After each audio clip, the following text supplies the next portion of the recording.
Excellent.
I am going to be reading some stories today.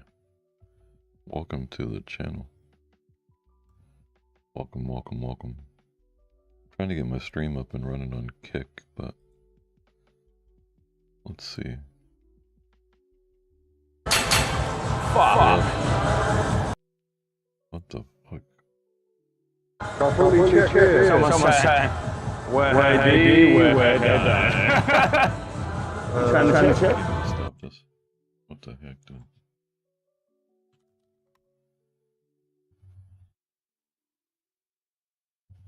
dude? That was rough. That was rough. I can't stream on Kick, apparently, because my settings are way too high for Kick. Kick will kick me out, obviously. Alright, let's get going on this. We'll forget about Kick for now. We'll get to that later. Let's get to the content.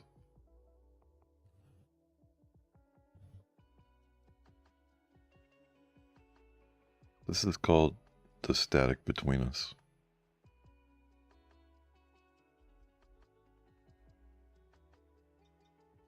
There's a specific type of silence that only exists in the deep suburbs at 3 in the morning. It isn't peaceful. It's heavy, almost kinetic, like the air inside a room right before a lightning strike. For the last 4 years, my life had been defined by a different kind of noise. I'm an audio archivist. My entire career is spent restoring degraded magnetic tape, cleaning up the ambient hiss of historical field recordings, and isolating voices that time tried to swallow. I like things that can be filtered. I like the predictability of a digital audio workstation where a bad frequency can simply be notched out of existence. My husband Julian was the opposite. He was a high-level corporate mediator, a man whose entire identity was built on being the loudest, most charismatic anchor in any room he walked into. He had an entourage before he had a mortgage. Even in college, Julian was the son, and the rest of us, his friends, his frat brothers, and eventually me, were just satellites pulling into his orbit. My friends used to joke that I was a secret weapon. Julian commands the room, they'd say. but Sarah keeps the room from collapsing. I accepted that dynamic. I even took a quiet pride in it. I was the steady, unseen presence that kept his brilliant, chaotic life running smoothly. Then came the corporate retreat in the autumn of 2025. It was an exclusive off-grid leadership weekend at a converted lodge in northern Maine. No cell service, no internet, just thirsty, high-powered executives and their spouses cut off from the world. On the second night, a freak flash flood triggered a mudslide that tore through the lower cabins. Julian was in the main lodge when it happened. He didn't have a scratch on him, but 3 of his closest colleagues were swept into the river. The rescue took 36 hours. When the helicopters finally evacuated us, Julian didn't speak. The man who could talk his way out of any crisis sat in the back of the transport chopper, staring at his palms, his throat making a faint, dry clicking sound every time he tried to swallow. The doctors at the trauma center called it a textbook case of acute dissociative mutism. The brain circuit breaker, the chief neurologist explained to me, tracing a clean finger over Julian's pristine MRI scans. When the emotional input becomes completely unmanageable, the Broca's area, the speech center, simply powers down to protect the host. Give it time, Mrs. Vance. Let him rest in a familiar environment. The voice will return when the mind feels safe. I brought him home to our colonial house at the end of the cul-de-sac. I took a leave of absence from the archive. I became his full-time caretaker, his interpreter, his shield against the endless parade of worried friends and colleagues who kept dropping by with casseroles and pitying looks. But by the 3rd month, the silence in our house didn't feel protective anymore. It felt deliberate. Julian spent his days in the wingback chair by the bay window, watching the street. He didn't read. He didn't watch television. He just sat, his hands resting flat on his knees, his breathing so perfectly shallow that sometimes I had to watch the fabric of his shirt to ensure his heart was still beating. Uh-oh.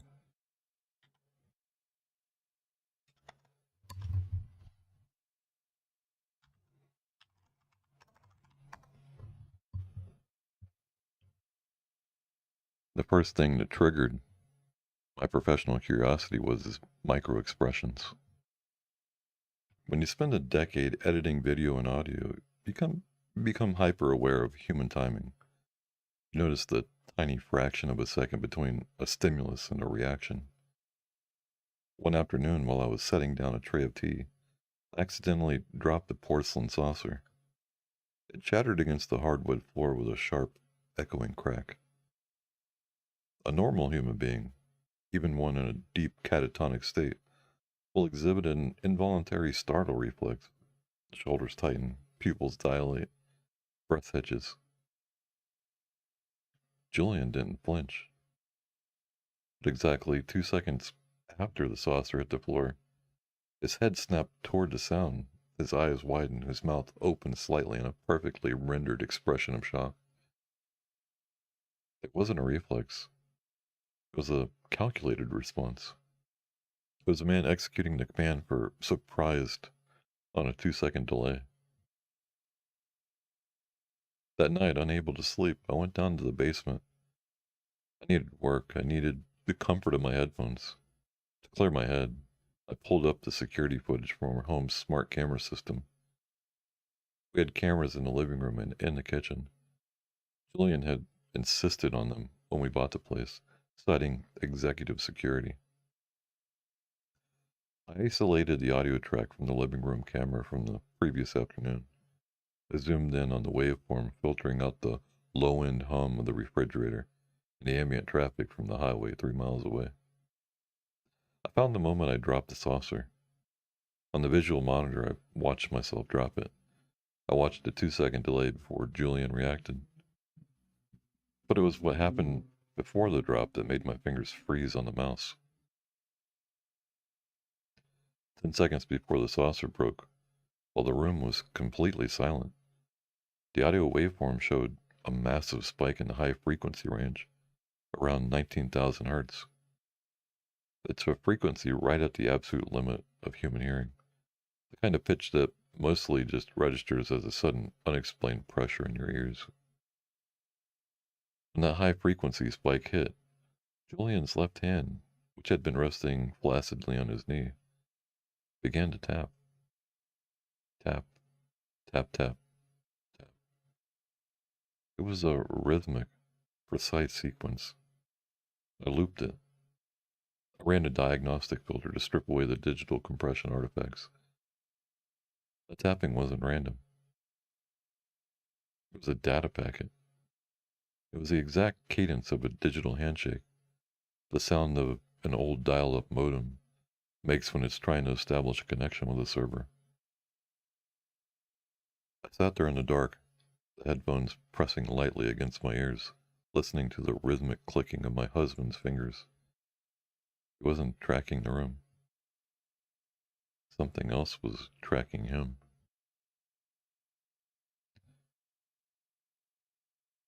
The next morning, the parade arrived.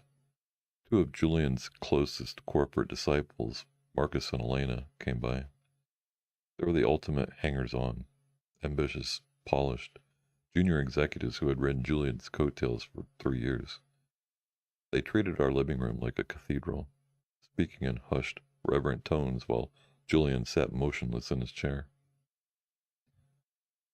"We just miss his leadership, Sarah," Marcus whispered, leaning against the kitchen counter while I poured coffee. "The board's getting restless. There's talk of restructuring. If Julian could just give us a sign, a nod, anything to show he's still there." "He's processing it," I said mechanically, repeating the line I'd given 100 times. "We know," Alina chimed in, her eyes wide with that performative empathy that thrives on social media. "We're all praying for him. We even started a thread on the corporate Slack where everyone leaves daily messages of affirmation for him. We read them out loud to each other at the morning meetings." I looked through the kitchen doorway at Julian. Marcus and Elena walked over to his chair, kneeling beside him like pilgrims at an altar. They began talking to him, recounting office gossip, telling him how much the team needed him. I walked back into the studio and brought up a live audio feed from the living room camera. I pushed the volume up, sliding the high-pass filter across the spectrum. The moment Marcus began speaking, the 19,000 hertz spike returned. It flooded the room, an invisible wall of ultrasonic pressure. On the video monitor, Julian's face remained entirely blank, but under the table, hidden from Marcus and Elena's view, his right foot began to flex. His heel tapped against the rug in perfect sync with the high-frequency tone. But here was the horror. Marcus and Elena weren't looking at him with pity anymore. Their posture had changed. The second the high-frequency tone stabilized, their voices dropped into a strange, rhythmic cadence. They weren't comfort talking. They were speaking in precise, repetitive semantic blocks. "The Q3 numbers require stabilization, Julian. The asset allocation is ready for your sign-off. The transition will be seamless. We're waiting for the baseline." They were feeding him data. I pulled the headphones off, my chest heaving. The realization didn't come like a sudden shock. It settled over me like a freezing fog. Julian hadn't lost his voice in the woods of Maine. He'd been reset. The trauma hadn't broken his mind. It had broken the interface. The elegant, charismatic personality named Julian that I'd loved for 7 years was just a highly sophisticated piece of social software, and right now, the system was running a diagnostic recovery in my living room. I waited until everyone left. I waited until the streetlights flickered on, casting long, skeletal shadows of oak trees across our bedroom ceiling. Julian lay beside me in the bed. He didn't toss. He didn't turn. He lay perfectly flat on his back, his eyes closed, his chest rising and falling with the mechanical precision of a bellows. I didn't sleep. At 2:15 a.m., I got out of bed, grabbing my professional field recorder and a directional shotgun microphone, the kind used to capture bird calls from 100 yards away.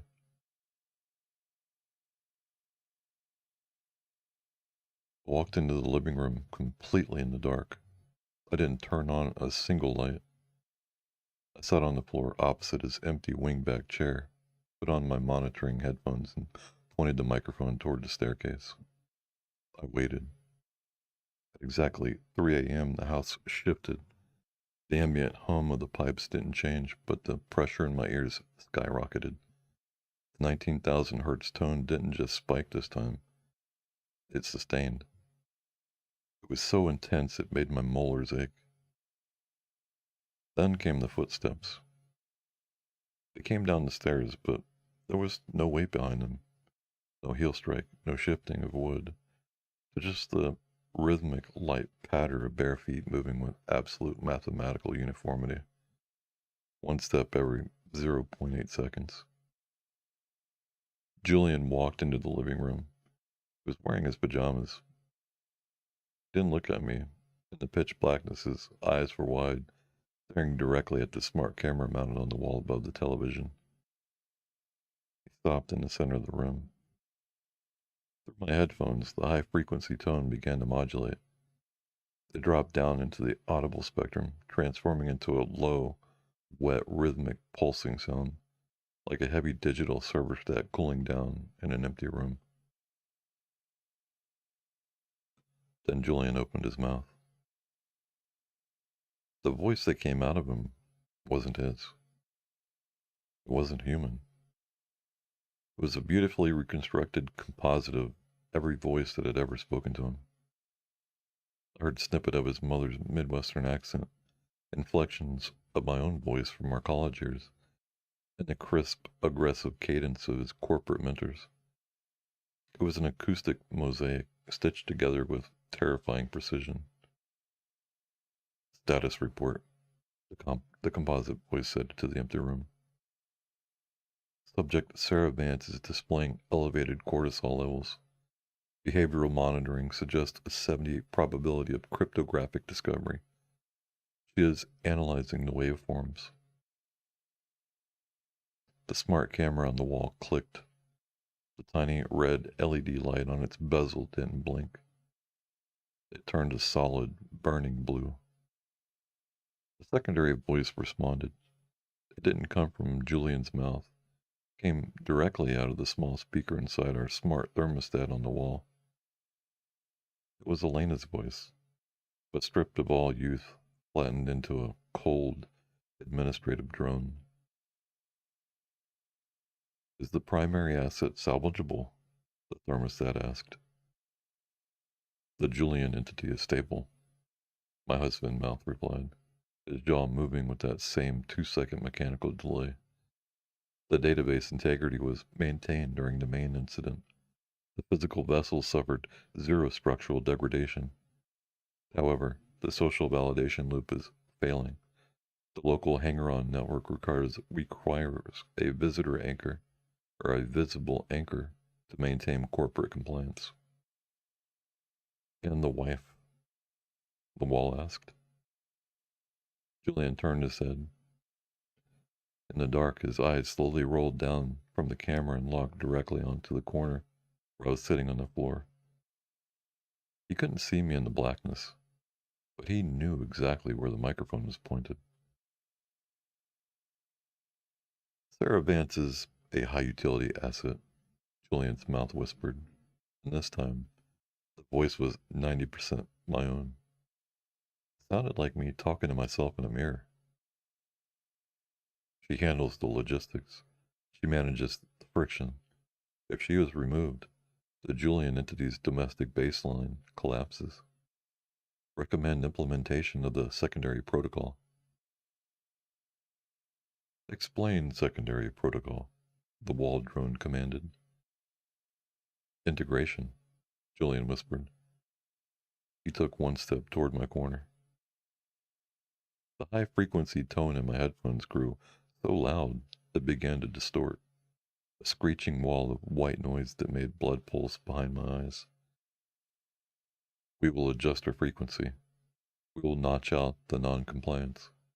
She will become the steady, unseen presence we require.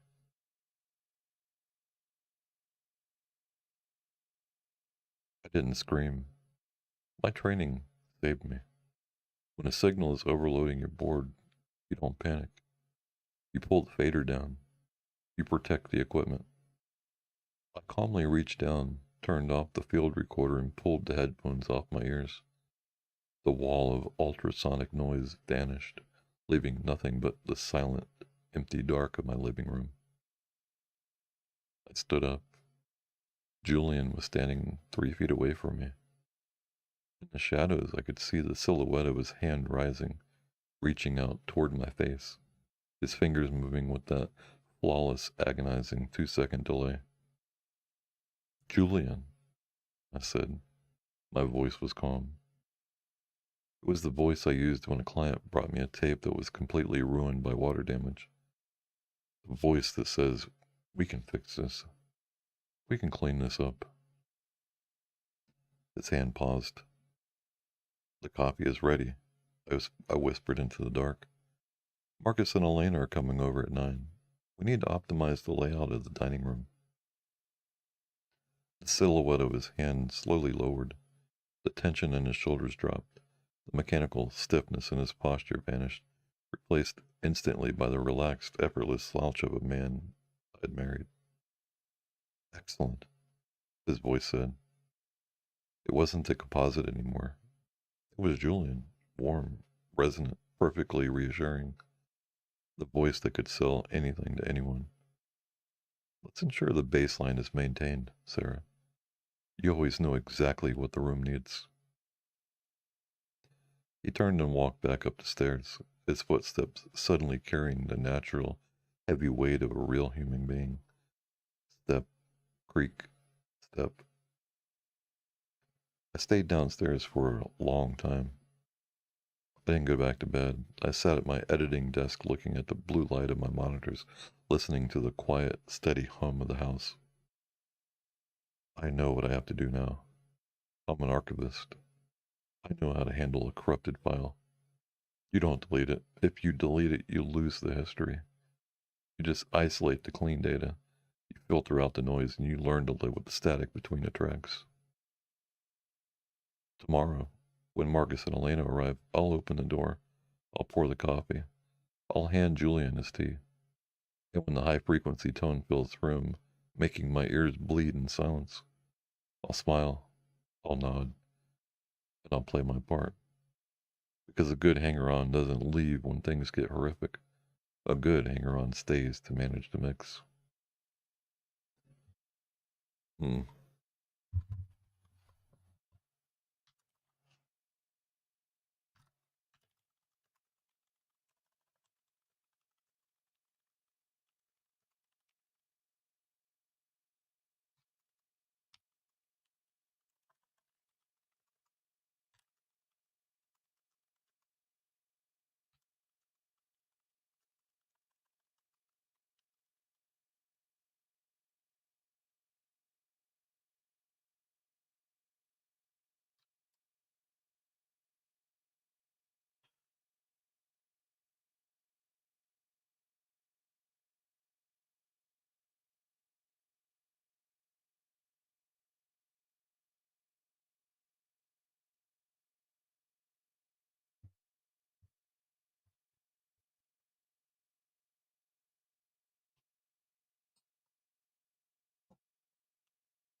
This one's called The Weight of a Shadow.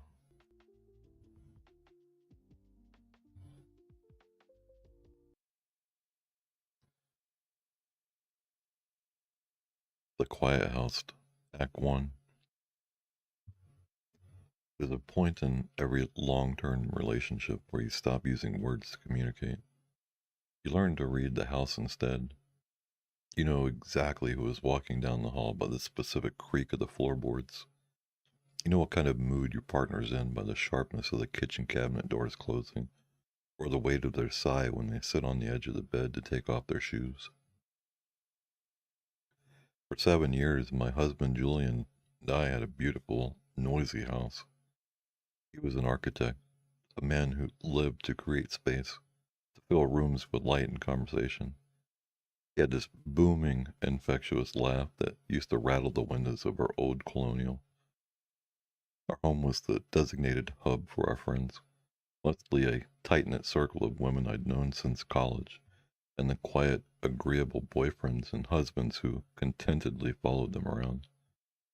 Julian was the life of every single dinner party, and I was the one who contentedly poured the wine, watched him from the kitchen island, and felt entirely safe in his warmth. Then came the winter of 2024, and the dry rot in the foundation. It started as a minor project. Julian had gone down in the crawl space beneath our living room to inspect a soft spot in the floorboards. He was down there for hours. When he finally crawled out, he was covered in gray dust, his breathing shallow, his face completely pale. He didn't say a word. He just walked past me, went into the guest room, and locked the door. He stayed in that room for 3 days. When he finally opened the door, the noise was gone. He didn't look sick, hadn't lost weight, but the man who used to fill our home with music and debate had become completely, devastatingly quiet. He didn't stop speaking entirely. He answered questions. He said good morning. He asked how my day was, but his voice had been hollowed out. The resonance was gone. It sounded like he was reading his lines from a script he had memorized but no longer cared about. He's just severely depressed, Claire. My best friend Maya told me over coffee a month later. We were sitting in the kitchen while Julian sat out on the back deck in the freezing cold, staring at the dead grass. Men hit the late 30s and they crash. It's a midlife freeze. You just have to love him through it. It's not just sadness, Maya, I whispered, my fingers tightly gripping my mug. It's like the lights are on, but the person who owned the house has moved out. Maya smiled that soft, patronizing smile people give you when they want to be helpful but have no idea what you're actually dealing with. Give him time. He's still the same Julian. He's just carrying a heavy shadow right now. I wanted to believe her. God, I wanted to believe her. But a shadow has a weight, and ours was starting to crush the life out of the house.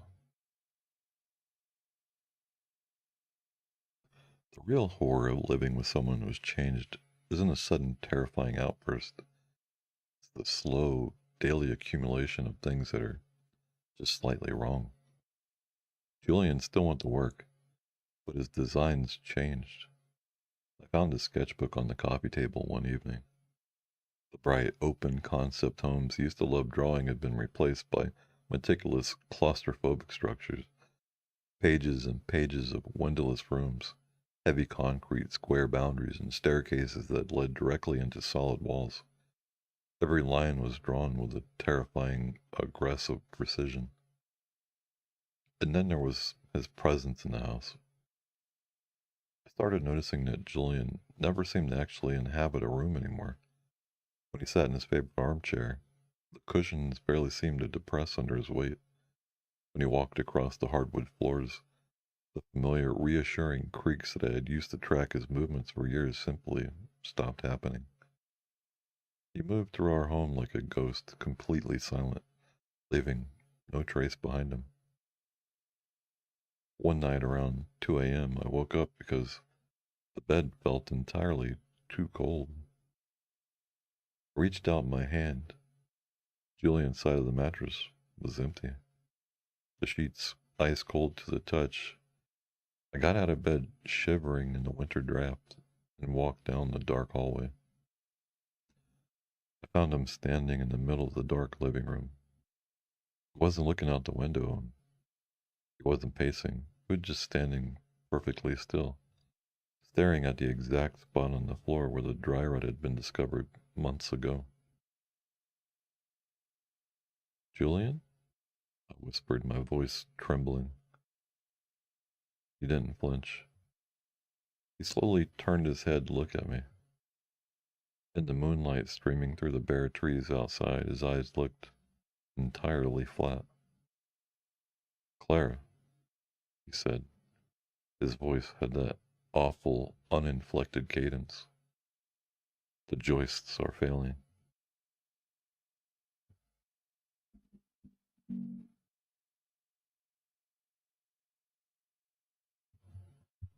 Oh my god, I can't read this.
Yo.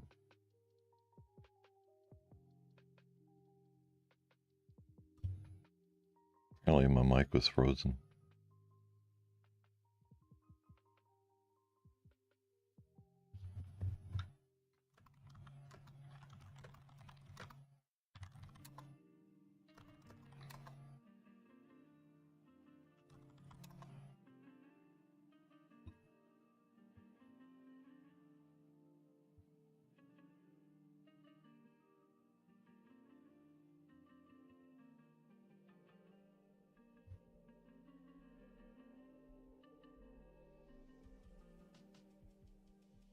Testing.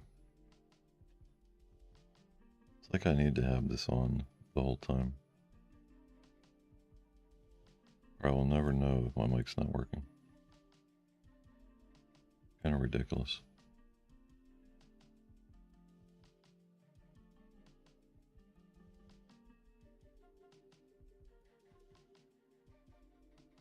Dum dum dum.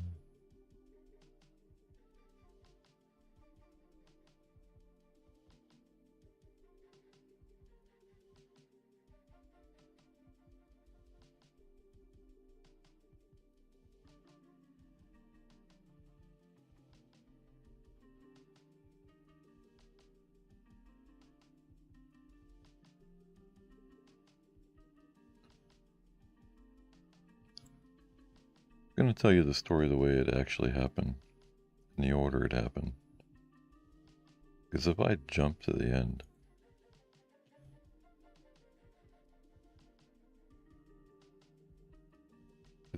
ahead to the end first, you won't understand why I did what I did in the middle. And what I did in the middle is the part I can't take back. The part that's actually mine to carry. Not just something that happened to me. I need you to sit with the small decisions before I get to the big one. Because the small ones are what made the big one possible. My sister Dana and I were close the way twins are supposed to be close, but usually aren't. Not identical, just born 11 months apart and raised close enough in age that people mixed us up our entire childhood. She moved 2 streets over from me when she got married, which I know sounds almost too convenient to be true, but our town is small and her husband Pete got a good deal on a foreclosure. So for about 4 years we lived close enough that I could walk to her place in under 10 minutes. And we did the thing where we had spare keys to each other's houses. The thing where you just let yourself in the doors unlocked. The thing you only do with people you trust with your whole unguarded life. The story starts with the spare key, so hold on to that. The man at the fence. About 2 years ago, Dana started mentioning a man who'd shown up a few times near the back fence of her property, which backed onto a wooded lot that town that had never developed, just scrub trees and a drainage ditch nobody maintained. She said he was older, maybe 50s, always wearing a green canvas jacket regardless of the season. He'd just stand at the tree line, not doing anything, not approaching. Just standing there looking at the house for a while before he'd walk off into the woods. The first time she told me about it, I did what you do. I told her it was probably a hunter, someone cutting through on a walk. Nothing personal, nothing about her specifically. She agreed mostly and let it go. It happened again about 3 weeks later. Same green jacket, same spot near the fence, same slow walk off into the trees when he noticed her noticing him. Then it happened a third time, except this time he didn't walk away when she came out onto the back porch to get a better look. He just kept standing there, watching her watching him, for what she described as an uncomfortably long stretch of time, before finally turning and disappearing into the tree line. She called animal control, of all things, because she didn't know who else to call about a man on a public land, behaving strangely but not technically doing anything illegal. They told her there wasn't much they could do unless he came onto her property directly. She called the police non-emergency line and got basically the same answer.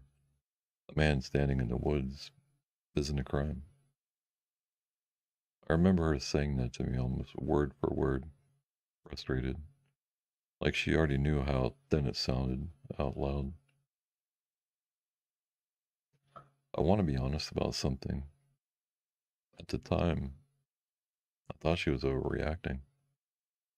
Not because I didn't believe her, but because in my head, a guy standing in some woods near a drainage ditch felt exactly like the kind of low grade weird thing that happens in every neighborhood and almost never amounts to anything. I told her that, more or less. I told her to keep an eye on it, but not to spiral. That's a decision I made, filing it under probably nothing. I want you to remember that I made that decision because it's going to be mattering later on. About a month, about a month after the third sighting, Dana found something on her back porch steps. A small carved wooden bird, maybe 4 inches long, sanded smooth. No paint, just raw pale wood with the grain still visible. Nicely made, actually.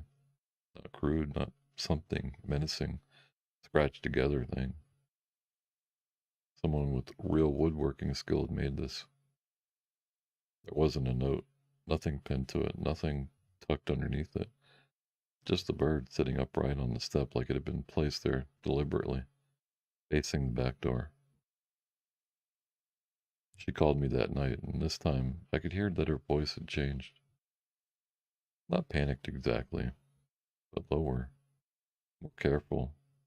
The way people sound when they're not trying not to sound crazy while telling you something that sounds crazy.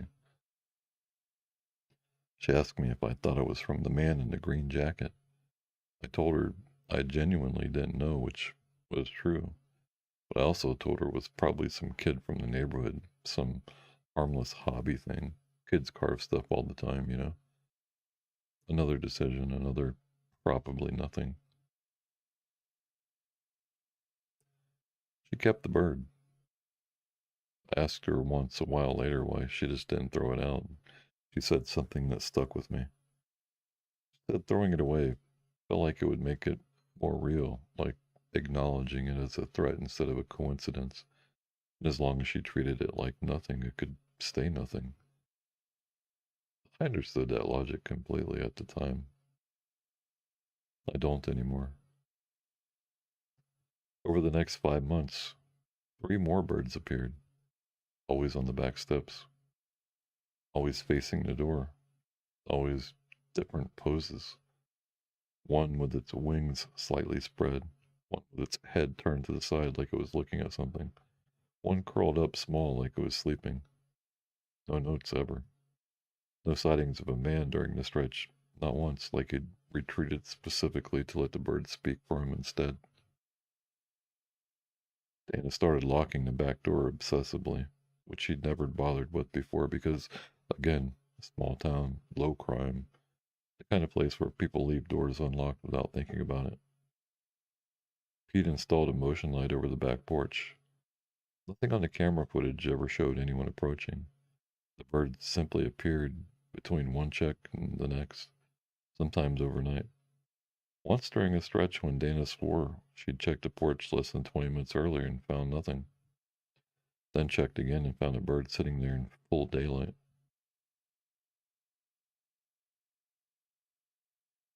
This is the part I need to slow down for because this is the part that's mine. About 6 months after the first bird, Dana asked me if she and Pete could stay at my place for a week while they got the proper security system installed. Full perimeter sensors, cameras with real coverage. The works.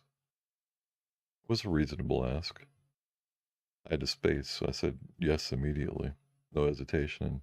For the first 4 days, it was honestly kind of nice, like when we were kids again. The two of us in one house staying up too late talking. On the fifth night, Dana got a call from a friend going through a bad breakup. The kind of call that turns into a 2-hour conversation because someone needs you and you're the person they call. She asked if she could take the call privately and asked if Pete could just run back to their house alone and grab a few things they'd forgotten: chargers, specific medication, normal stuff people forget when they pack in a hurry. And here's my decision.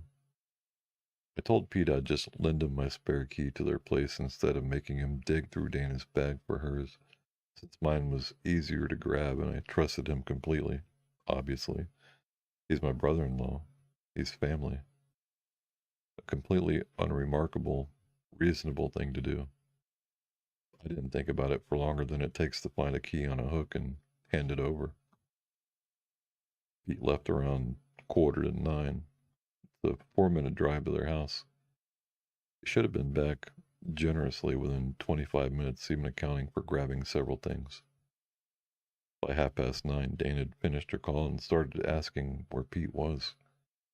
By 10, we were both calling his phone, getting nothing. By 10:30, I drove over myself. His car was in the driveway. The front door was unlocked, not forced, not broken, just unlocked. The way it would be if someone with a key had simply let themselves in and not bothered to lock it back behind them. Because why would you lock a door you're about to walk back out of in 5 minutes?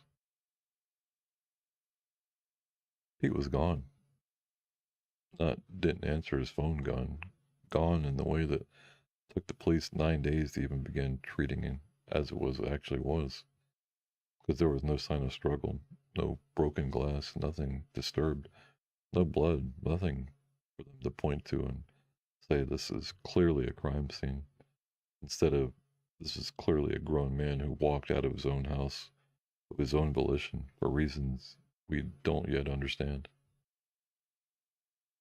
On the kitchen counter, exactly in the center, where nothing had been when Pete left my house with a spare key in his pocket, sat a fifth bird, larger than the others, maybe 7 or 8 inches, carved in the same raw pale wood, wings fully spread this time as if mid-flight. It was facing the back door.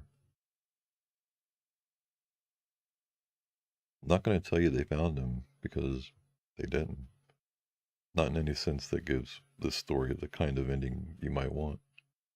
There was a partial set of footprints near the drainage ditch behind the house, consistent with work boots, badly degraded by rain before anyone thought to cast them properly.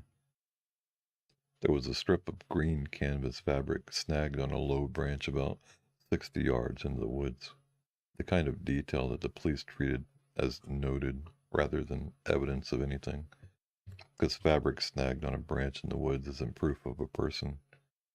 It's just fabric. Dana never got another bird after that night. 5 was the last one. I think about that number more than I probably should. Like there was a quota. Like the 5th bird was the actual delivery and the first 4 were just noticed that it was coming. She moved out of state about a year later. We don't talk about that house or the woods behind it or the birds. Not really, not directly. I think we both silently agreed that talking about it in detail makes it more real in a way that neither of us can afford right now. What I carry, the part that's actually mine, and not just something that happened around me, is the key.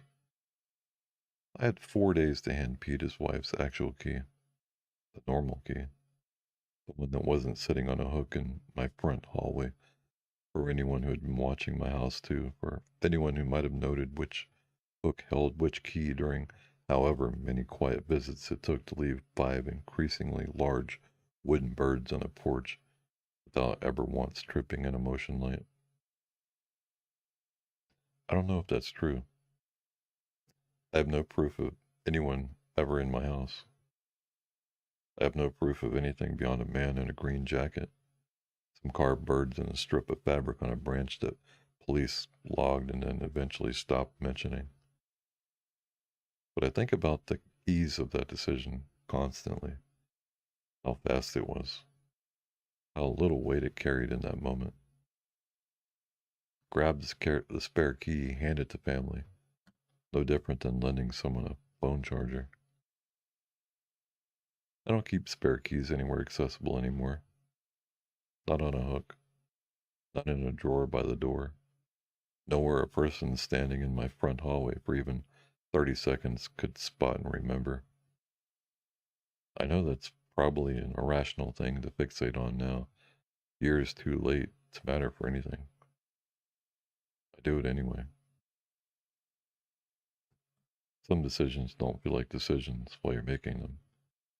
They just feel like being a person who's easy to help.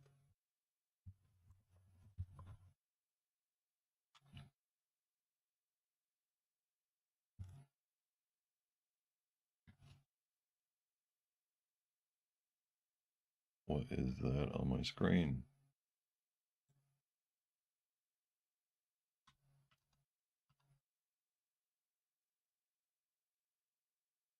Why does it stop playing? What if I go on YouTube? Wait, why is it on that page?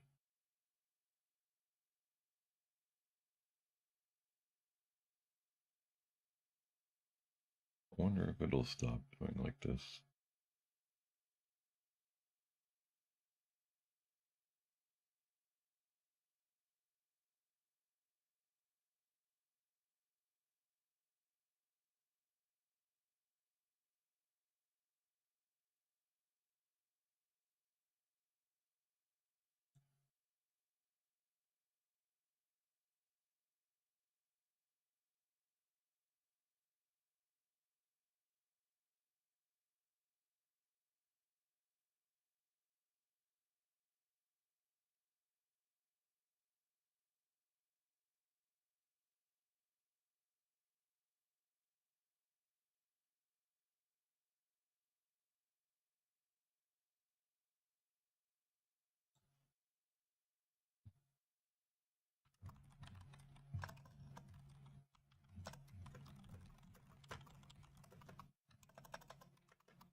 Yeah, I'm not gonna lie, that story was terrible.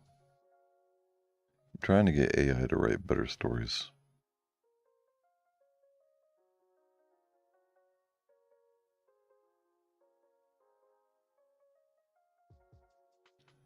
We're getting one written right now. This is from Claude. I need a better AI story writer.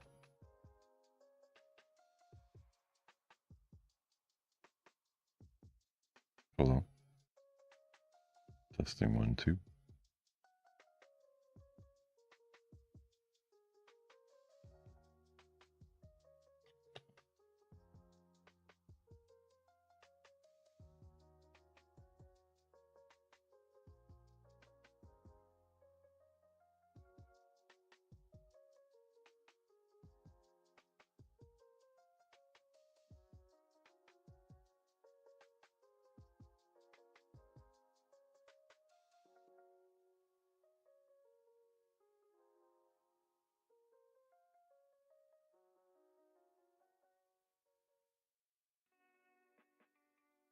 This one is entitled What the Lake Gives Back. It's inspired by Hemingway's writing,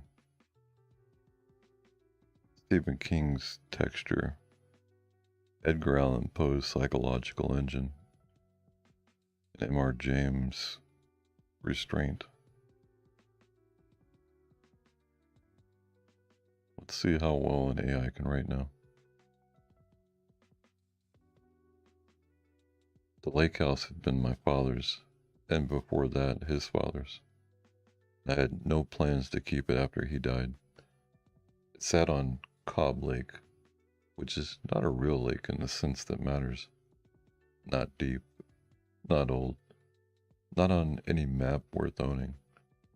40 acres of water the county dug out in 1961 for a development that never got built past 6 houses. My father bought the cheapest of the 6 and spent 30 years pretending it was worth more than it was. I went up in October to clear it out and put it on the market before winter made the roads bad. I figured a week. I figured I'd be back home by the following Sunday with a truck full of his tools and none of his grief. I want to say that plainly, the way you'd write it in a logbook, because what happened there does not deserve embellishment. It deserves the facts laid down one after another. The way my father laid brick, straight, level, no flourish. Because flourish is for men who don't trust the wall to hold on its own. The first fact is this. There was a dock at the end of the property, and on the 3rd morning I was up there. I found a boot sitting at the end of it. It was a man's work boot, steel-toed, the laces still tied in a double bow, sitting upright as if someone had simply stepped out and walked away in their sock. No owner anywhere. No second boot. The lake was flat and gray that morning, the kind of gray that doesn't tell you anything about what's underneath it. I asked at the gas station in town if anyone had reported losing a boot, which sounds foolish even as I write it, and the woman behind the counter laughed at me, not unkindly, and said no. But the lake takes things. That was her exact phrase. The lake takes things. She said it the way you'd say the mail runs late on Mondays, like it was just a known feature of living near the water, and not anything to dwell on. I did not dwell on it. I put the boot on the shed with the rest of my father's junk and went back to sorting fishing tackle. The second fact is the radio. My dad had an old transistor radio on the kitchen windowsill, the kind with a dial you had to coax with your fingers to land between stations. Hadn't worked in years by his account. He kept it for the sentiment of it, some memory of a ball game he'd listened to as a boy. He told me it more than once in the flat, unimpressed way he told me most things about it. On the fourth night, I woke up at some hour I didn't bother to check. The sound of the radio playing. No static. A voice, low, indistinct. The cadence of someone reading something aloud rather than speaking conversationally. The rhythm of a man reading a list, maybe, or a sermon, or names off of a roll call. I couldn't make out a single word of it. I lay there a long while convincing myself it was all a dream, the kind that feels louder than your own house. When I finally got up and went to the kitchen, the radio sat there exactly as dead as it had been every day prior. Dial cracked. No batteries at all. I checked because of the man who checks, and the man, or the kind of man my father raised, who doesn't trust a feeling without evidence behind it. Radio had no batteries. I want that fact sitting plainly on its own, the way my father would have wanted it told, without my opinion stitched into it. I didn't sleep well after that. I want to be honest about that. But I told myself a man alone in a dead man's house, a town he doesn't know in October, with the heat already dropping out the days. A man like that hears things. I've always trusted that explanation more than I trust strange ones. I'm not going to pretend otherwise just because it makes a better story.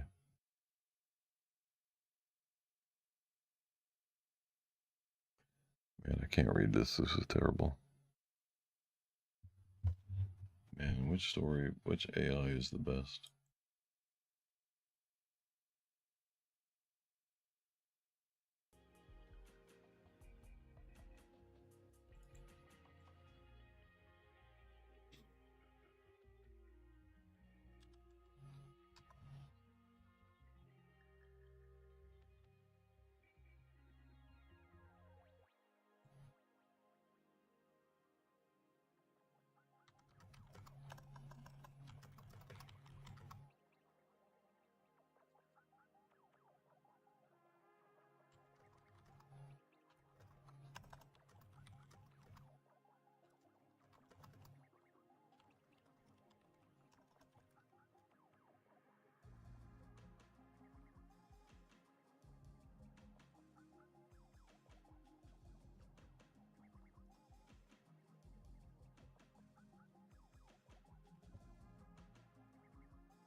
Marcus Hale first noticed the lottery ticket when it was stuck to the underside of his coffee table. He wasn't looking for it.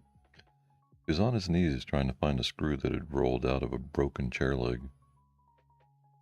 The apartment was quiet in the way places get when no one is coming to check on you anymore. Just the hum of the refrigerator, the soft ticking of an old radiator, and distant traffic that never seemed to get closer. When he shifted the table, his hand brushed paper. At first he thought it was trash, but it had weight. He pulled it free. A lottery ticket. Old, creased, slightly worn at the edges like it had been handled more than it should have been. The numbers were already marked.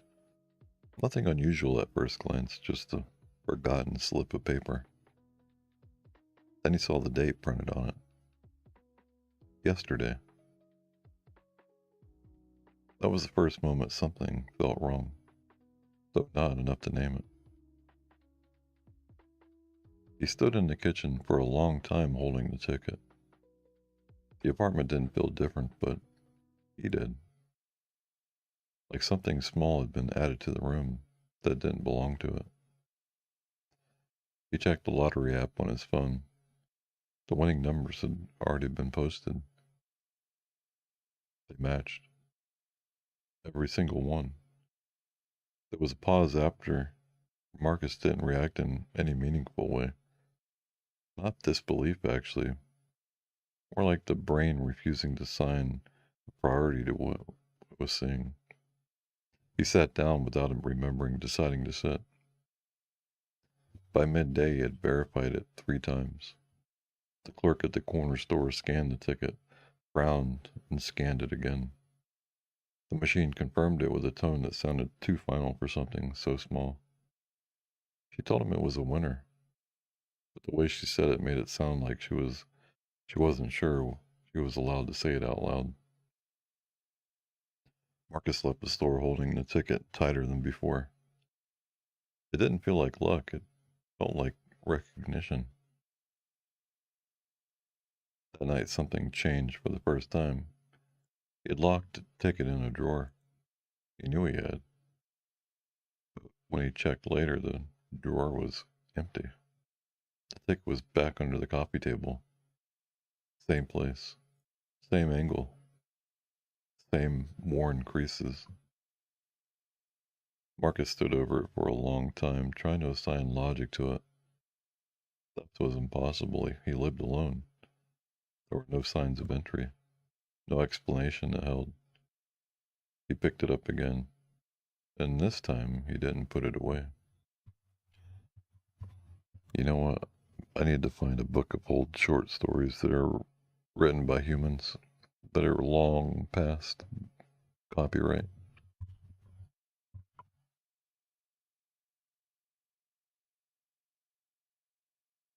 Long past copyright. This is I'm failing hard here.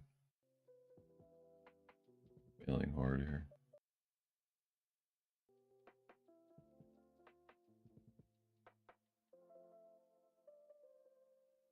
What the actual fuck, dude? Why?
Maybe now it'll work. I don't know, but we'll try. We shall try.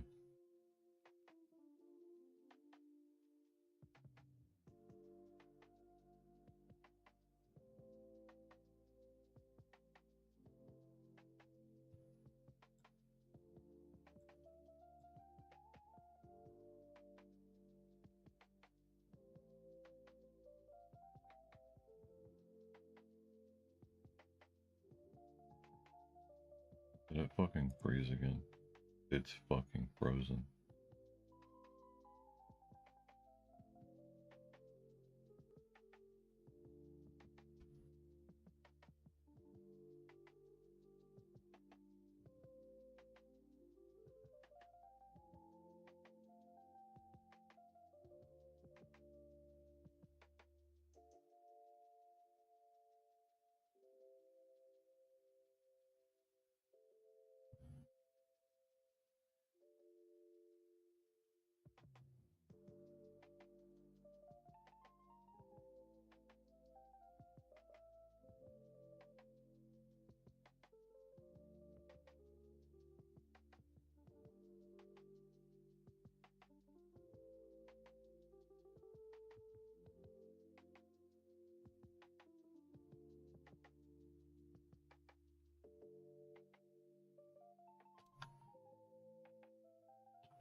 Hello, hello.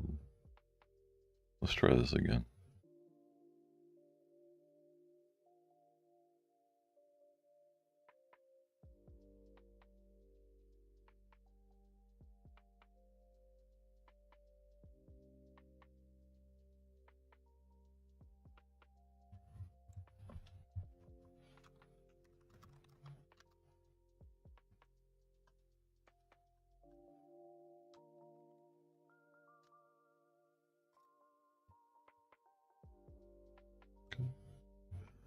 Dum dum bum bum bum bum.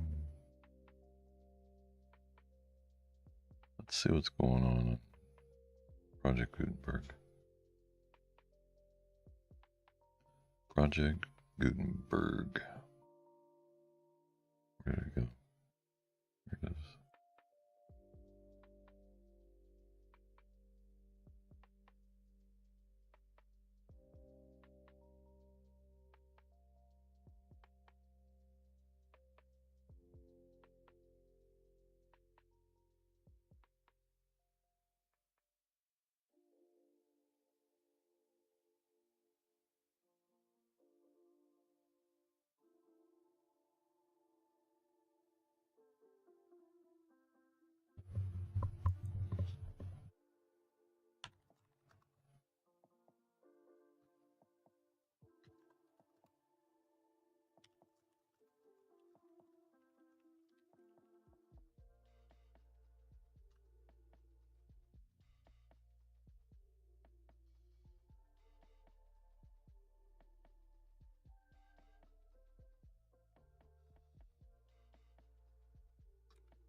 Along the shore the cloud waves break.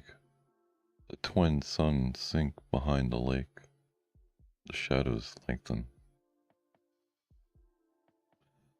Strange is the night where black stars rise, and strange moons circle through the skies. But stranger still is.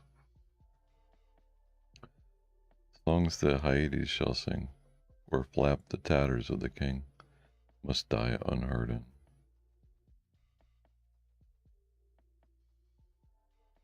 Toward the end of the year 1920, the government of the United States had practically completed the program adopted during the last months of President Winthrop's administration. The country was apparently tranquil. Everybody knows how the tariff and labor questions were settled.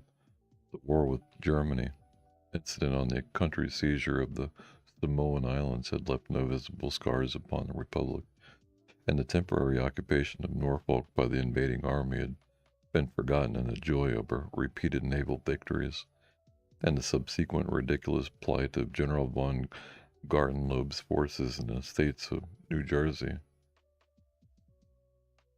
The Cuban and Hawaiian investments had paid 100%, and the territory of Samoa was well worth its cost as a coaling station.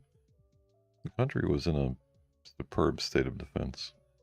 Every coast city had been well supplied with land fortifications.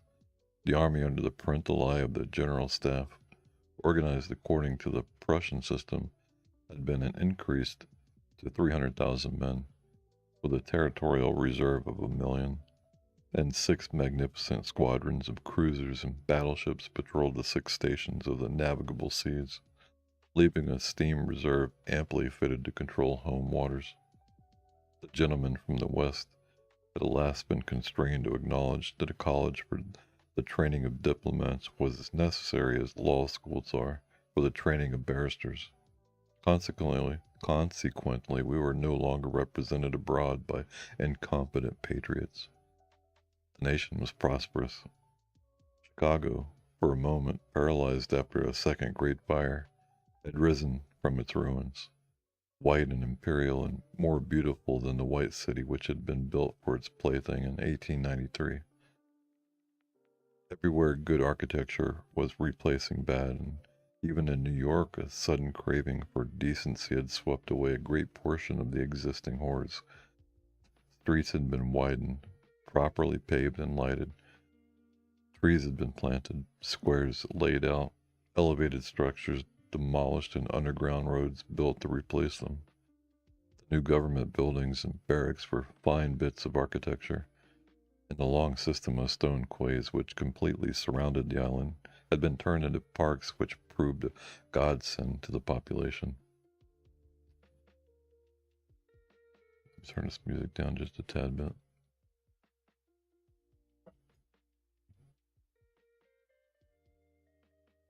The subsidizing of the state theater and state opera brought its own reward. The United States National Academy of Design was much like European institutions of the same kind. Nobody envied the Secretary of Fine Arts, either his cabinet position or his portfolio. The Secretary of Forestry and Game Preservation had much easier time, thanks to a new system of national mounted police. We had profited well by the latest treaties with France and England, the exclusion of foreign-born Jews as a measure of self-preservation, the settlement of the new independent Negro state of Swanee, the checking of immigration, the new laws concerning naturalization, and the gradual centralization of power in the executive all contributed to national calm and prosperity. When the government solved the Indian problem, a squadron of Indian cavalry scouts in native costume were substituted for the pitiable organizations tacked on to the tail of a skeletonized regiment by a former Secretary of War, the nation drew a long sigh of relief. When, after the colossal Congress of Religions, bigotry and intolerance were laid in their graves and kindness and charity began to draw warring sects together, many thought the millennium had arrived, at least in a new world, which after all is a world by itself. But self-preservation is the first law, and the United States had to look on in helpless sorrow as Germany, Italy, Spain, and Belgium writhed in the throes of anarchy, while Russia, watching from the Caucasus, stooped and bound them one by one. In the city of New York, the summer of 1899 was signalized by the dismantling of the elevated railroads. The summer of 1900 will live in the memories of New York people for many a cycle. The Dodge statue was removed in that year. In the following winter began agitation for the repeal of the laws prohibiting suicide, which bore its final fruit in the month of April 1920, when the first government lethal chamber was opened on Washington Square. I'd walked down that day from Dr. Archer's house on Madison Avenue, where I'd been as a mere formality. Ever since that fall from my horse 4 years before, I had been troubled at times with pain in the back of my head and neck, but now for months they had been absent, and the doctor sent me away that day, saying there was nothing more to be cured in me. It was hardly worth his fee to be told that. I knew it myself. Still, I did not grudge him the money. What I minded was the mistake which he made first. When they picked me up from the pavement where I lay unconscious, and somebody had mercifully sent a bullet through my horse's head, I was carried to Dr. Archer, and he, pronouncing my brain affected, placed me in his private asylum where I was obliged to endure treatment for insanity. At last he decided that I was well, and I, knowing that my mind had always been as sound as his, if not sounder, paid my tuition, as he jokingly called it, and left. I told him, smiling, that I would get even with him for his mistake, and he laughed heartily and asked me to call him once in a while. I did so, hoping for a chance to even up accounts, but he gave me none, and I told him I would wait.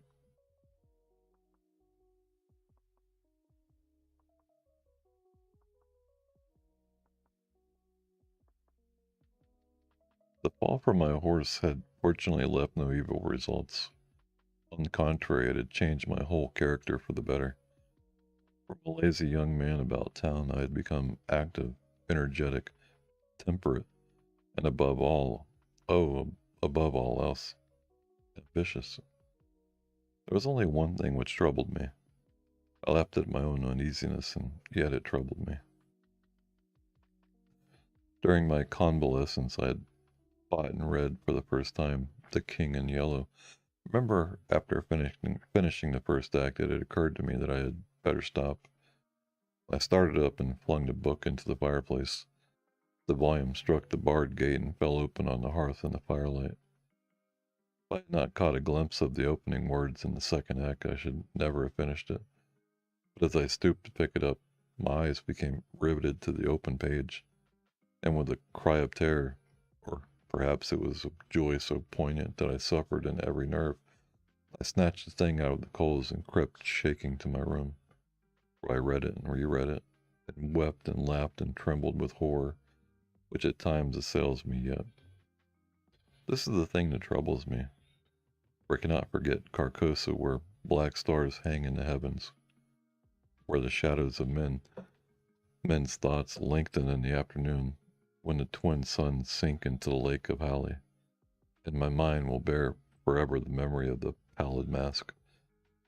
I pray God will curse the writer, as the writer has cursed the world with this beautiful, stupendous creation, terrible in its simplicity, irresistible in its truth, a world which now trembles before the King in Yellow, when the French government seized the translated copies which had just arrived in Paris, London, and of course became eager to read it.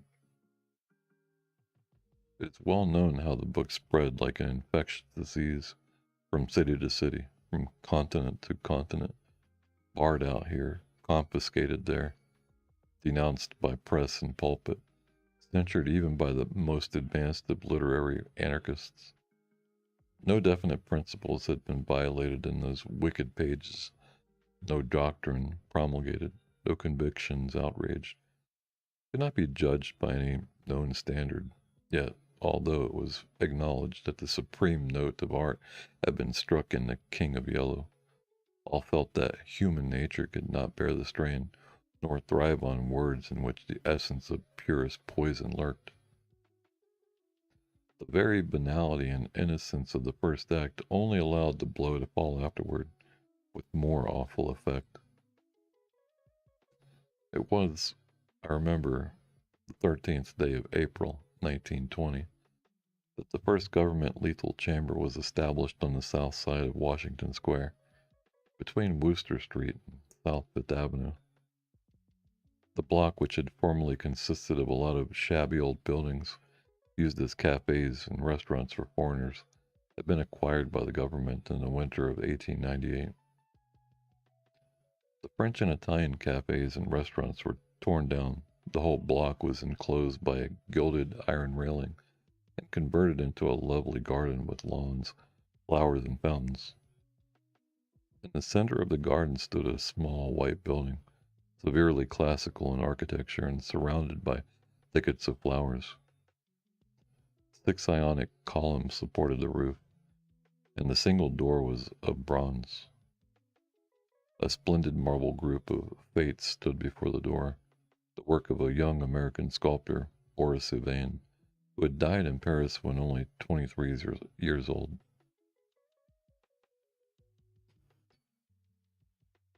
The inauguration ceremonies were in progress as I crossed the University Place and entered the square. I threaded my way through the silent throng of spectators, but was stopped at 4th Street by a cordon of police. A regiment of United States Lancers were drawn up in a hollow square around the lethal chamber. On a raised tribune facing Washington Park stood the governor of New York, and behind him were grouped the mayor of New York and Brooklyn, the inspector general of police, the commandant of the state troops, Colonel Livingston, military aide to the President of the United States, General Blount, commanding at Governor's Island, Major General Hamilton, commanding the garrison of New York and Brooklyn, Admiral Buffby of the fleet in the North River, Surgeon General Lansford, the staff of the National Free Hospital, Senators Wise and Franklin of New York, and the Commissioner of Public Works. The Tribune was surrounded by a squadron of hussars of the National Guard. The governor was finishing his reply to the short speech of the Surgeon General. I heard him say, "The laws prohibiting suicide and providing punishment for any attempt at self-destruction have been repealed. The government has seen fit to acknowledge the right of man to end an existence which may have become intolerable to him through physical suffering or mental despair. It is believed that the community will be benefited by the removal of such people from their midst." Since the passage of this law, the number of suicides in the United States hasn't increased. Now the government is determined to establish a lethal chamber in every city, town, and village in the country. It remains to be seen whether or not that class of human creatures from whose desponding ranks new victims of self-destruction fall daily will accept the relief thus provided. He paused and turned to the white lethal chamber. The silence in the streets was absolute. There, a painless death awaits him who can no longer bear the sorrows of his life. If death is welcome, let him seek it there. Then, quickly turning to the military aide of the president's household, he said, "I declare the lethal chamber open." And again, facing the vast crowd, he cried in a clear voice, "Citizens of New York and of the United States of America, through me the government declares the lethal chamber to be open." The solemn hush was broken by a sharp cry of command. The squadron of hussars filed after the governor's carriage. The lancers wheeled and formed along the Fifth Avenue to wait for the commandant of the garrison, and the mounted police followed them. I left the crowd to gape and stare at the white marble death chamber, and crossing South Fifth Avenue, walked along the western side of that thoroughfare to Bleecker Street. Then I turned to the right and stopped before a dingy shop which before the sign. I glanced in at the doorway and saw Hallberg busy in his little shop at the end of the hall. He looked up and, catching sight of me, cried in his deep, hearty voice, "Come in, Mr. Castaigne." Constance, his daughter, rose to meet me as I crossed the threshold and held out her pretty hand, but I saw the blush of disappointment on her cheeks and knew that it was another Castaigne she had expected, my cousin Louis. I smiled at her confusion and complimented her on the banner which she was embroidering from a colored plate. Old Hallberg sat riveting the worn greaves of some ancient suit of armor, and the ting-ting-ting of his little hammer sounded pleasantly in the quaint shop.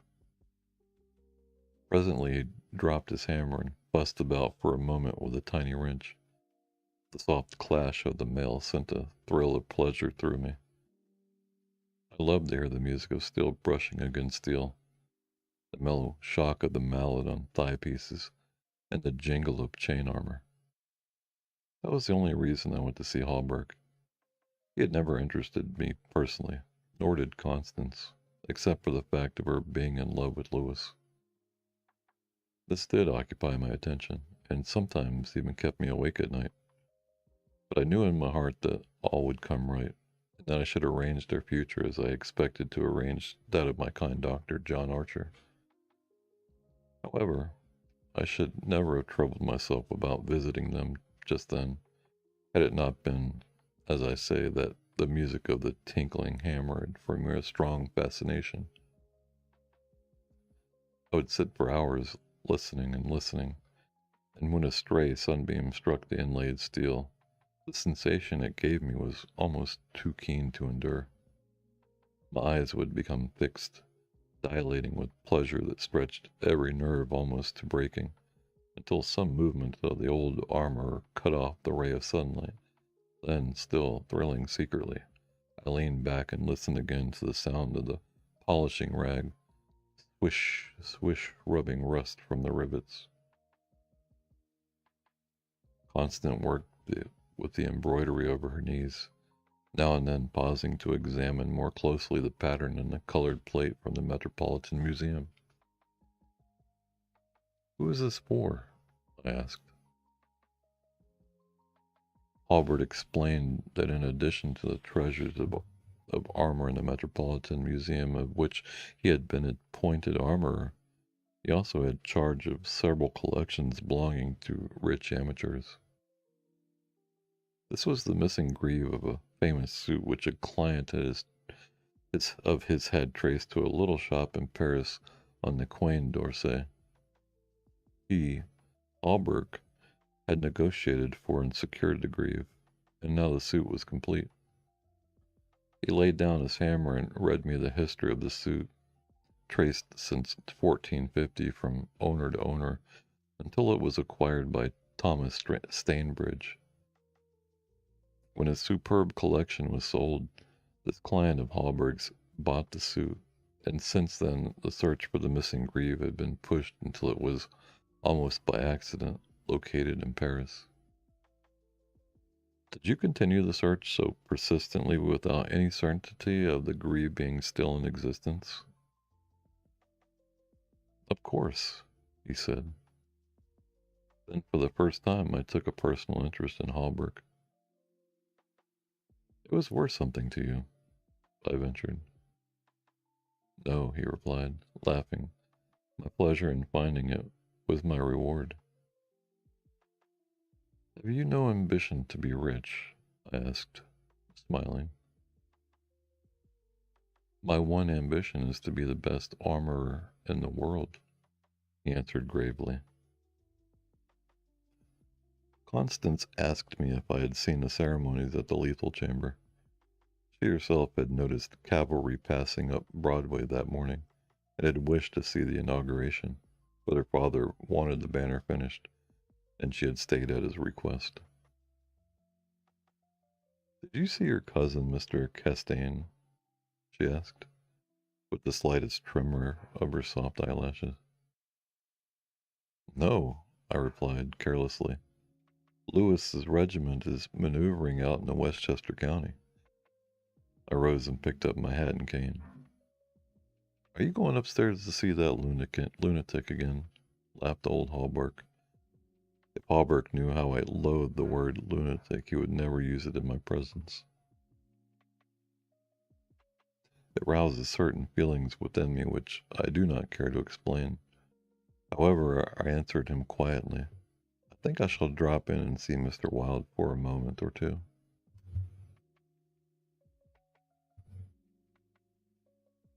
Poor fellow, said Constance with a shake of the head. It must be hard to live alone year after year, poor, crippled, and almost demented. It's very good of you, Mr. Castaigne, to visit him as often as you do. I think he's vicious, observed Halbert, beginning again with his hammer. I listened to the golden tinkle on the greave plates. When he had finished, I replied, No, he's not vicious, nor is he in the least demented. His mind is a wonder chamber, from which he can extract treasures that you and I would give years of our lives to acquire. Halbert laughed. I continued a little impatiently. He knows history as no one else could know it. Nothing, however trivial, escapes his search, and his memory is so absolute, so precise in details, that were it known in New York that such a man existed, the people could not honor him enough. Nonsense, muttered Halbert, searching on the floor for a fallen rivet. Is it nonsense? I asked, managing to suppress what I felt. Is it nonsense when he says that the tassets and cuissards of the old enameled suit of armor, commonly known as the Prince's Emblazoned, can be found among a mass of rusty theatrical properties? Broken stoves and rag pickers refused it in a garret in Pell Street. Halbert's hammer fell to the ground, but he picked it up and asked, with a great deal of calm, how I knew that tassets and left cuissard were missing from the Prince's Emblazoned. I did not know until Mr. Wilde mentioned it to me the other day. He said they were in the garret of 998 Pell Street. Nonsense, he cried, but I noticed his hand trembling under his leathern apron. Is this nonsense too? I asked pleasantly. Is it nonsense when Mr. Wilde continually speaks of you as the Marquis of Avonshire and of Miss Constance? I did not finish, for Constance had started to her feet with terror written on every feature. Albert looked at me and slowly smoothed his leathern apron. That is impossible, he observed. Mr. Wilde may know a great many things. About armor, for instance, and the princes of Blazon, I interposed, smiling. Yes, he continued slowly. About armor also. Maybe. But he is wrong in regard to the Marquis of Avonshire, who, as you know, killed his wife's traducer years ago and went to Australia, where he did not long survive with his wife. Mr. Wilde is wrong, murmured Constance. Her lips were blanched, but her voice was sweet and calm. Let us agree, if you please, that in one circumstance Mr. Wilde is wrong, I said.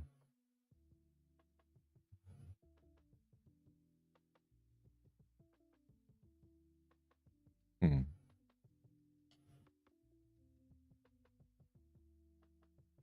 This is much longer than I was hoping to read.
Yeah. And so what was the most shocking pushback that you got when you started implementing Doge, when you started investigating into where money was going?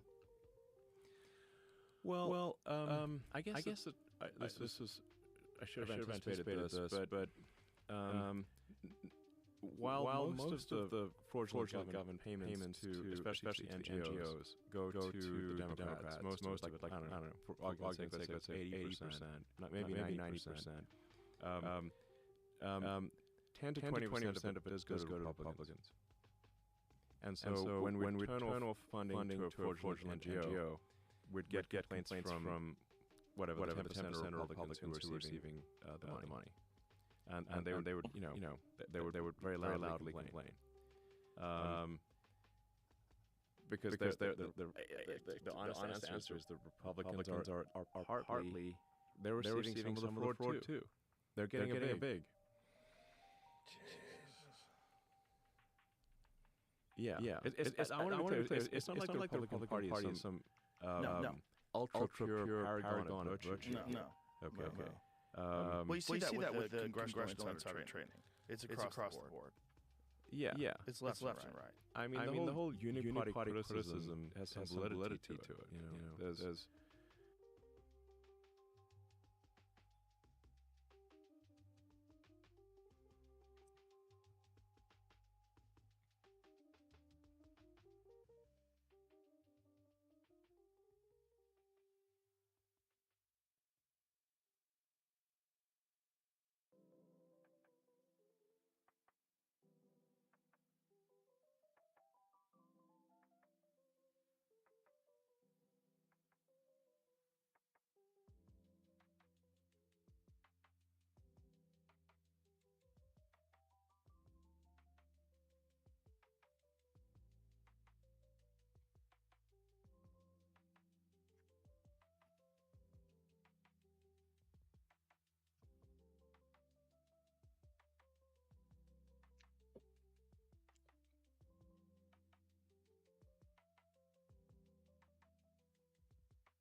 Because of Mr. Madoff, you lost $800 million. It says here his Ponzi scheme involved a total fraud of nearly $65 billion, and the largest from a single anonymous person around $864 million.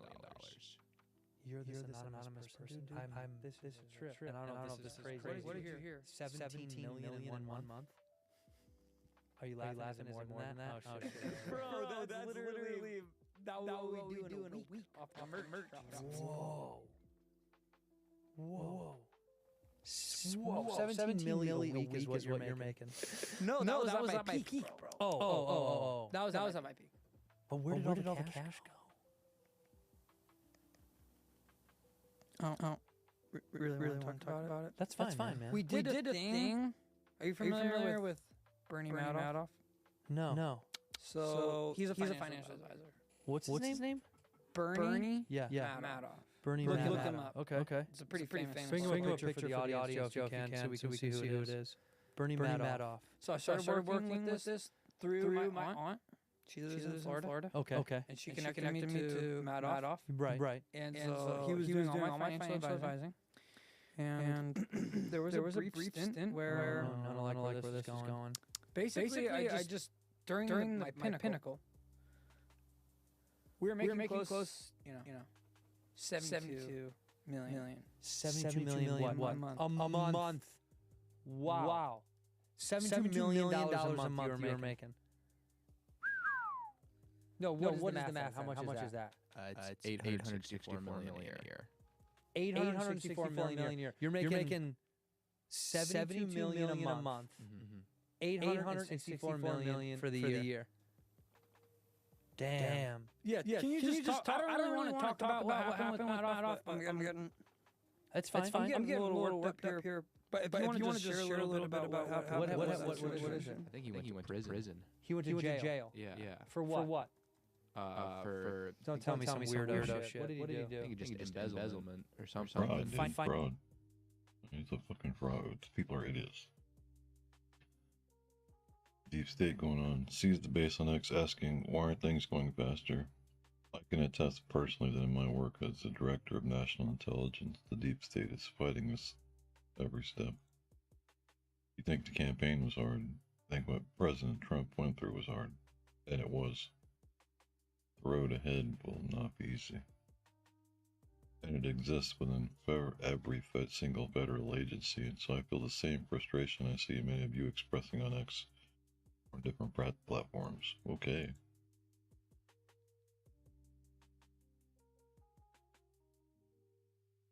Go to Maine.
What the fuck?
Oh shit. Prohibited.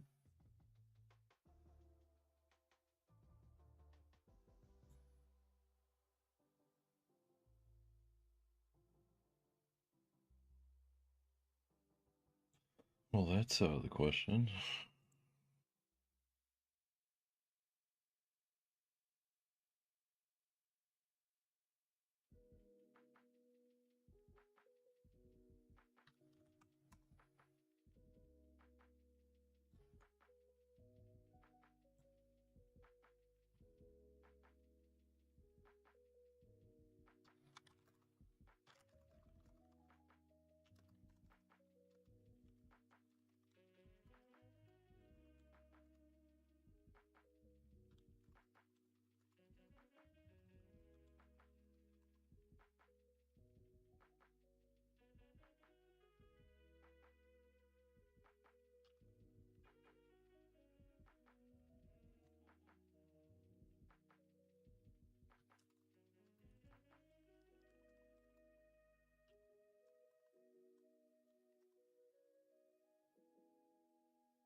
Okay.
Really is working.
Whatever happened to Corpse Husband? If you don't know what happened to Corpse, you might be surprised to learn that his story is extremely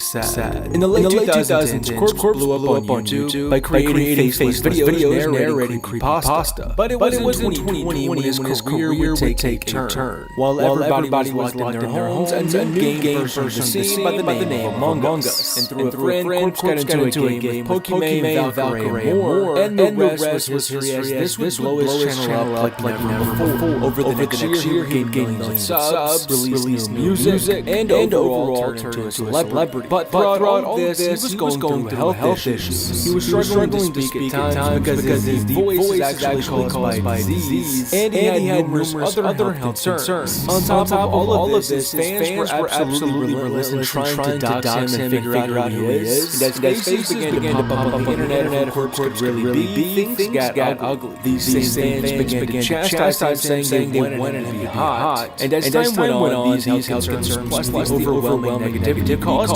Corpse to take a step back. For a little bit, he continued to make music, but he completely stopped playing games. But even now, it's been years since we've heard Corpse at all. Maybe Corpse will make a return, but unless the internet gets suddenly less negative, I don't see that. Send this to a fan who used to love Corpse and don't forget to like.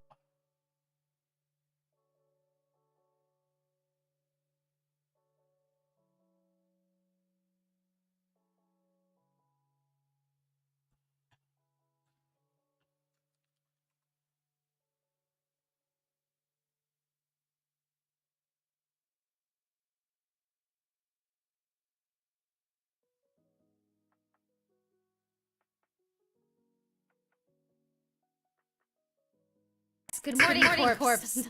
Good morning. Oh. Okay, everyone is deaf. Yes. Good morning, Corpse. Good morning. Yeah, thanks. I'm trying to turn the fucking volume down on this game. Oh, I gotta open it up. Hello. Okay, everyone is deaf.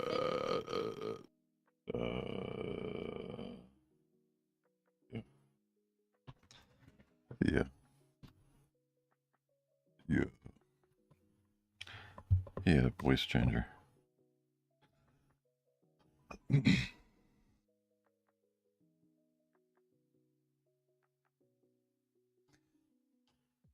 but.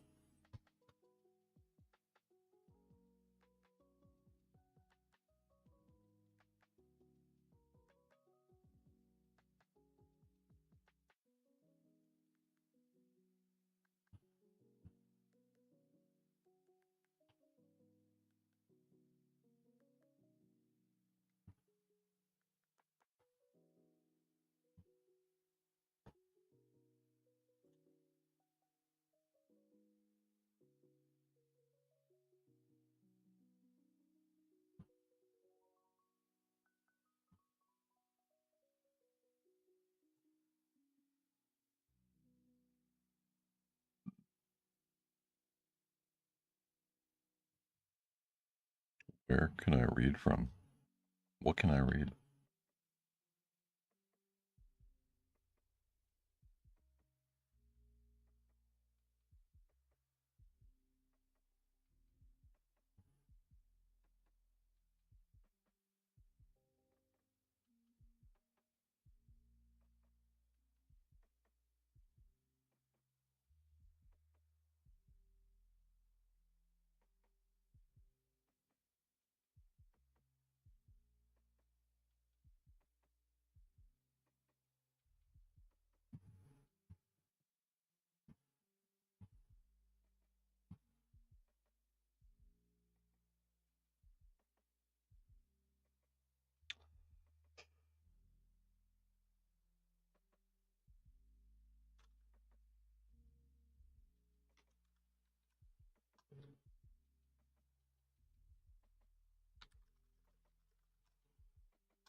Let's see here.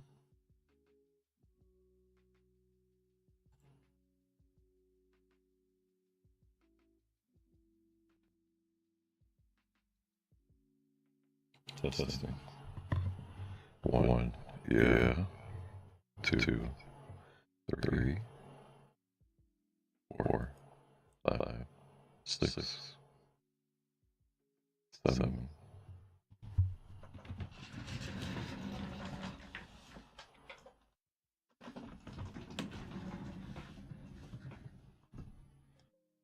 I like my gate is bad.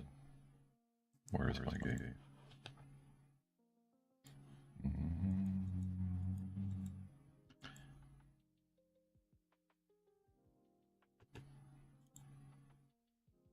Hello, can you hear me?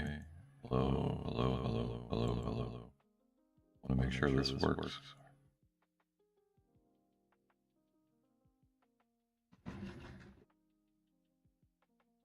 Maybe it's a little low. Is that better? Can you help me? Can you hear me? Hello, hello. Testing. 1, 2.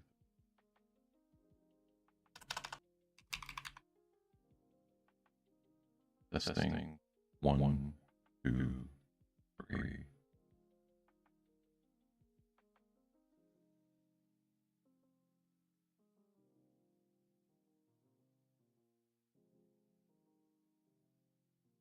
Testing. 1, 2. Yo, I'm here. Test. Check it.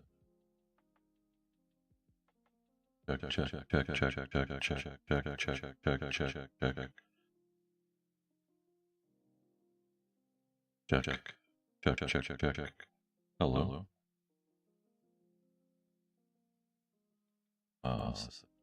Save.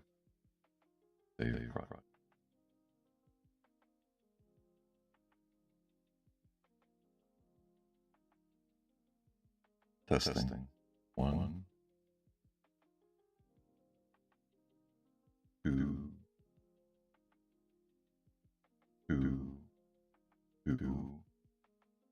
3, 4, 5, 6. Testing. 1, 2, 3, 4.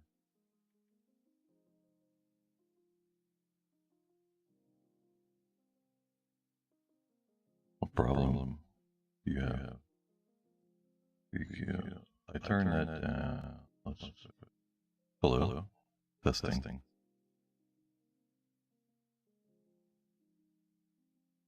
One, 2, 3, 4, 5, 6, 7, 8, 9, 10.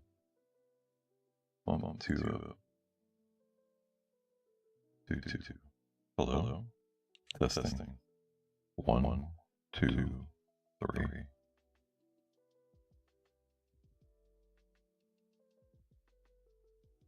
4, 5, 6, 7, 8, 9, 10, 11, 12, 13, 14,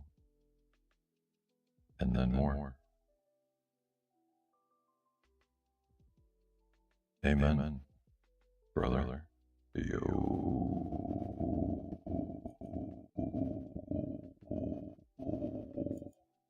Hello. Testing. 1, 2, 3, 4. Hello. Testing. My mic sound good.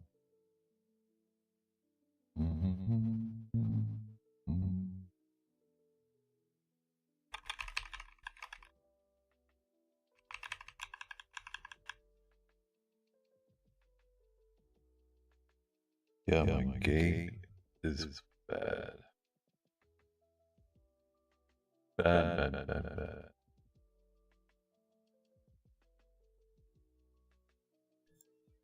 Testing. 1, 2, 3, 4, 5, 6, 7, 8, Hello? What do you mean?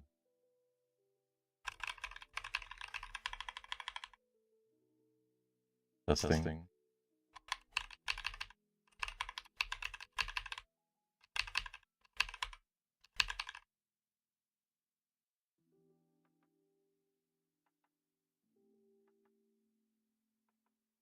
Go. Testing. One. Go. Test.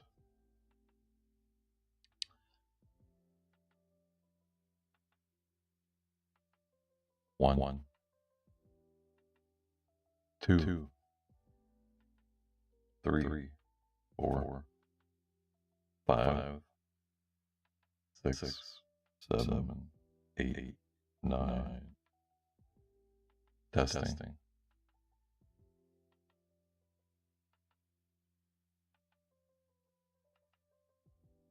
What do you mean? Hello? Hey, yo.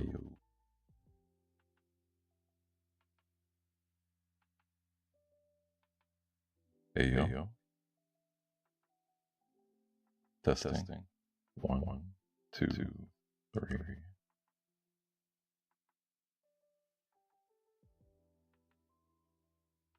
What's that sound on? Hello? Testing. 1, 2, 3. 4. Yeah. 1, 2, 3.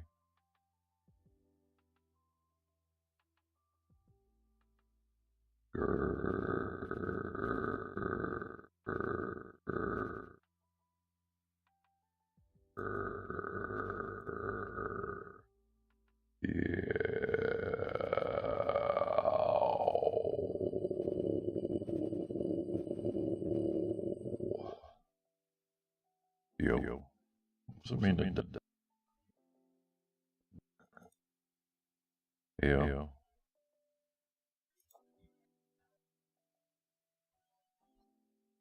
Not duck it. Testing. 1, 2, 3.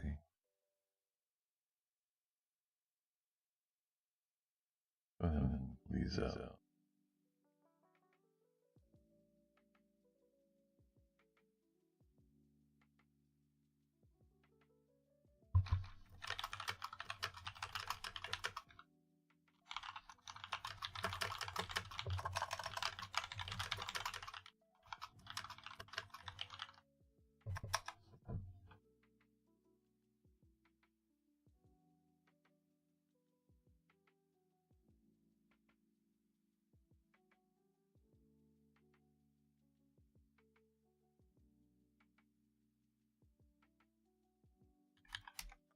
Testing.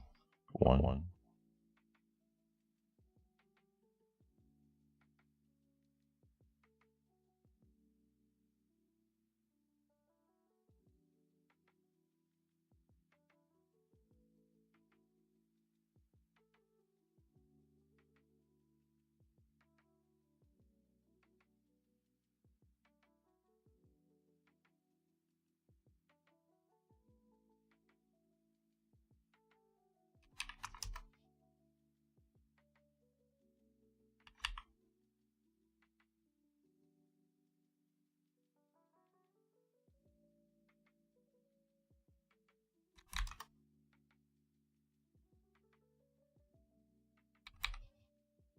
Hey, yo. Ready?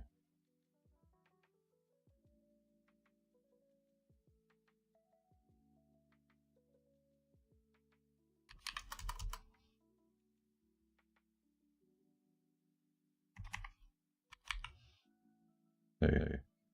Can you hear me? That's too boxes. Hey. Can you hear me? Yo. That's boxes.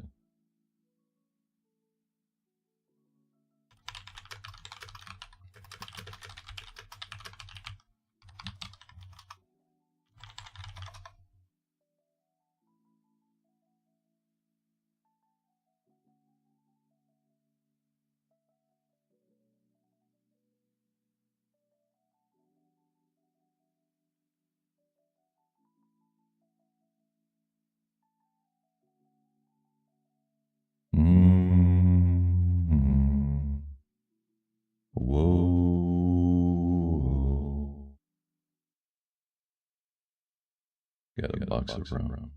Rum.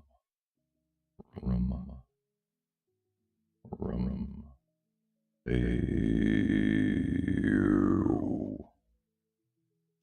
All right. Let's see what we got. One. Let's drop that down. I need more. Why is it so bad? So bad.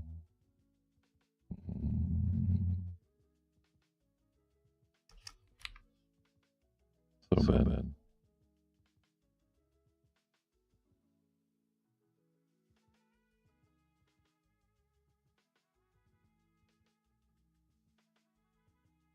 Hello. Can you hear me? 3, 2. Let's drop this down. Can you hear me? What about now? Trying to get the boxiness on. Can you hear me?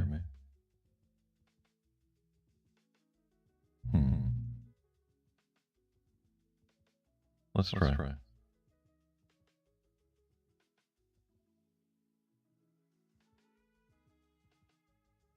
Hello. Testing.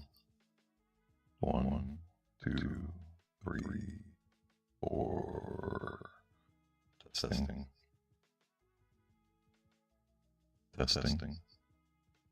Hello.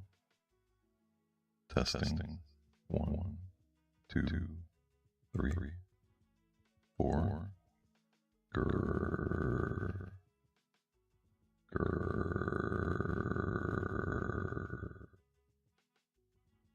Just change to high business. Hello. Testing. 1, 2, 3. Hello. Test. I am not what you'd expect.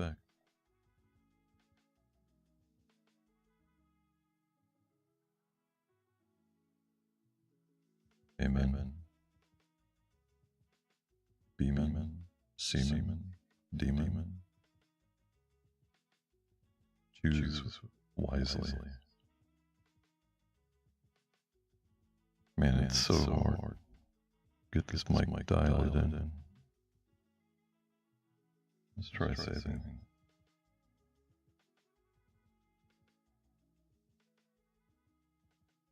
Hello.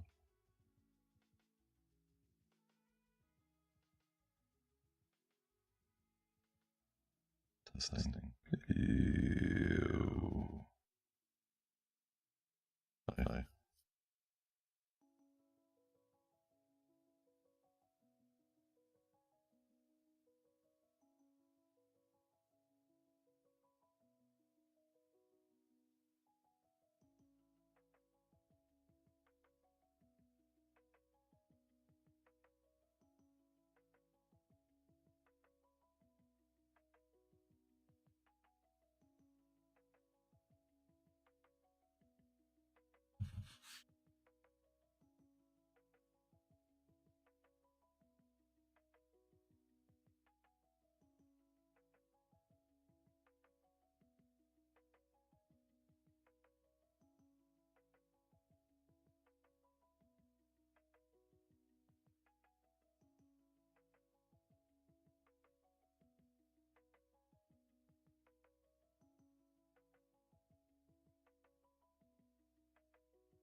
Yeah.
Walter Isaacson reveals the wild story. Alright, let's go to...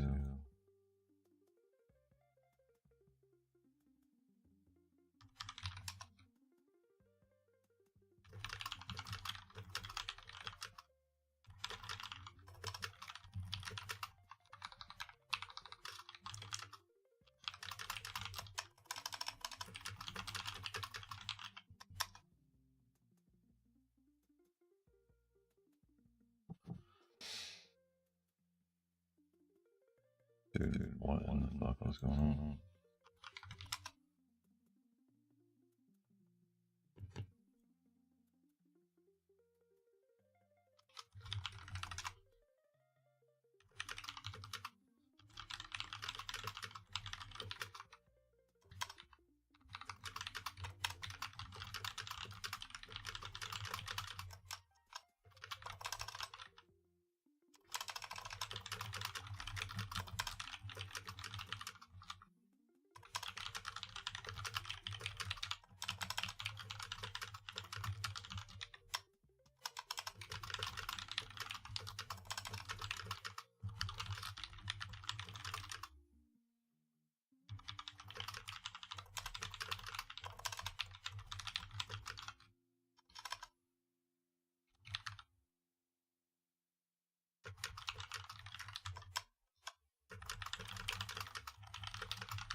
Telltale Heart.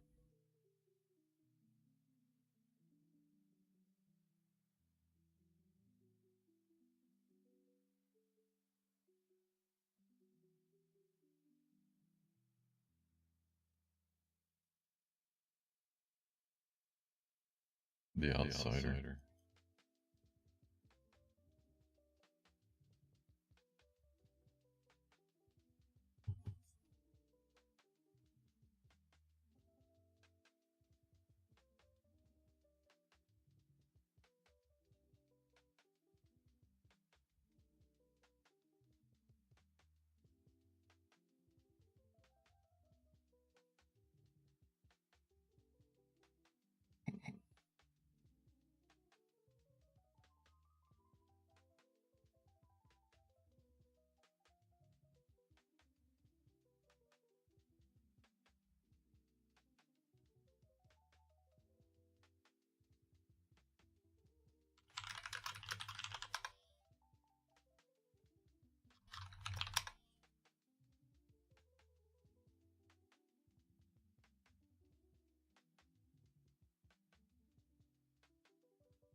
petting a pendulum.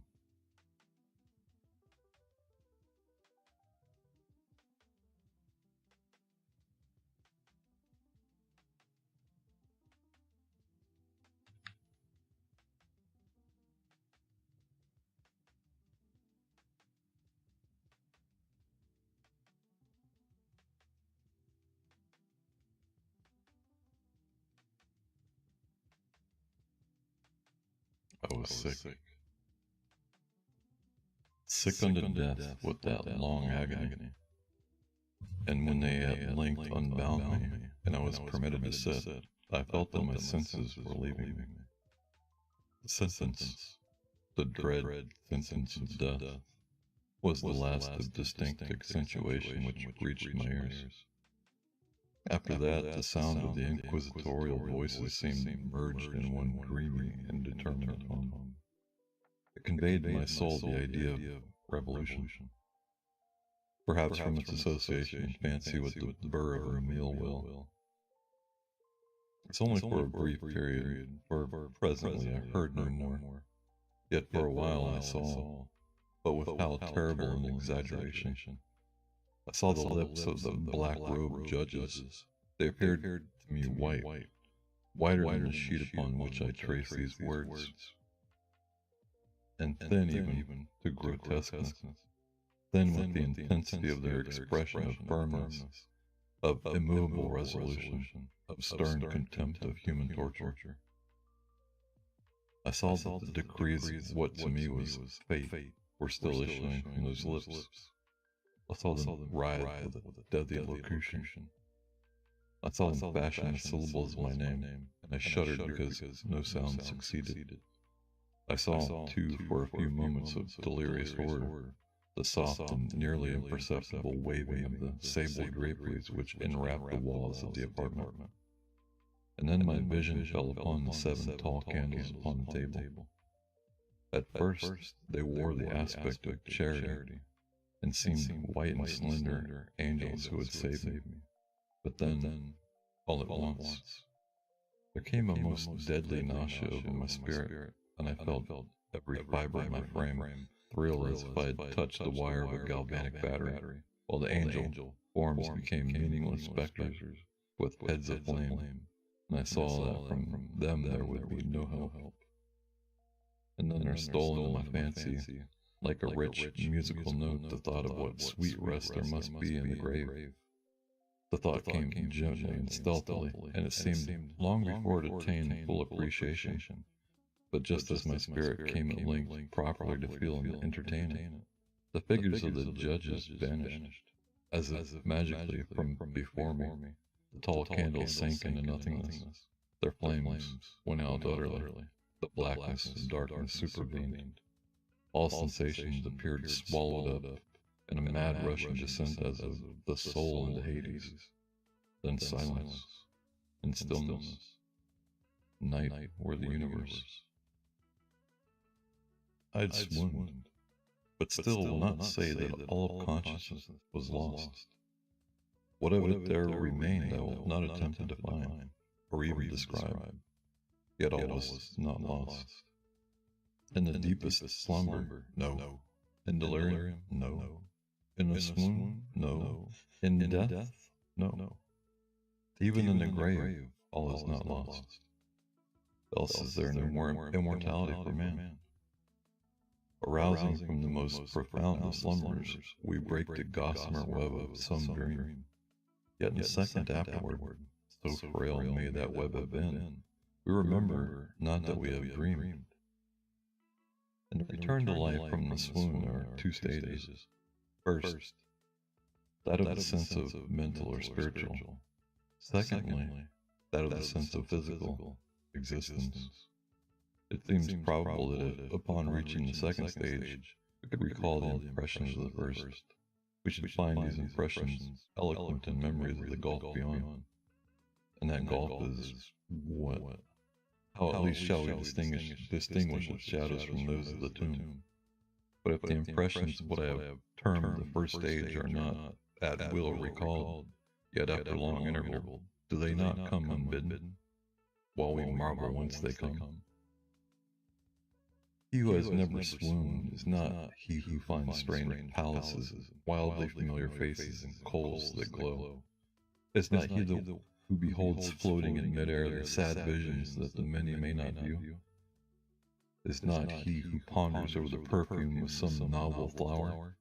Is not he whose brain grows bewildered with the meaning of some musical cadence which has never been before arrested his attention?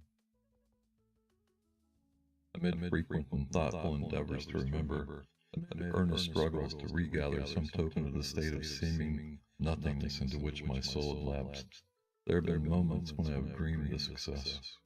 There have been brief, very brief periods when I have conjured up remembrances which the lucid reason of a later epoch assures me could have had reference only to that condition of seeming unconsciousness. These shadows of memory tell indistinctly of tall figures that lifted and bore me in silence down, still down, till a hideous dizziness oppressed me at the mere idea of the interminableness of the descent. They tell also of a vague horror at my heart, on account of that heart's unnatural stillness. Then comes the sense of sudden motionlessness throughout all things, as if those who bore me, a ghastly train, had outrun, in their descent, the limits of the limitless, and paused from the wearisomeness of their toil. After this I call to mind flatness and dampness, and then all is madness, the madness of a memory which busies itself among forbidden things.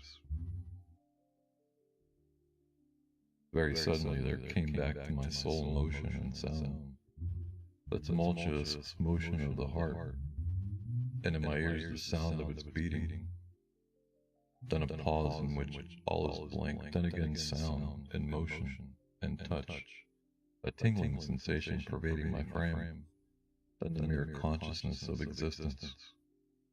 Without thought a condition which lasted long, then, very suddenly, thought, and shuddering terror and earnest endeavor to comprehend my true state, and strong desire to lapse into insensibility, then a rushing revival of soul and a successful effort to move.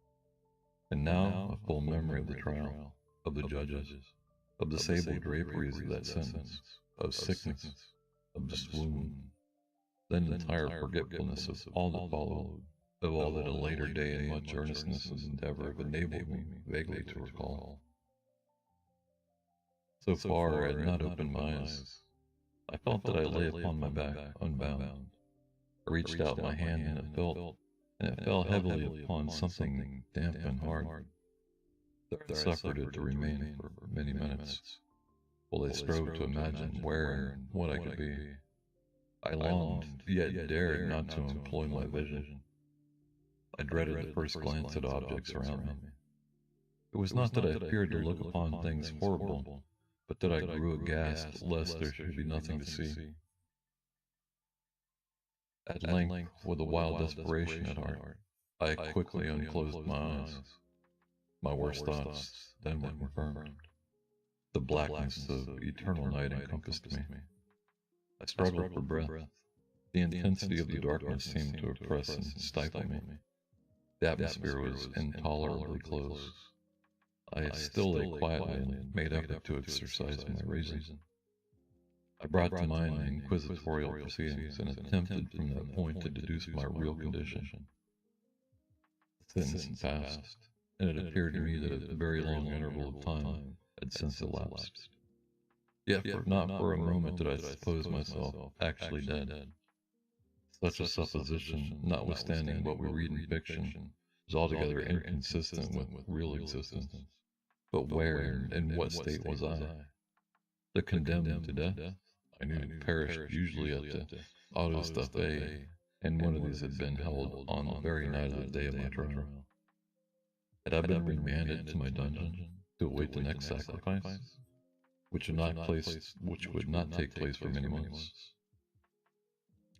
This I at once saw could not be. Victims had been in immediate demand. Moreover, my dungeons, as well as all the condemned cells at Toledo, had stone floors, and light was not altogether excluded. A fearful idea now suddenly drove the blood in torrents upon my heart. and for a brief period, I once more relapsed into insensibility. Upon recovering, I at once started to my feet, trembling convulsively in every fiber. I thrust my arms wildly above and around me in all directions. I felt nothing, yet dreaded to move a step, lest I should be impeded by the walls of the tomb. Perspiration burst from every pore, and stood in cold, big beads upon my forehead. The agony of suspense grew at length intolerable, and I cautiously moved forward, with my arms extended and my eyes straining from their sockets, in the hope of catching some faint ray of light. I proceeded for many paces, but still all was blackness and vacancy. I breathed more freely. It seemed evident that mine was not, at least, the most hideous of fates. And now, as I still continued to step cautiously onward, there came thronging upon my recollection a thousand vague rumors of the horrors of Toledo, of the dungeons. There had been strange things narrated, fables I had always deemed them, but yet strange and too ghastly to repeat, save in a whisper. Was I left to perish of starvation in this subterranean world of darkness? Or what fate, perhaps even more fearful, awaited me? That the result would be death, and a death of more than a customary bitterness. I knew too well the character of my judges to doubt. The mode and the hour were all that occupied or distracted me. My outstretched hands at length encountered some solid obstruction. It was a wall, seemingly of stone masonry, very smooth, slimy, and cold. I followed it up, stepping with all the careful distrust with which certain antique narratives had inspired me. This process, however, afforded me no means of ascertaining the dimensions of my dungeon, as I might make its circuit and return to the point whence I set out, without being aware of the fact, so perfectly uniform seemed the wall. I therefore sought the knife which had been in my pocket, when led into the inquisitorial chamber, but it was gone. My clothes had been exchanged for a wrapper of coarse serge. I thought of forcing the blade in some minute crevice or minute crevice of masonry, so as to identify my point of departure. The difficulty, nevertheless, was but trivial, although in the disorder of my fancy it seemed at first insuperable. I tore a part of the hem from the robe and placed the fragment at full length, and at right angles to the wall. In groping my way around the prison, I could not fail to encounter this rag upon completing the circuit. So at least I thought, but I had not counted upon the extent of the dungeon, or upon my own weaknesses. The ground was moist and slippery. I staggered onward for some time, when I stumbled and fell. My excessive fatigue induced me to remain prostrate, and sleep soon overtook me as I lay. Upon awaking and stretching forth an arm, I found beside me a loaf and a pitcher with water. I was too much exhausted to reflect upon the circumstance, but ate and drank with avidity. Shortly afterward I resumed my tour round the prison, and with much toil came at last upon the fragment of the serge. Up to the period when I fell I had counted 52 paces, and upon resuming my walk I had counted 48 more. When I arrived at the rag, there were in all, then, 100 paces, and, admitting 2 paces to the yard, I presumed the dungeon to be 50 yards in circuit. I had met, however, with many angles in the wall, and thus I could form no guess at the shape of the vault. For a vault I could not help supposing it be. I had little object, certainly no hope these researches, but a vague curiosity prompted me to continue them. Quitting the wall, I resolved to cross the area of the enclosure. At first I proceeded with extreme caution, for the floor, although seemingly of solid material, was treacherous with slime. At length, however, I took courage, did not hesitate to step firmly, endeavoring to cross in as direct a line as possible.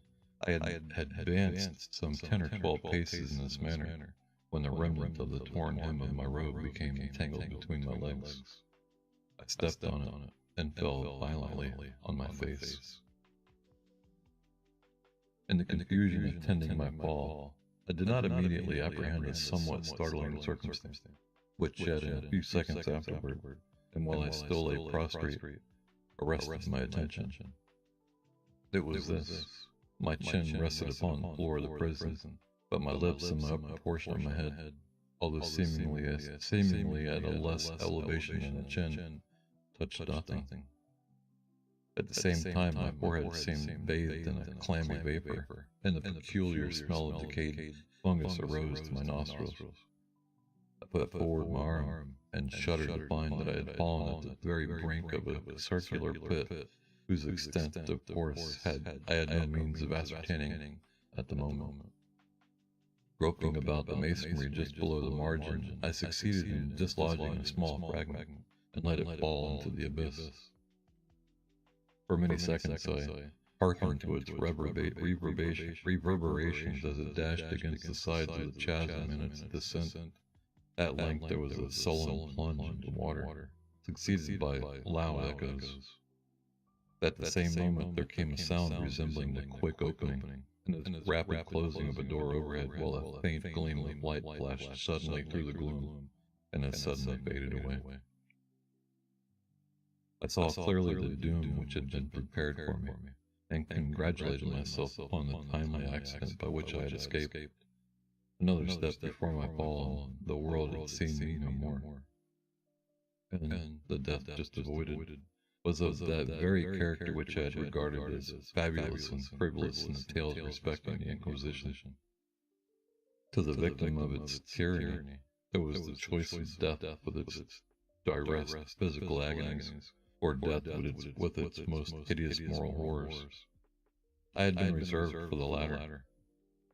By long suffering, my nerves had been unstrung until I trembled at the sound of my own voice, and become in every respect a fitting subject for the species of torture which awaited me. Shaking in every limb, I groped my way back to the wall, resolving there to perish rather than risk the terrors of the wells, of which my imagination now pictured many in various positions about the dungeon. In other conditions of mind, I might have the courage to end my misery at once by a plunge into one of these abysses, but now was the veriest of cowards. Neither could I forget what I had read of these pits, that the sudden extinction of life formed no part of their most horrible plan. Agitation of spirit kept me awake for many long hours, but at length I again slumbered. Upon arousing, I found by my side, as before, a loaf and a pitcher of water. A burning thirst consumed me, and I emptied the vessel at a draught. It must have been drugged, for scarcely had I drunk before I became irresistibly drowsy. A deep sleep fell upon me, a sleep like that of death. How long it lasted, of course, I know not, but when, once again, I unclosed my eyes, the objects around me were visible. By a wide sulphurous luster, the origin of which I could not at first determine, I was able to see the extent and aspect of the prison. In its size I had been greatly mistaken. The whole circuit of its walls did not exceed 25 yards. For some minutes this fact occasioned me a world of vain trouble. Vain indeed. For what could be of less importance, under the terrible circumstances which environed me, than the mere dimensions of my dungeon? But my soul took a wild interest in trifles, and I busied myself in endeavors to account for the error I had committed in my measurement. The truth at length flashed upon me. In my first attempt at exploration I had counted 52 paces up to the period when I fell. I must then have been within a pace or two of the fragment of surge. In fact, I had nearly performed the circuit of the vault. I then slept, and upon waking I must have returned upon my steps, thus supposing the circuit nearly double what it actually was. My confusion of mind prevented me from observing that I began my tour with the wall to the left, and ended it with the wall to the right. I had been deceived, too, in respect to the shape of the enclosure. and feeling my way, I had found many angles and thus deduced an idea of great irregularity. So potent is the effect of total darkness upon one arousing from lethargy or sleep. The angles were simply those of a few slight depressions, or niches, at odd intervals. The general shape of the prison was square. What I had taken for masonry seemed now to be iron, or some other metal, in huge plates, whose sutures or joints occasioned the depression. The entire surface of this metallic enclosure was rudely daubed in all the hideous and repulsive devices to which the charnel superstition of the monks has given rise. The figures of fiends and aspects of menace, with skeleton forms and other more really fearful images, overspread and disfigured the walls. I observed that the outlines of these monstrosities were sufficiently distinct, but that the colors seemed faded and blurred, as if from the effects of a damp atmosphere. I now noticed the floor, too, which was of stone. In the center yawned the circular pit from whose jaws I had escaped, but it was the only one in the dungeon. All this I saw distinctly and by much effort, for my personal condition had been greatly changed during slumber. I now lay upon my back, and at full length, on a species of low framework of wood. To this I was securely bound by a long strap resembling a surcingle. It passed in many convolutions about my limbs and body, leaving at liberty only my head and my left arm to such extent that I could, by dint of much exertion, supply myself with food from an earthen dish which lay by my side on the floor. I saw, to my horror, that the pitcher had been removed. I say to my horror, for I was consumed with intolerable thirst. Thirst it appeared to be the design of my persecutors to stimulate, for the food in the dish was meat pungently seasoned. Looking upward, I surveyed the ceiling of my prison. It was some 30 or 40 feet overhead, and constructed much as the side walls. In one of its panels a very singular figure riveted my whole attention. It was the painted figure of Time, as he is commonly represented, save that, in lieu of a scythe, he held what, at a casual glance, I supposed to be the pictured image of a huge pendulum, such as we see on the antique clocks. There was something, however, in the appearance of this machine which caused me to regard it more attentively. While I gazed directly upward at it, for its position was immediately over my own, I fancied that I saw it in motion. In an instant afterward, the fancy was confirmed. Its sweep was brief, and of course slow. I watched it for some minutes, somewhat in fear, but more in wonder. Wearied at length with observing its dull movements, I turned my eyes upon other objects in the cell. A slight noise attracted my notice, and looking to the floor I saw several enormous rats traversing it. They had issued from the well, which lay just within view to my right. Even then, while I gazed, they came up in troops, hurriedly with ravenous eyes, allured by the scent of the meat. From this it required much effort and attention to scare them away. It might have been half an hour, perhaps even an hour, for I could take but imperfect note of time, before I again cast my eyes upward. What I then saw confounded and amazed me. The sweep of the pendulum had increased in extent by nearly a yard. As a natural consequence, its velocity was also much greater. But what mainly disturbed me was the idea that it perceptibly descended. I now observed, with what horror it is needless to say, that its nether extremity was formed of a crescent or of glittering steel, about a foot in length from horn to horn.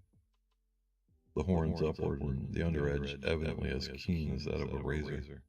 Like a razor also, it seemed massy and heavy, tapering from the edge into a solid and broad structure above. It was appended to a weighty rod of brass, and the whole hissed as it swung through the air. I could no longer doubt the doom prepared for me by monkish ingenuity and torture.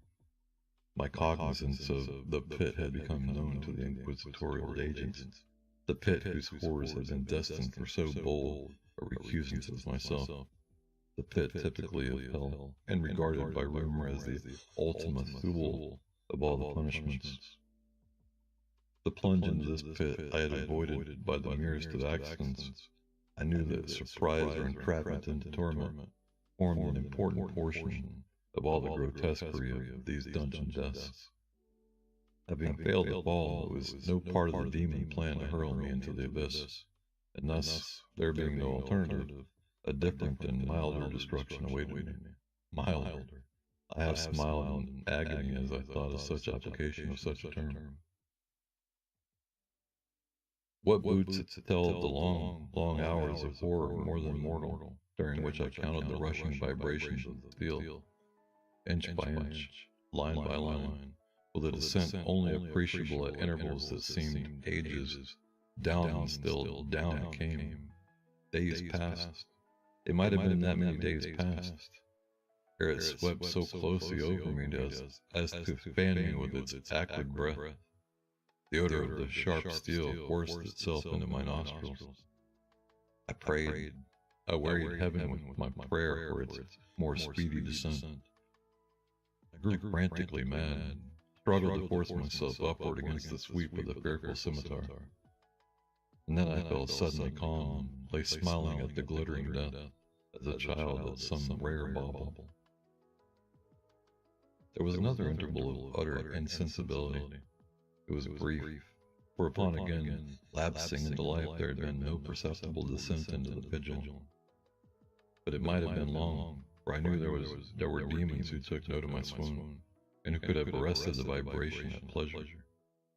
Upon my recovery, too, I felt very, inexpressibly sick and weak, as if through long inanition. Even amid the agonies of that period, the human nature craved food. With painful effort I outstretched my left arm as far as my bonds permitted, and took possession of the small remnant which had been spared me by the rats. As I put a portion of it within my lips, there rushed to my mind a half-formed thought of joy, of hope. Yet what business had I with hope? It was, as I say, a half-formed thought. Man has many, such which are never completed. I felt that it was of joy, of hope, but felt also that it had perished in its formation. In vain I struggled to perfect, to regain it.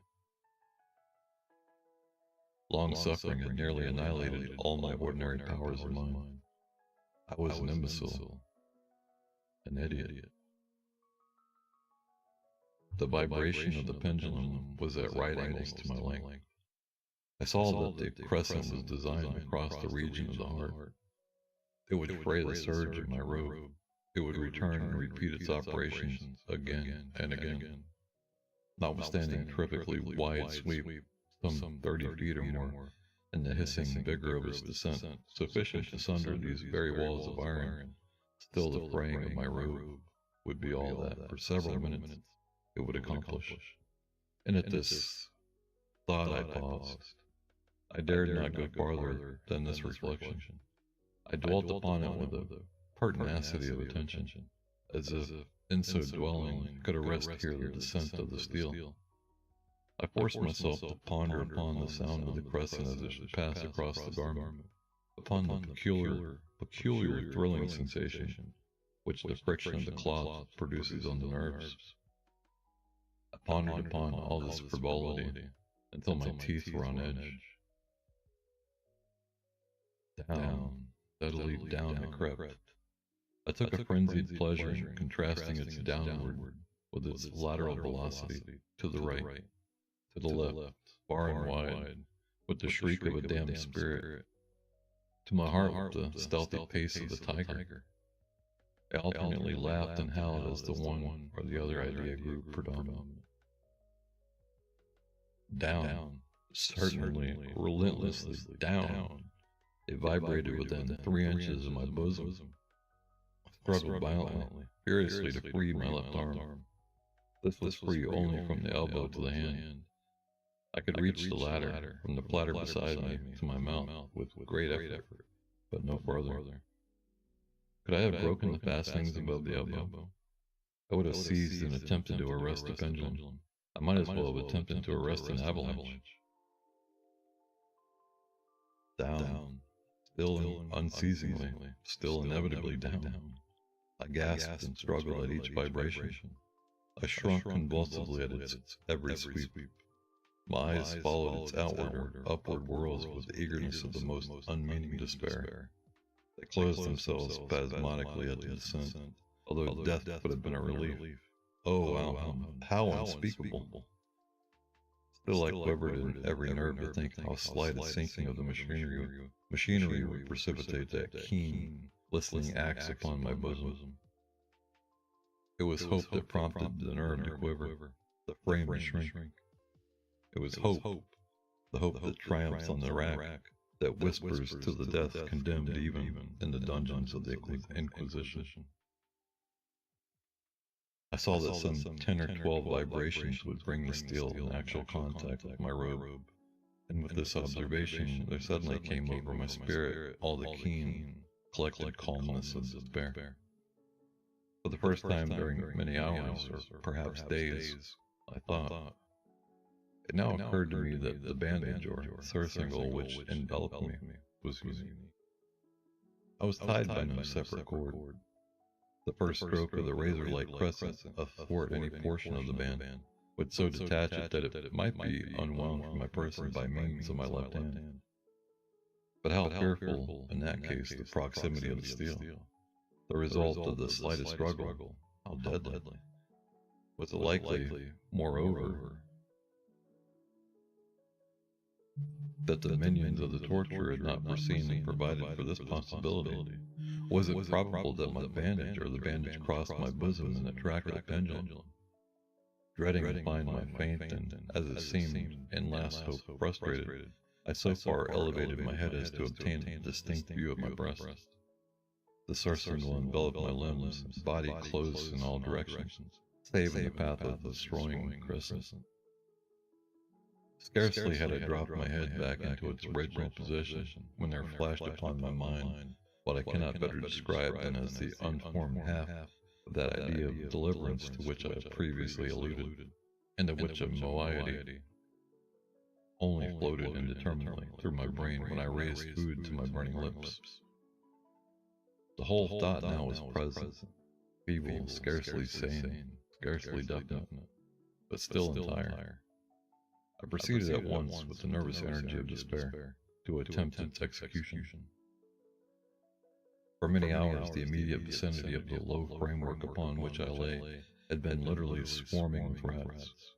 They were wild, bold, ravenous, their red eyes glaring upon me as if they waited for the motionlessness on my part to make me their prey. To what food, I thought, they had been accustomed in the well. They had devoured, in spite of all my efforts to prevent them, all but a small remnant of the contents of the dish. I had fallen into a habitual seesaw, or wave of the hand about the platter, and at length the unconscious uniformity of the movement deprived it of effect. In their voracity, the vermin frequently fastened their sharp fangs in my fingers. With the particles of the oily and spicy viand which now remained, I thoroughly rubbed the bandage wherever I could reach it. Then raising my hand from the floor, I lay breathlessly still. At first the ravenous animals were startled and terrified at the change, at the cessation of movement. They shrank alarmedly back. Many sought the well, but this was only for a moment. I had not counted in vain upon the voracity. Observing that I remained without motion, one or two of the boldest leaped upon the framework and smelt at the surcingle. It seemed to signal for a general rush. Forth from the well they hurried in fresh troops. They clung to the wood, they overran it, and leaped in hundreds upon my person. The measured movement of the pendulum disturbed them not at all. Avoiding its strokes, they busied themselves with the anointed bandage. They pressed They swarmed upon me in ever-accumulating heaps. They writhed upon my throat, their cold lips sought my own. I was half stifled by their thronging pressure. Disgust, for which the world has yet no name, swelled my bosom and chilled with a heavy clamminess my heart. Yet 1 minute, and I felt that the struggle would be over. Plainly I perceived the loosening of the bandage. I knew that in more than one place it must be already severed. With a more than human resolution, I lay still. Nor had I erred in my calculations, nor had I endured in vain. I at length felt that I was free. The surcingle hung in ribbons from my body, but the stroke of the pendulum already pressed upon my bosom. It had divided the serge of the robe. It had cut through the linen beneath. Twice again it swung, and a sharp sense of pain shot through every nerve. But the moment of escape had arrived. At a wave of my hand, my deliverers hurried tumultuously away. With a steady movement, cautious, sidelong, shrinking, and slow, I slid from the embrace of the bandage and beyond the reach of the scimitar. For the moment, at least, I was free. Free. And in the grasp of the Inquisition. I had scarcely stepped from my wooden bed of horror upon the stone floor of the prison, when the motion of the hellish machine ceased, and I beheld it drawn up by some invisible force through the ceiling. This was a lesson which I took desperately to heart. My every motion was undoubtedly watched. Free. I had to escape death in one form of agony, to be delivered into worse than death in some other. With that thought, I rolled my eaves nervously around on the barriers of iron that hemmed me in. Something unusual, some change, which at first I could not appreciate distinctly. It was obvious had taken place in the apartment. For many minutes of a dreamy and trembling abstraction, I busied myself in vain, unconnected conjecture. During this period I became aware, for the first time, of the origin of the sulphurous light which illumined the cell. It proceeded from a fissure about half an inch in width, extending entirely around the prison at the base of the walls, which thus appeared and were completely separated from the floor. I endeavored, but of course in vain, to look through the aperture. As I rose from the attempt, the mystery of the alteration in the chamber broke at once upon my understanding. I have observed that, although the outlines of the figures upon the walls were sufficiently distinct, yet the colors seemed blurred and indefinite. These colors had now assumed, and were momentarily assuming, a startling and most intense brilliancy that gave to the spectral and fiendish portraitures an aspect that might have thrilled even firmer nerves than my own. Demon eyes of a wild and ghastly vivacity glared upon me in 1,000 directions where none had been visible before, and gleamed with the lurid luster of a fire that I could not force my imagination to regard as unreal. Unreal? Even while I breathed, there came to my nostrils the breath of the vapor of a heated iron.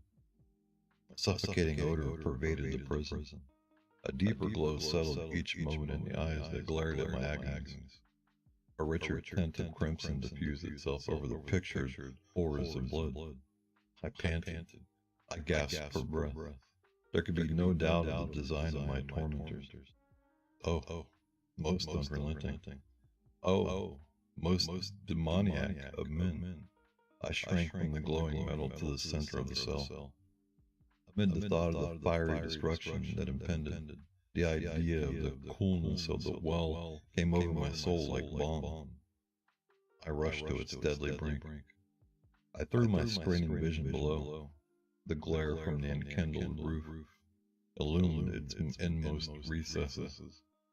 Yet for a wild moment did my spirit refuse to comprehend the meaning of what I saw. At length it wrestled its way into my soul. It burned itself in upon my shuddering reason. Oh, for a voice to speak. Oh, horror. Oh, any horror but this. With a shriek I rushed from the margin and buried my face in my hands. weeping bitterly. The heat rapidly increased, and once again I looked up, shuddering as with a fit of the vague. There had been a second change in the cell, and now the change was obviously in the form. As before, it was in vain that I, at first, endeavored to appreciate or understand what was taking place. But not long was I left in doubt. The inquisitorial vengeance had been hurried by my twofold escape, and there was to be no more dallying with the King of Terrors. The room had been square. I saw that two of its iron angles were now acute, two, consequently, obtuse. The fearful difference quickly increased with a low rumbling or moaning sound. In an instant the apartment had shifted its form into that of a lozenge. But the alteration stopped not here. I neither hoped nor desired to stop. I could have clasped the red walls to my bosom as a garment of eternal peace. Death, I said. Any death but that of a pit. Fool! Might I have not known that into the pit it was the object of the burning iron to urge me? Could I resist its glow? Or, even that, could I withstand its pressure? And now, flatter and flatter grew the lozenge, with a rapidity that left me no time for contemplation. Its center, and of course its greatest width, came just over the yawning gulf. I shrank back, but the closing walls pressed me resistlessly onward. At length, my seared and writhing body, there was no longer an inch of foothold on the firm floor of the prison. I struggled no more, but the agony of my soul found vent in one loud, long, and final scream of despair. I felt that I tottered upon the brink. I averted my eyes. There was a discordant hum of human voices. There was a loud blast as of many trumpets. There was a harsh grating as of 1,000 thunders. The fiery walls rushed back. An outstretched arm caught my own as I fell, fainting into the abyss. It was that of General Lasalle.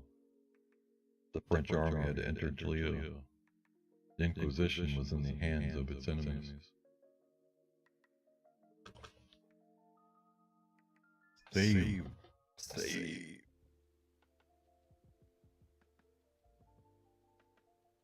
The pit and the pendulum.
What's next? What is this? Bum bum bum bum bum bum bum bum. Turn this up. Hello? Testing. Pit and pendulum.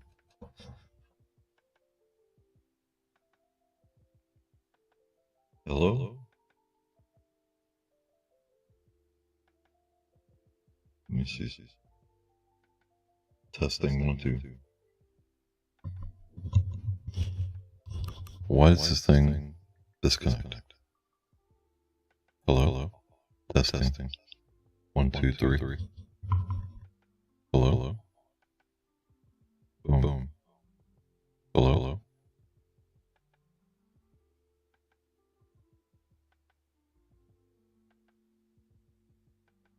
Testing my mic one more time, making sure this thing is working.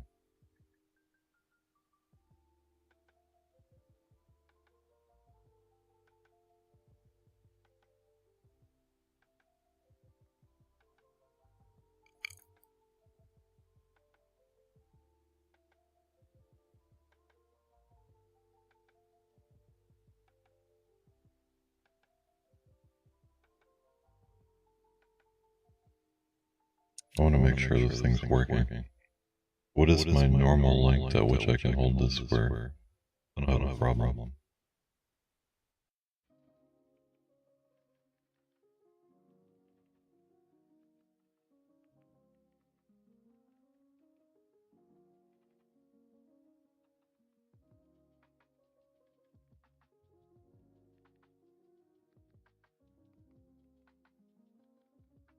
Hello? Testing. Is this a good length at which I'm holding my mic, or how close do I need it?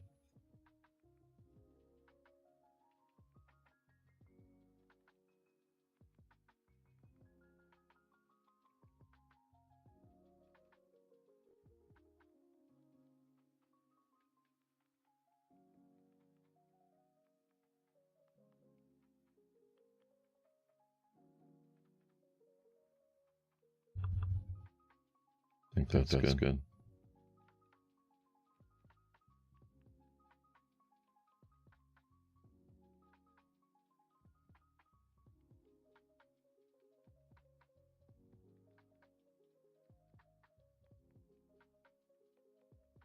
Hello? Let's see. The $25,000 jaw.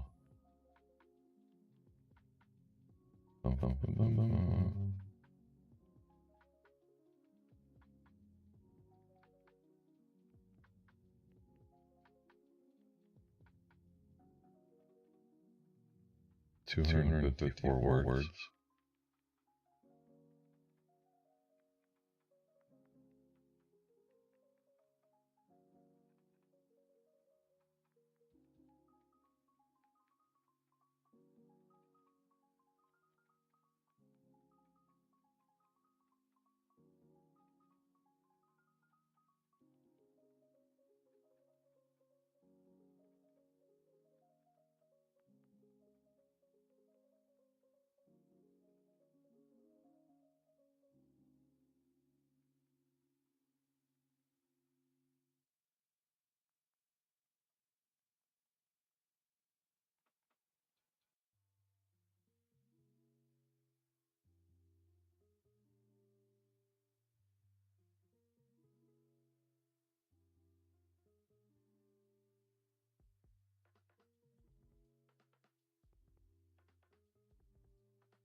The Adventure of the Egyptian Tomb by Agatha Christie, published in 1923. Congratulations for being 100 years old there. Or 103. I've always considered that one of the most thrilling and dramatic of the many adventures I've shared with Poirot was that of our investigation into the strange series of death, which followed upon the discovery and opening of the tomb of King Menera. Hard upon the discovery of the tomb of Tutankhamun by Lord Carnarvon, Sir John Willard and Mr. Blymer of New York, who were pursuing their excavations not far from Cairo, in the vicinity of the pyramids of Giza, came unexpectedly on a series of funeral chambers. The greatest interest was aroused by the discovery. The tomb appeared to be that of King Menera, or one of the shadowy kings of the 8th dynasty, when the old king was falling to decay. Little was known about this period, and the discoveries were fully reported in the newspapers. An event soon occurred which took a profound hold on the public mind. Sir John Willard died quite suddenly of heart failure. The more sensational newspapers immediately took the opportunity of reviving all the old superstitious stories connected with the ill luck of certain Egyptian treasures. The unlucky mummy at the British Museum, that hoary old chestnut was dragged out with fresh zest, was quietly denied by the museum, but nevertheless enjoyed all its unusual vogue. A fortnight later, Mr. Blighter died of acute blood poisoning, and a few days afterwards, a nephew of his shot himself in New York. The curse of Menhera was the talk of the day, and the magic power of dead and gone Egypt was exalted to a fetish point. It was then that Poirot received a brief note from Lady Willard, widow of the dead archaeologist, asking him to go and see her at her house in Kensington Square. I accompanied him. Lady Willard was a tall, thin woman, dressed in deep mourning. Her haggard face bore eloquent testimony to her recent grief. It is kind of you to have come so promptly, Monsieur Poirot. I am at your service, Lady Willard. You wish to consult me? You are, I am aware, a detective, but it is not only as a detective that I wish to consult you. You are a man of original views, I know. You have imagination, experience of the world. Tell me, Monsieur Poirot, what are your views on the supernatural? Poirot hesitated for a moment before he replied. He seemed to be considering. Finally he said, Let us not misunderstand each other, Lady Willard. It is not a general question that you are asking me there. It has a personal application, as it not. You're referring obliquely to the death of your late husband. That is so, she admitted. You want me to investigate circumstances of his death? I want you to ascertain from me exactly how much newspaper chatter and how much may be said to be founded on fact. Three deaths, Monsieur Poirot, each one inexplicable taken by itself, but taken together surely almost unbelievable coincidence, and all within a month of the opening of the tomb. It may be mere superstition.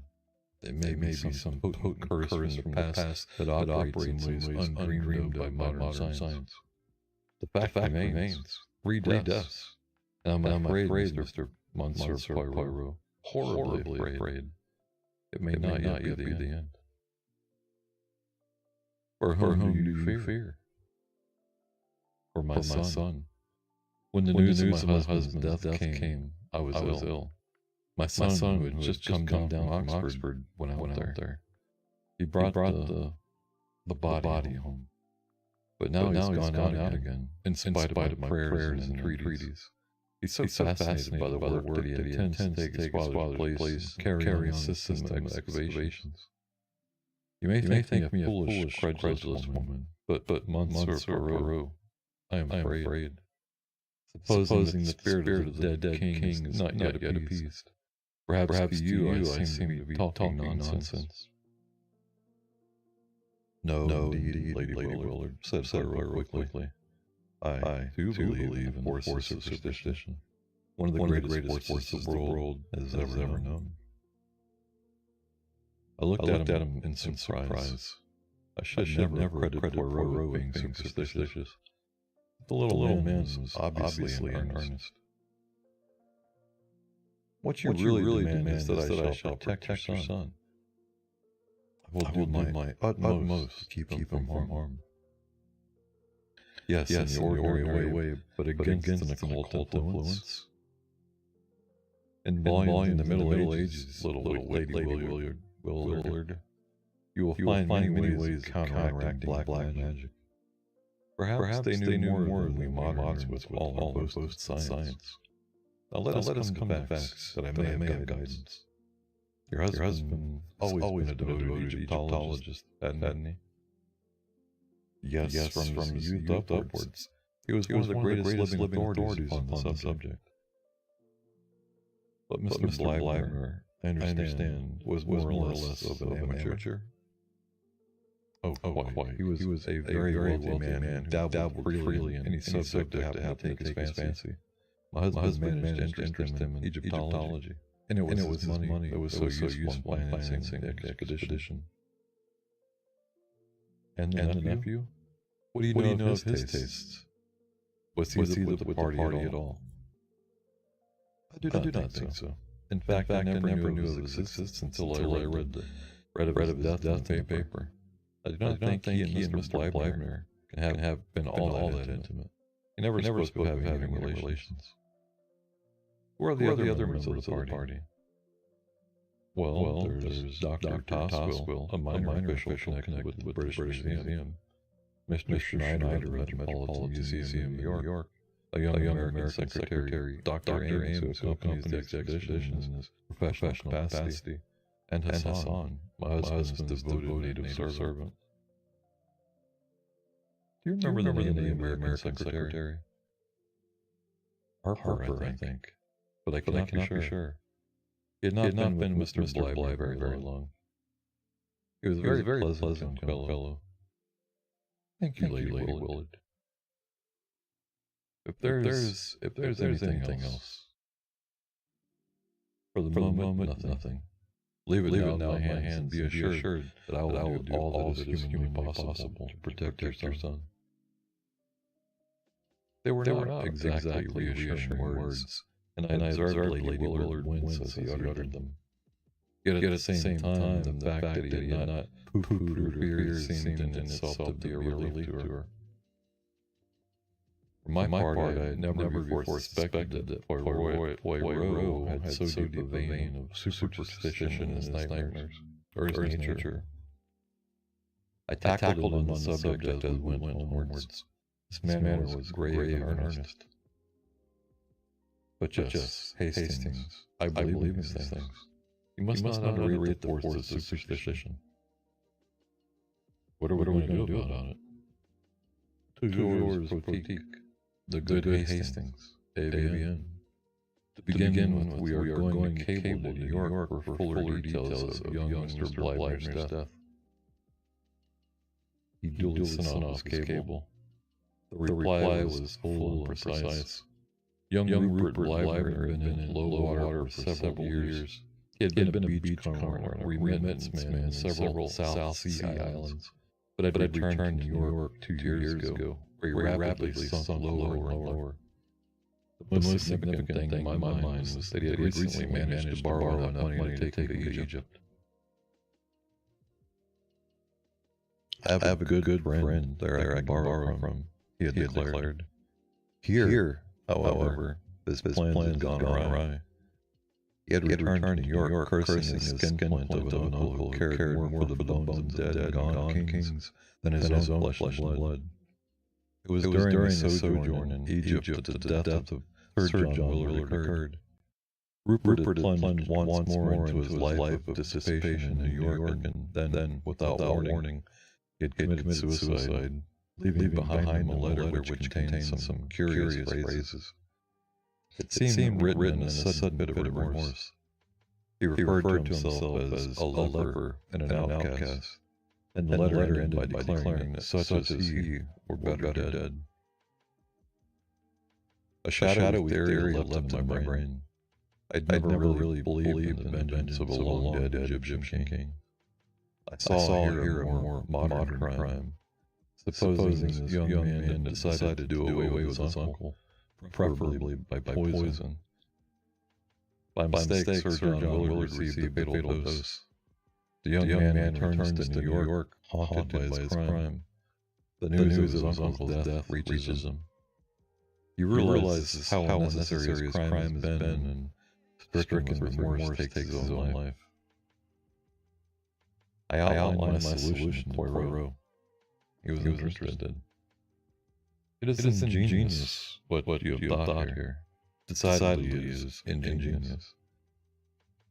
It may even be true. But you leave out of account the fatal influence of the tomb. I shrugged my shoulders. You still think that has something to do with it? So much so, mon ami, that we start for Egypt tomorrow. What? I cried astonished. I have said it. An expression of conscious heroism spread over Poirot's face. Then he groaned. But oh, he lamented. The sea. The hateful sea. It was a week later. Beneath our feet was the golden sand of the desert. The hot sun poured down overhead. Poirot, the picture of misery, wilted by my side. The little man was not a good traveler. Our 4 days' voyage from Marseilles had been one long agony to him. He had landed at Alexandria the wraith of his former self. Even his usual neatness had deserted him. We had arrived in Cairo and driven out at once to the Mina House Hotel, right in the shadow of the pyramids. The charm of Egypt had laid hold of me. Not so Poirot. Dressed precisely the same as in London, he carried a small clothes brush in his pocket and waged an unceasing war on the dust which accumulated on his dark apparel. And my boots, he wailed. Regard them, Hastings. My boots of the neat patent leather, usually so smart and shining. See the sand inside them, which is painful, and outside them, which outrages the sight. Also the heat causes my mustaches to become limp, but limp. Look at the Sphinx, I urged. Even I can feel the mystery and charm it exhales. Poirot looked at it discontentedly. It is not air happy, he declared. How could it? Half buried in sand in that untidy fashion. This cursed sand. Come. Now, there's a lot of sand in Belgium.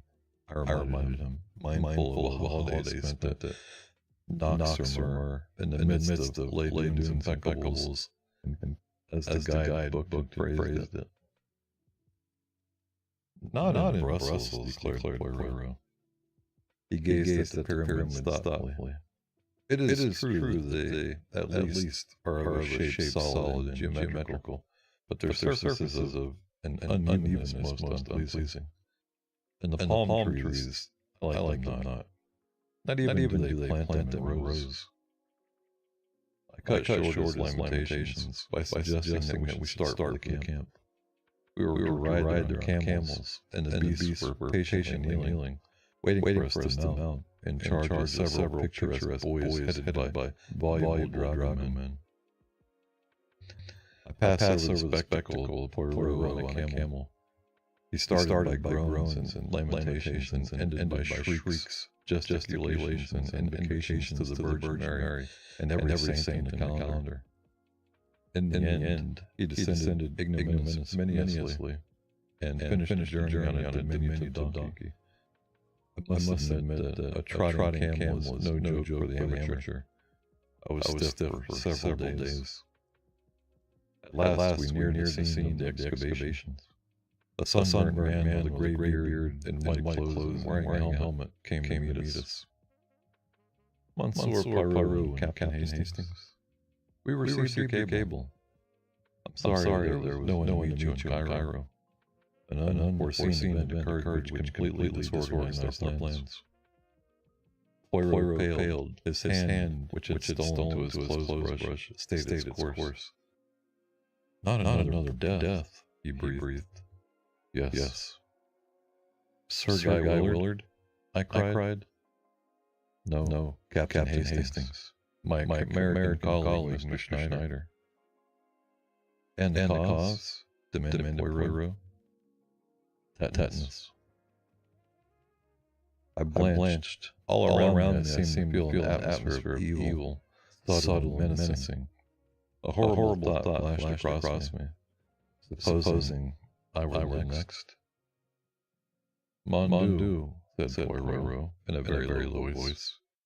I do not understand this. It is horrible. Tell me, Monsieur. There is no doubt that it was tetanus. I believe not, but Dr. Ames will tell you more than I can do. Of course. You are not the doctor. My name is Toswell. This then was the British expert described by Lady Willard as being a minor official at the British Museum. There's something that once grave and steadfast about him that took my fancy. If you'll come with me, continued Dr. Toswell, I'll take you to Sir Guy Willard. He was the most anxious to be informed as soon as we should arrive. We were taken across the camp to a large tent. Dr. Toswell lifted up a flap and we entered. Three men were sitting inside. Monsieur Poirot and Captain Hastings have arrived, Sir Guy, said Toswell. The youngest of the three men jumped up and came forward to greet us. There was a certain impulsiveness in his manner which reminded me of mother. It was not nearly so sunburned as the others, and that fact, coupled with a certain haggardness around the eyes, made him look older than his 22 years. He was clearly endeavoring to bear up under a severe mental strain. He introduced his two companions, Dr. Ames, a capable-looking man of 30-odd, with a touch of gray hair at the temples, and Mr. Harper, the secretary, a pleasant, lean young man wearing the national insignia of horn-rimmed spectacles. After a few minutes, desultory conversation, the latter went out, and Dr. Toswell followed him. We were left alone with Sir Guy and Dr. Ames. Please, any questions you want to ask, Monsieur Poirot, said Willard. We are utterly dumbfounded at this strange series of disasters, but it isn't. It can't be anything but coincidence.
Hey man, we went to high school together. I have a picture of us from back then. My name is York. York Small. Very interesting. Very interesting. Cheers, gentlemen, cheers. Motherfucker right now! Remember, money's worth its own. Fuck is wrong with that guy? You should use the gall of some people. The gall of some people.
I don't fucking like you.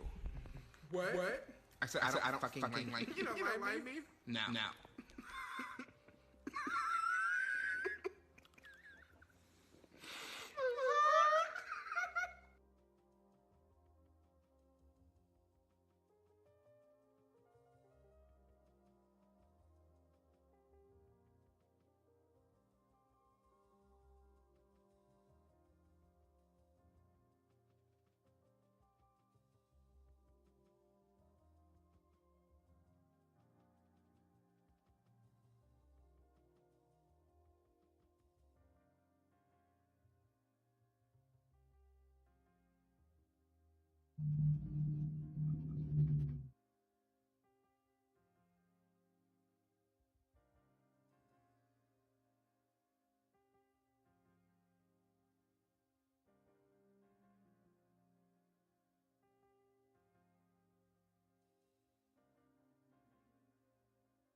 now been voted by the two greatest space explorers of all time.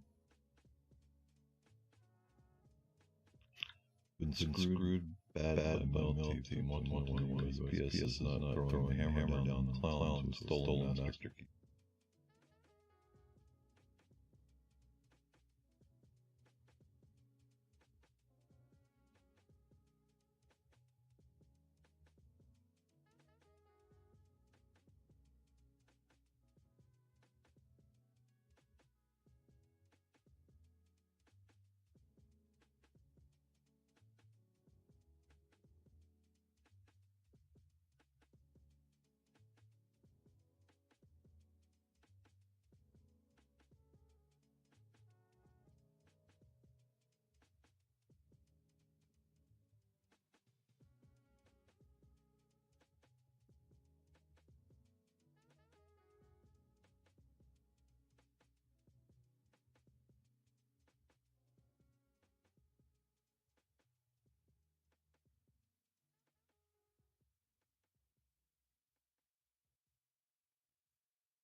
$35 pounds, and a man loses who gains 1 inch in his. That day, for no particular reason, I decided to go for a little run.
and I think this is what's happening, is that there's a lot of older women in these studios that are insecure about their age, and so they want to psy off everybody else into being attracted to and creating heroines out of basically middle-aged and menopausal women.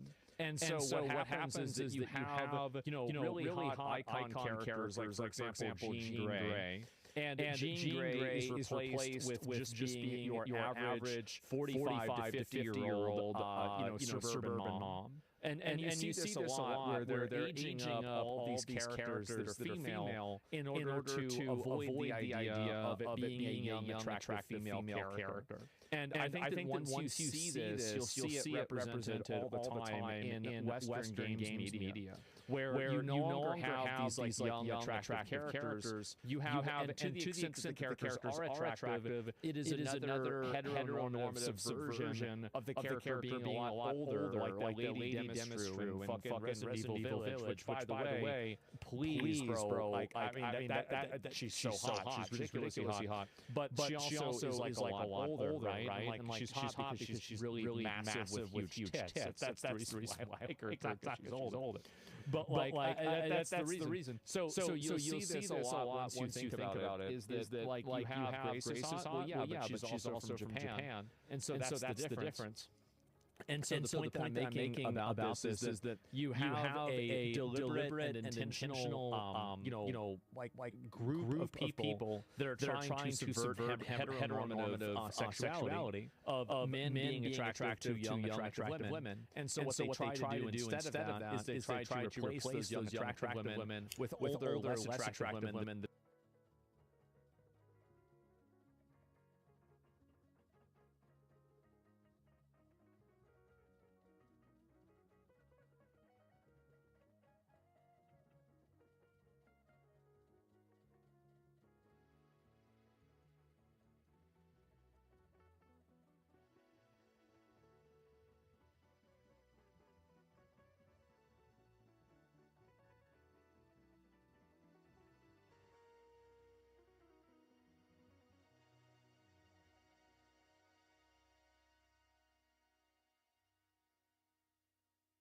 You put me and Alicia up one, like side by side, like that's just like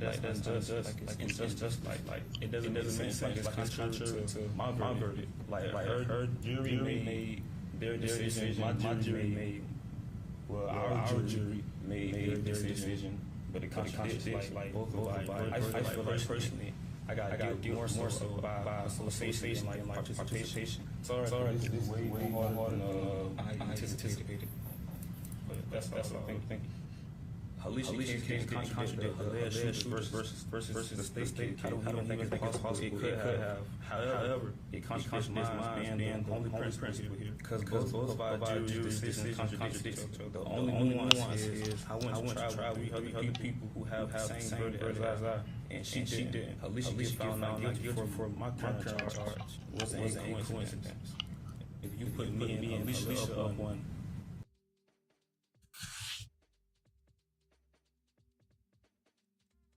Or she probably rolled over on her ass.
Why does that get more and more?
Dude, why is my ex? Dude, why is my ex fucking doing this?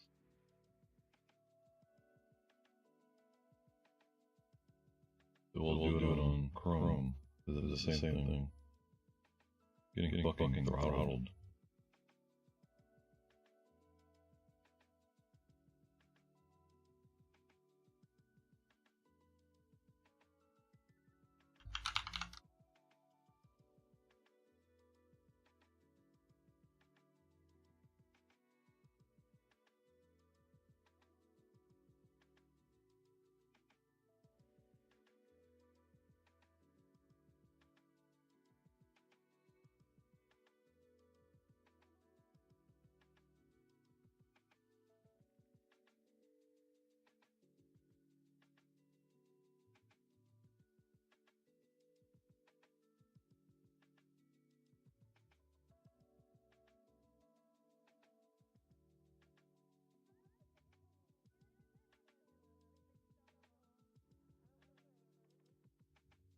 Let's watch it one more time.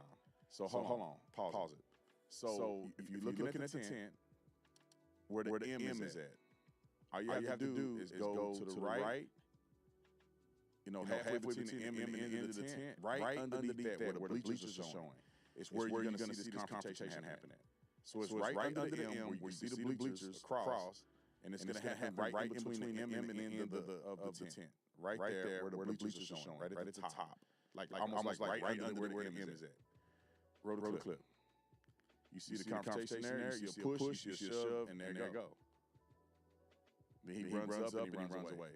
You see a push, you see a push, you see a push, you see a push, you see a push, you see a shove, you see a push, you see a shove, and there you go. Then he you see a push, you see the confrontation there, you see a push, you see the confrontation there, you see a push, you see the confrontation there, you see a push, you see a shove, and there you go. Then he runs, you see the confrontation there, you see a push, you see a shove, and there you go. Then he runs up and he runs away. I think we'll get one more shot at it. So you see him stand up, Madcap stands up, he pushes Carmelo hits with the knife, and he's running. He wasn't jumped. None of that stuff happened. It's all a lie. And I don't know if we have a picture of the knife that he stabbed him with, but it wasn't a tool. It wasn't a little multi-tool kit. It was a big old crazy knife that you flip out and lock. It's the same kind of knife that I carried when I was a police officer. Just in case I got into a jam and my gun was rendered unable for me to use, I could judge a person if I need to. I cut some fences and stuff like that. Cut some cords, wires, blinds.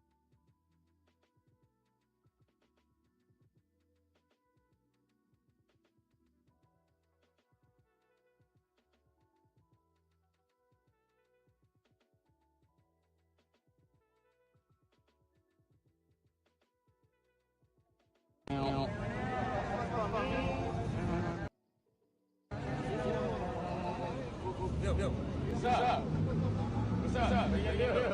What you gonna do, bro? What you gonna do? Uh-oh, he's mad. Uh-oh. What you gonna do, bro? What? No.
Your poor Wi-Fi, yeah.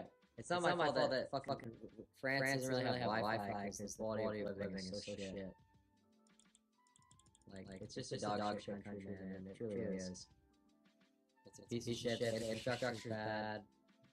You know, the roads are shit.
You can. My nipples are not gonna come out? No. You said you have piercings? Yes, I pierced my nipples. You can come out, right? Also, You're gonna have to come out when you go in there. when you go in there, when you get in there. Out of my nipples? Don't they come out? No. Oh, well, they don't come out. No, they don't. Okay. Like they don't They can't come out now. Okay, no. Please don't.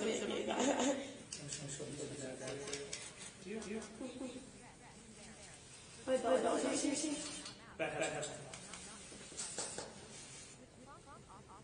So what if this like come closes and like How long does it take? like 3 hours. Maybe longer than that. Longer? Could be. Depends on how quick your ride is, sir. Yep. Oh. Because I can't get back to you.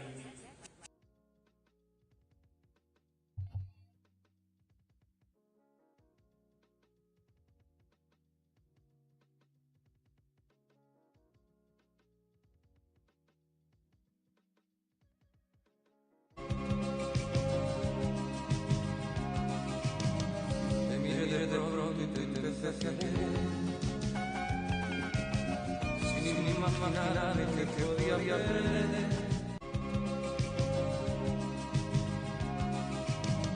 Te miré de pronto y te finale che voglio bene.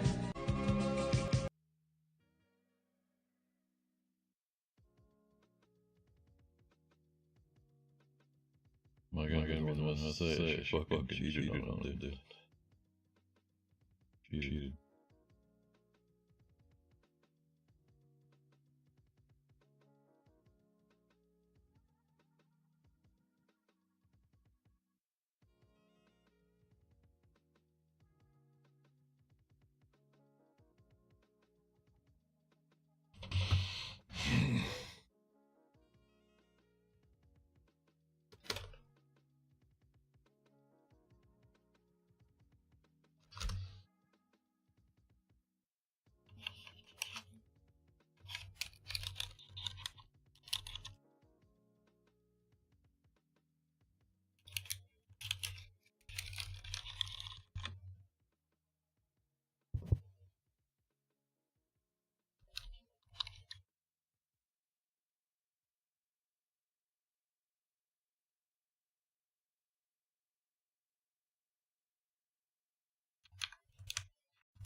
Makes sense.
This girl matched with me. Look how she's fucking gorgeous. Like beyond gorgeous hot. Like way too hot for me. Come on. Like way too hot. Like I get it, I've had only tens, but come on. This girl matched with me. Like she's beyond, she's very hot. Like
What's the matter, baby? What's the matter?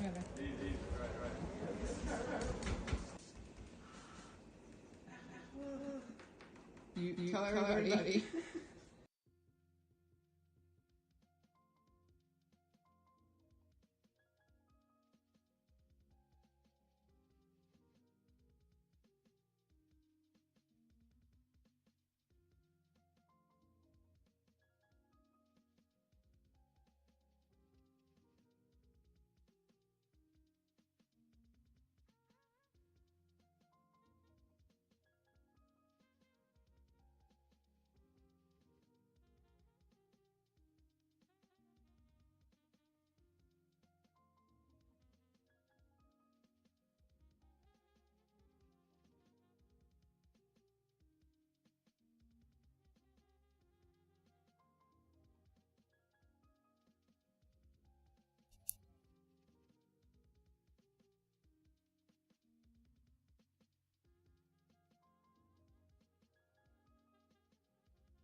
And a lot of it is going to sound crazy, but you gotta hear me out. It's a step-by-step process. And I'm not saying you have to do all of it, but you should do some of it. For me, the solution started with my Google video.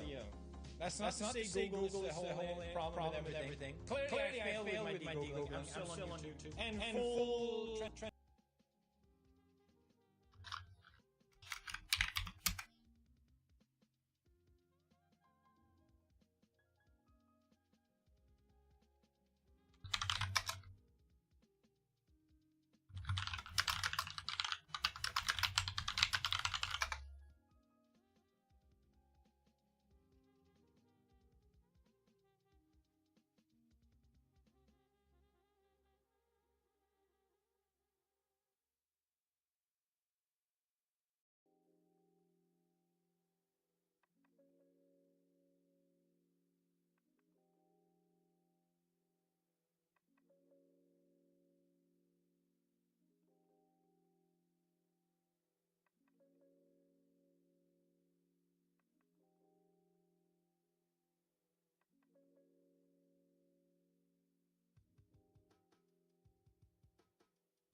on for too long. Dude, she's cheating on you with some guy that she met online. It's been going on for a couple of months, and I was her last week. She took a pregnancy test, and it was positive. It's definitely not yours. So I hate to be the one to tell you that's not the relationship friends, and he like been friends for like 30 years, but I can't sit here and watch pretend like she's his best wife and girl this month, and I know she's cheating on you, pregnant with another baby. So I probably just destroyed my friendship with her, but I know like your guy deserves this. So obviously there's some questions. So I'm going to get this guy. Are you shitting me? Are you sleeping with her? Why the hell would she call and say that? Back up. Are you fucking pregnant? No. Not anymore. You don't go pregnant, I'm pregnant. After cheating on me. To save our marriage. To save our marriage. Did you have a plan if I found out?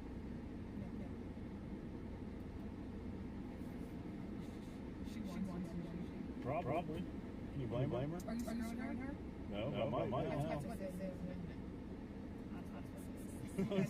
Sneaking around my back. That's what this is. I can't believe it. Is that what you call doing, sneaking around? I fucked up. I fucked up. So I made it right. I'm gonna fuck up and make it right.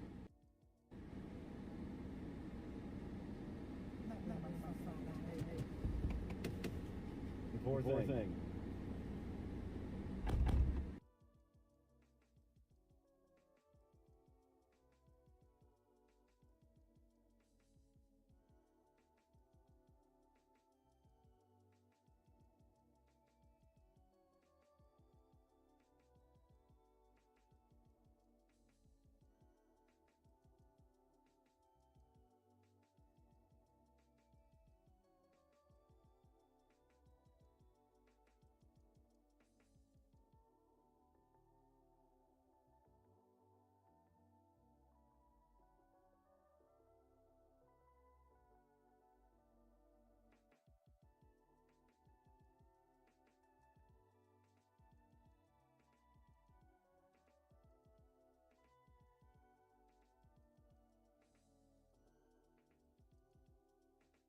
So you don't need that, but for me, because I want to continuously do this and keep distance with you, then I can range out or range in. But as soon as I'm ranging in there, it's done and over. And that's how corruption happens. But the corrupt can also be simply flicked in here and done out and pushed away. It can also be included in here and push you away to fall from my blade. But at any point, if I just want to cut here or here or here, and these different parts to control you, you can do that with the corrupt as I move.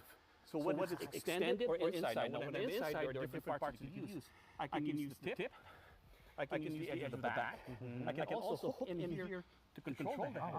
Control that on the back of the blade. But at any point when you use inside curvature, I can do that. Now, a lesson lethal is to also use the ring. The ring, for if I'm not to dust you. Tap. So even if I don't want to hurt you, but if I want to hurt you, I go back to the blade and I come back and cut. The karambit is not a forgiving weapon. It's like chewing on its prey. Yeah. But that's because simply wants to use all these different things at once to use as it's working. But it's also dependent on how I use the karambit. If I want to use karambit, hit here, and then work this way, and then open up here, you're done as you exit.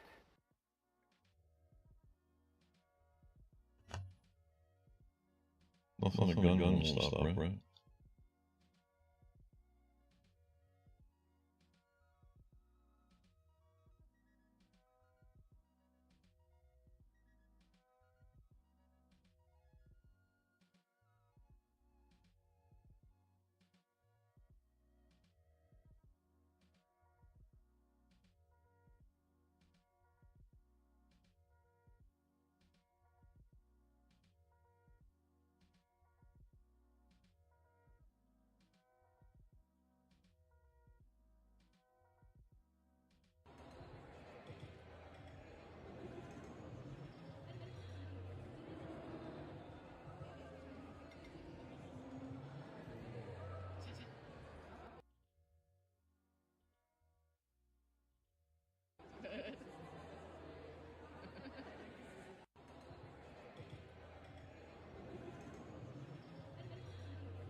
Now I know looks maxing, getting procedures done is all the rage right now, but I just want to remind you guys that is not the only option. Being ugly is not that bad, and as a guy who's incredibly ugly, roughly a 2.2, 2.3, life is really epic being ugly. And no matter how strange you feel, no matter how ugly you feel, you're actually incredibly beautiful. You are actually perfect as you are. There's always going to be one more thing you want to change. Oh my god, I'm getting older, I'm getting wrinkles. Who cares? That's building character. That's what makes me me.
Dr. Fauci, give us vaccines, help all the people who have been quarantined.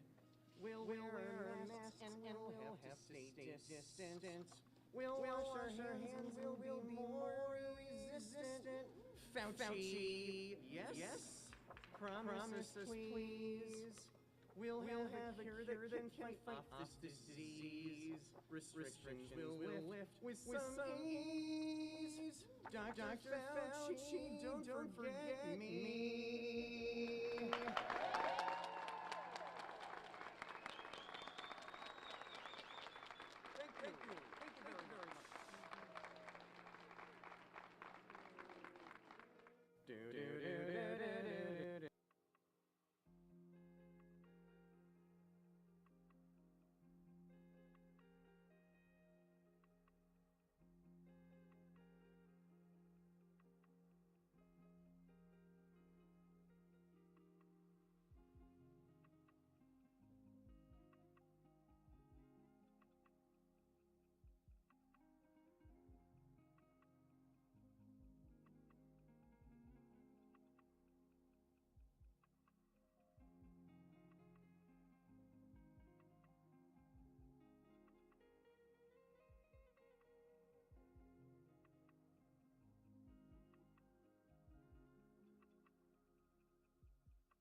Shimmy. I'll be waiting right here. You can also listen to it on silence while you go to sleep. That is a trick I use often. So this thing dope. I came up with this in a dream. Let's just get right to it. So I'm gonna be reading comments from my video, Bury Me Alive. This is a video I directed myself for the cost of $6. I'm really proud of it. Who actually listens to this? It's a good question. Basically, my demographic is ages 2 to 6. It's mostly younger kids. TikTok fans. I don't actually listen to it. I only listen to the references when we're mixing it down, recording it. Beyond that, not even me, man. Not even me. This is the type of guy that can wear anything and still look good. Thank you. I appreciate that. Jackson is king. Jackson with the X. You're dope. Thank you, man. Moment of silence for the makeup artist. Yeah. Well, that's shimmy. I'll be waiting right here. You can also listen to it on silence when you go to sleep. That is a trick I use often. So this thing dope. I came up with this in a dream.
Okay, yes.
That all over.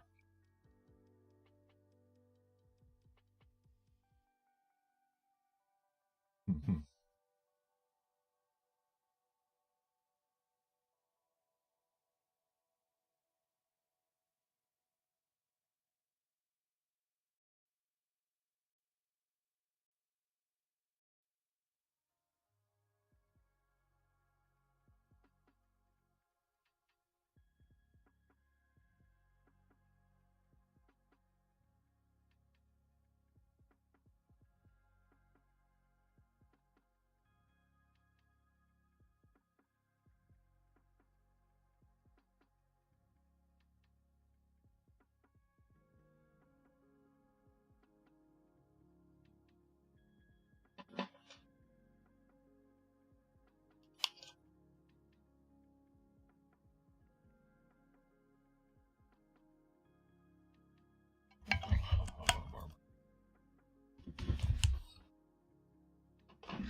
somewhere.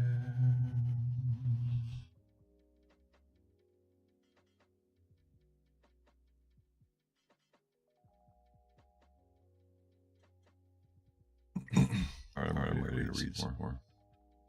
Oh my god, what's up? 2AZV. Twitter's growing. I was just taking a break. I was reading a little earlier. Then I took a break. How are you today? Thanks for coming back.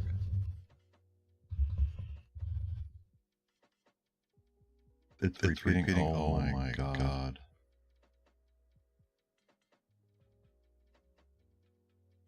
I've been having so many issues with this thing. Testing. Repeating. Fuck.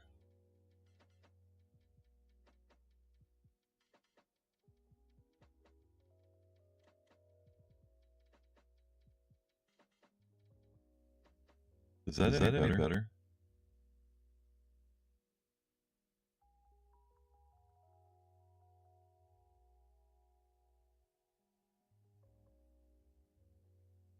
Oh man.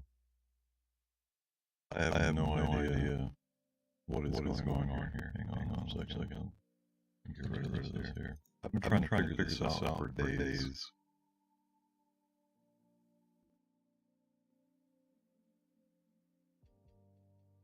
How about now? Is it still?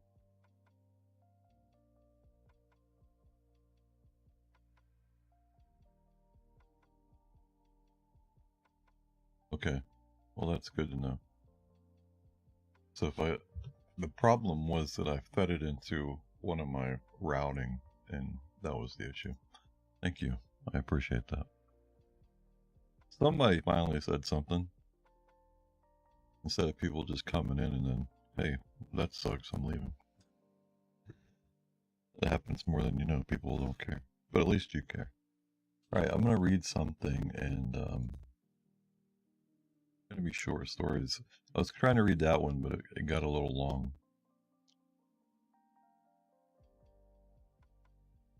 Trying to read things that are interesting, but not too long, you know, short stories that'll keep you captivated, but I'm not here trying to read a novel.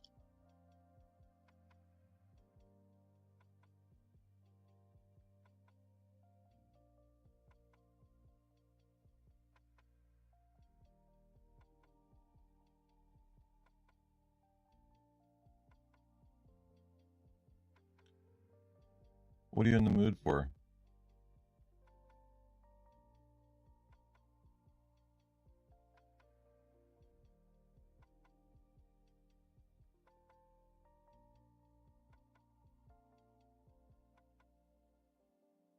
The Adventure of the Italian Nobleman.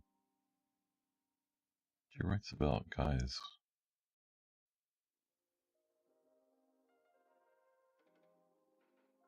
Arthur Conan Doyle is very wordy.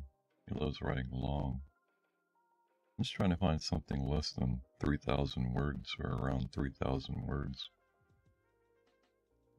But these are all too long. There we go. After the Race. Right After the Race by James Joyce. I'm trying to work on inflection and the only thing I don't like about reading books aloud is dialogue. I don't like doing dialogue. But it's something I think I probably should start digesting and doing.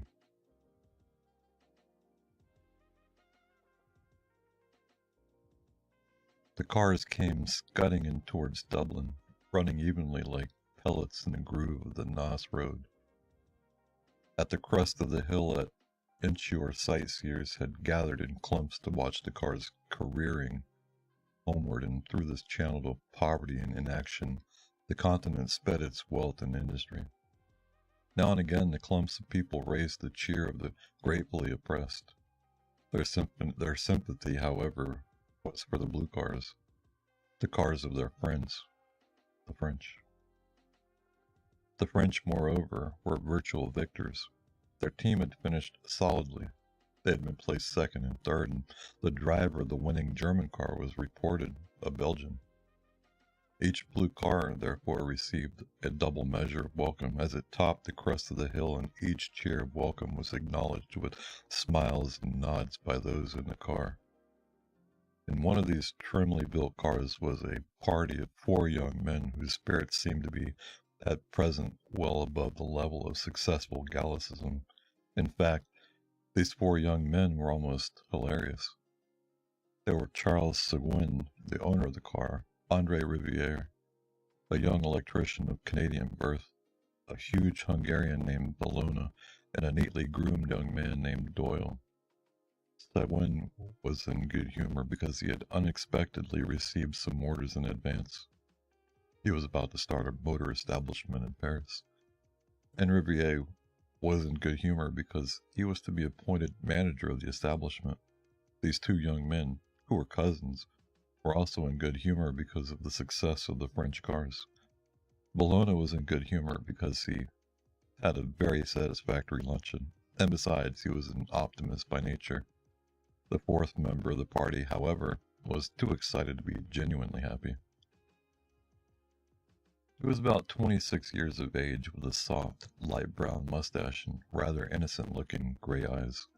His father, who had begun life as an advanced nationalist, had modified his views early. He had made his money as a butcher in Kingstown by opening shops in Dublin, and in the suburbs he had made his money many times over. He had also been fortunate enough to secure some of the police contracts, and in the end he had become rich enough to be alluded to in the Dublin newspapers as a merchant prince. He had sent his son to England to be educated in a big Catholic college, and had afterwards sent him to Dublin University to study law. Jimmy did not study very earnestly and took the bad courses for a while. He had money and he was popular, and he divided his time curiously between musical and motoring circles. Then he had been sent for a term to Cambridge to see a little life. His father, remonstrative but covertly proud of the excess, had paid his bills and brought him home. It was at Cambridge that he had met Seguin. They were not much more than acquaintances as yet, but Jimmy found great pleasure in the society of one who had seen so much of the world and was reputed to own some of the biggest hotels in France. Such a person, as his father agreed, was well worth knowing, even if he had not been the charming companion he was. Bologna was entertaining also, a brilliant pianist, but unfortunately very poor. The car ran on merrily with its cargo of hilarious youth. The 2 cousins sat on the front seat. Jimmy and his Hungarian friend sat behind. Decidedly, Bologna was in excellent spirits. He kept up a deep bass hum of melody for miles of the road. The Frenchmen plugged their laughter and light words over their shoulder, and often had Jimmy to strain forward to catch the quick phrase. This was not altogether pleasant for him, as he had nearly always to make a deft guess at the meaning and shout back a suitable answer in the face of a high wind. Besides, Bologna's humming would confuse anybody. The noise of the car, too. Rapid motion through space elates one. So does notoriety.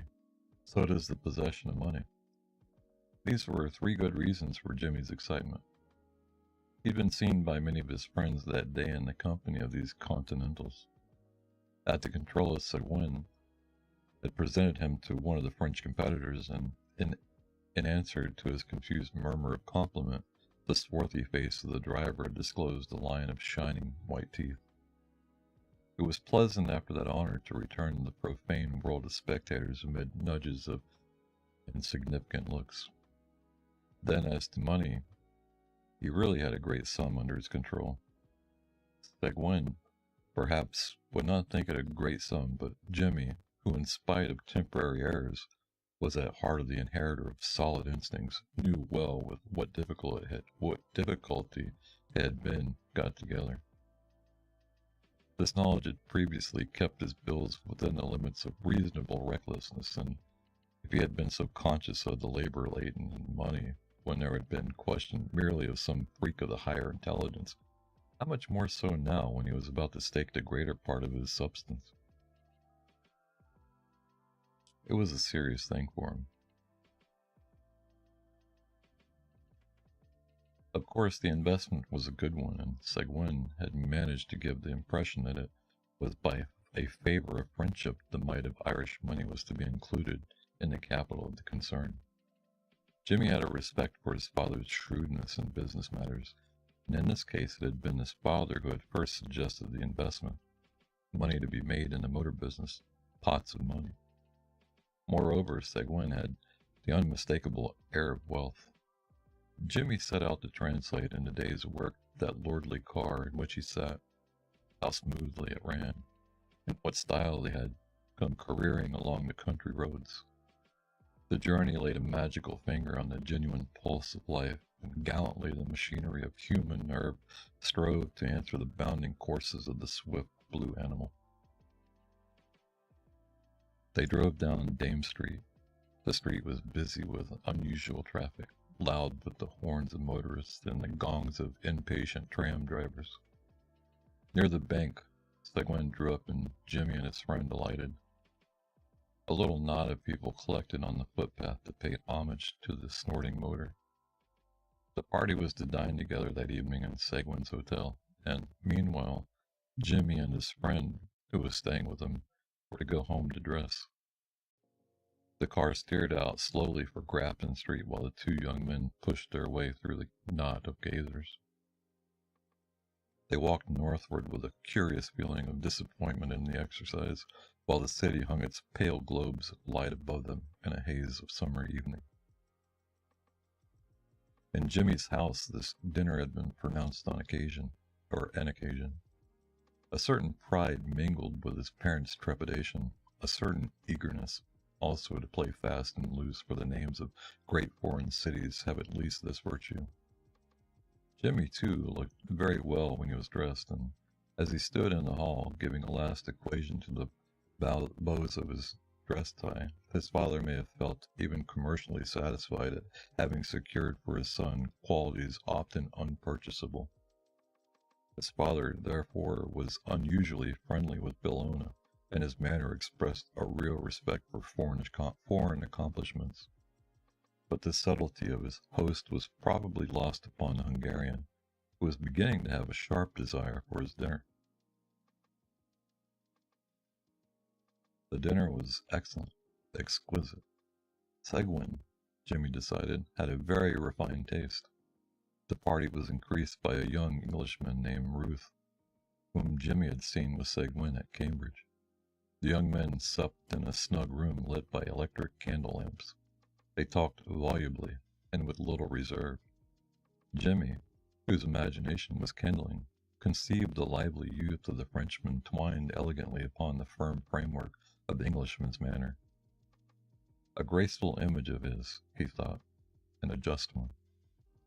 He admired the dexterity with which their host directed the conversation. The 5 young men had various tastes, and their tongues had been loosened. Bellona, with immense respect, began to discover the mildly surprised Englishman the beauties of the English madrigal, deploring the loss of old instruments.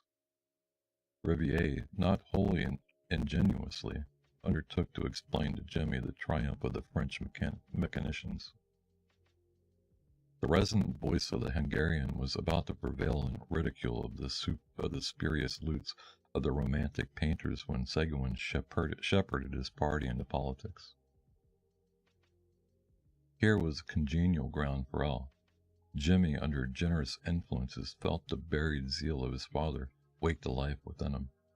He aroused the torpid Ruth at last. The room grew doubly hot, and Seguin's task grew harder each moment. There was even danger of personal spite. The alert host, at an opportunity, lifted his glass to humanity, and, when the toast had been drunk, he threw open a window significantly.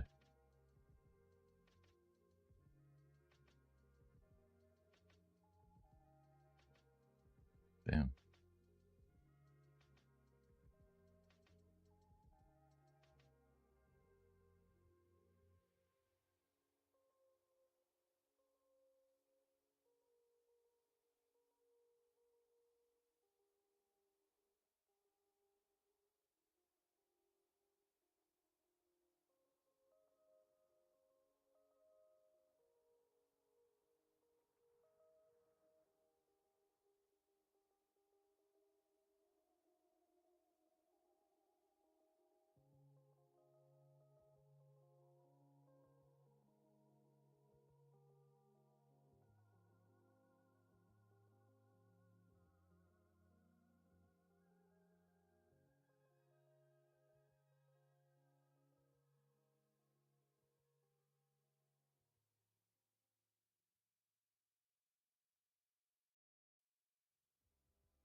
Yeah.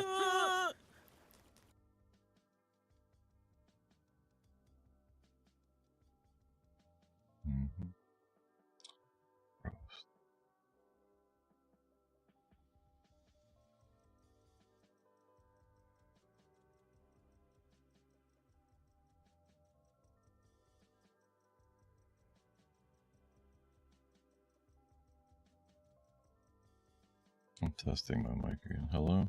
Testing. I'm testing my mic again. Hello? Hello? Testing. I'm testing my mic. Hello? Hello? Testing. Hello? Testing. 1, 2, 3. Hello? Testing. 1, 1. Oh my god, my mic is terrible.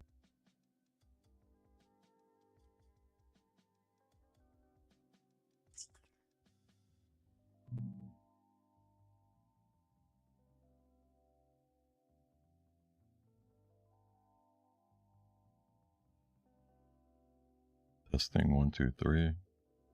Hello? Testing. 1, 2, 3. Hello? Testing. 1, 2, 3. Hello? Hello? Oh my god. I can get this mic right.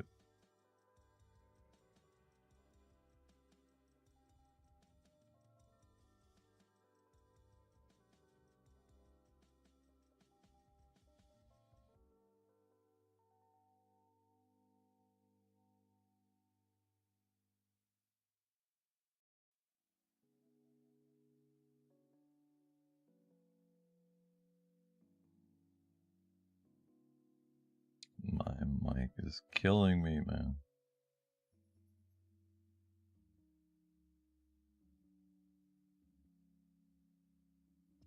Testing. 1, 2, 3. Testing. 1, 2, 3. I think I might have it now. I think I might have it now. Oh, you can hear me. My mic was killing me, man. Oh no, I was checking my mic on stream. I was listening. Can you is it still repeating?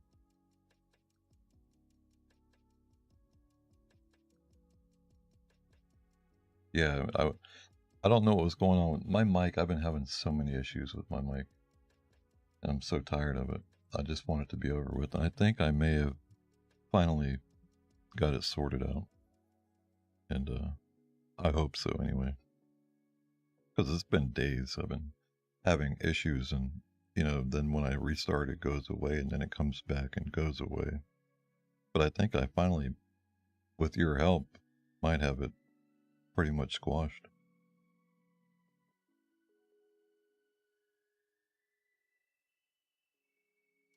Maybe. We'll see. Let's hope.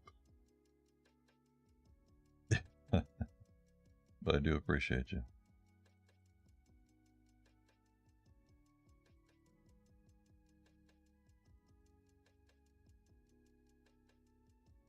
Kurt Vonnegut. This is from 1962. Let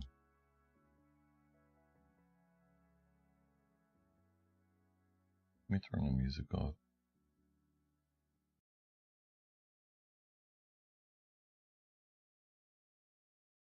Everything was perfectly swell.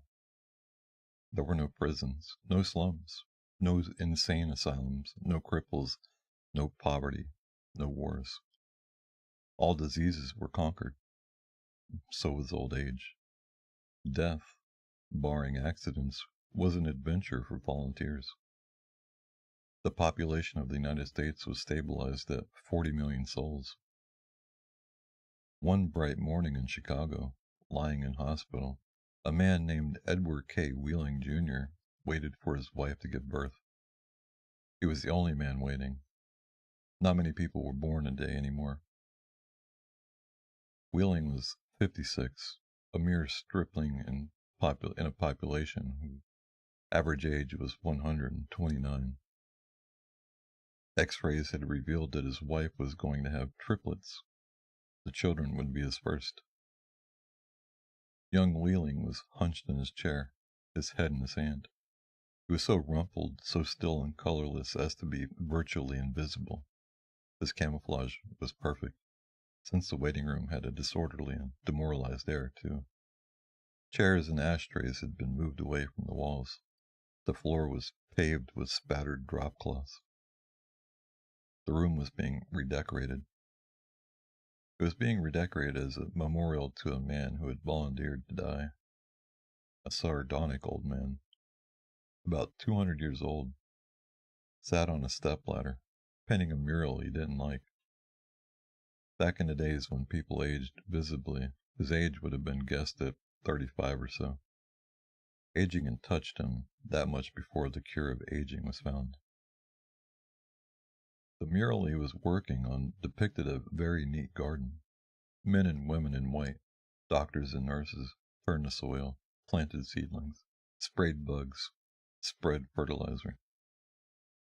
Men and women in purple uniforms pulled up weeds, cut down plants that were old and sickly, raked leaves, carried refuse to trash burners. Never, never, never, not even in medieval Holland nor old Japan, had a garden been more formal, been better tended. Every plant had all the loam, light, water, air, and nourishment it could use. A hospital orderly came down the corridor, singing under his breath a popular song. Do you like old book stories? Well, the problem is that you can't really do many other things about reading, especially on Twitch or YouTube, that are not in the public domain. And these books are in the public domain. Most people have copyright, and if you start getting popular or something on doing copyrighted work, you're going to find yourself in a lot of trouble. Yeah. So it's better to be safe than sorry. Even though, doing the risky stuff will probably get you more attention. But, it's better to be safe. So that's why you have to read stuff like Project Gutenberg is a good repository for somebody that wants to read anything online. Or where I'm going right now is a library of short stories, and they have plenty of old short stories that are great. But back to the story. If you don't like my kisses, honey, here's what I'll do. I'll go see a girl in purple, kiss this sad world, toodaloo. If you don't want my lovin', why should I take up all this space? I'll get off this old planet, let some sweet baby have my place. The orderly looked in at the mural and the muralists. Looks so real, he said. I can practically imagine I'm standing in the middle of it. What makes you think you're not in it? Said the painter. He gave a satiric smile. It's called the happy garden of life, you know. That's good of Dr. Hitz, said the orderly. He was referring to one of the male figures in white, whose head was a portrait of Dr. Benjamin Hitz, the hospital's chief obstetrician. Hitz was a blindingly handsome man. Lots of faces still to fill in, said the orderly. He meant that the faces of many of the figures in the mural were still blank. All blanks were to be filled with portraits of important people on either the hospital staff or from the Chicago office of the Federal Bureau of Termination. Must be nice to be able to make pictures that look like something, said the orderly. The painter's face curdled with scorn. You think I'm proud of this, Dob? He said. You think this is my idea of what life really looks like? What's your idea of what life looks like? Said the orderly. The painter gestured at a foul drop cloth. There's a good picture of it, he said. Frame that and you'll have a picture a damn sight more honest than this one. You're a gloomy old duck, aren't you? Said the orderly. Is that a crime? Goes the painter. The orderly shrugged. If you don't like it here, Grandpa, he said, and he finished the thought with the trick telephone number that people who didn't want to live anymore were supposed to call. The 0 in the telephone number he pronounced not. The number was 2BR, not to be. It was the telephone number of an institution whose fanciful sobriquets included Automat, Birdland, Cannery, Catbox, Delouser, Easy Go, Goodbye, Mother, Happy Hooligan, Kiss Me Quick, Lucky Pierre, Sheep Dip, Waring Blander, Weep No More, and Why Worry? That's Waring Blender.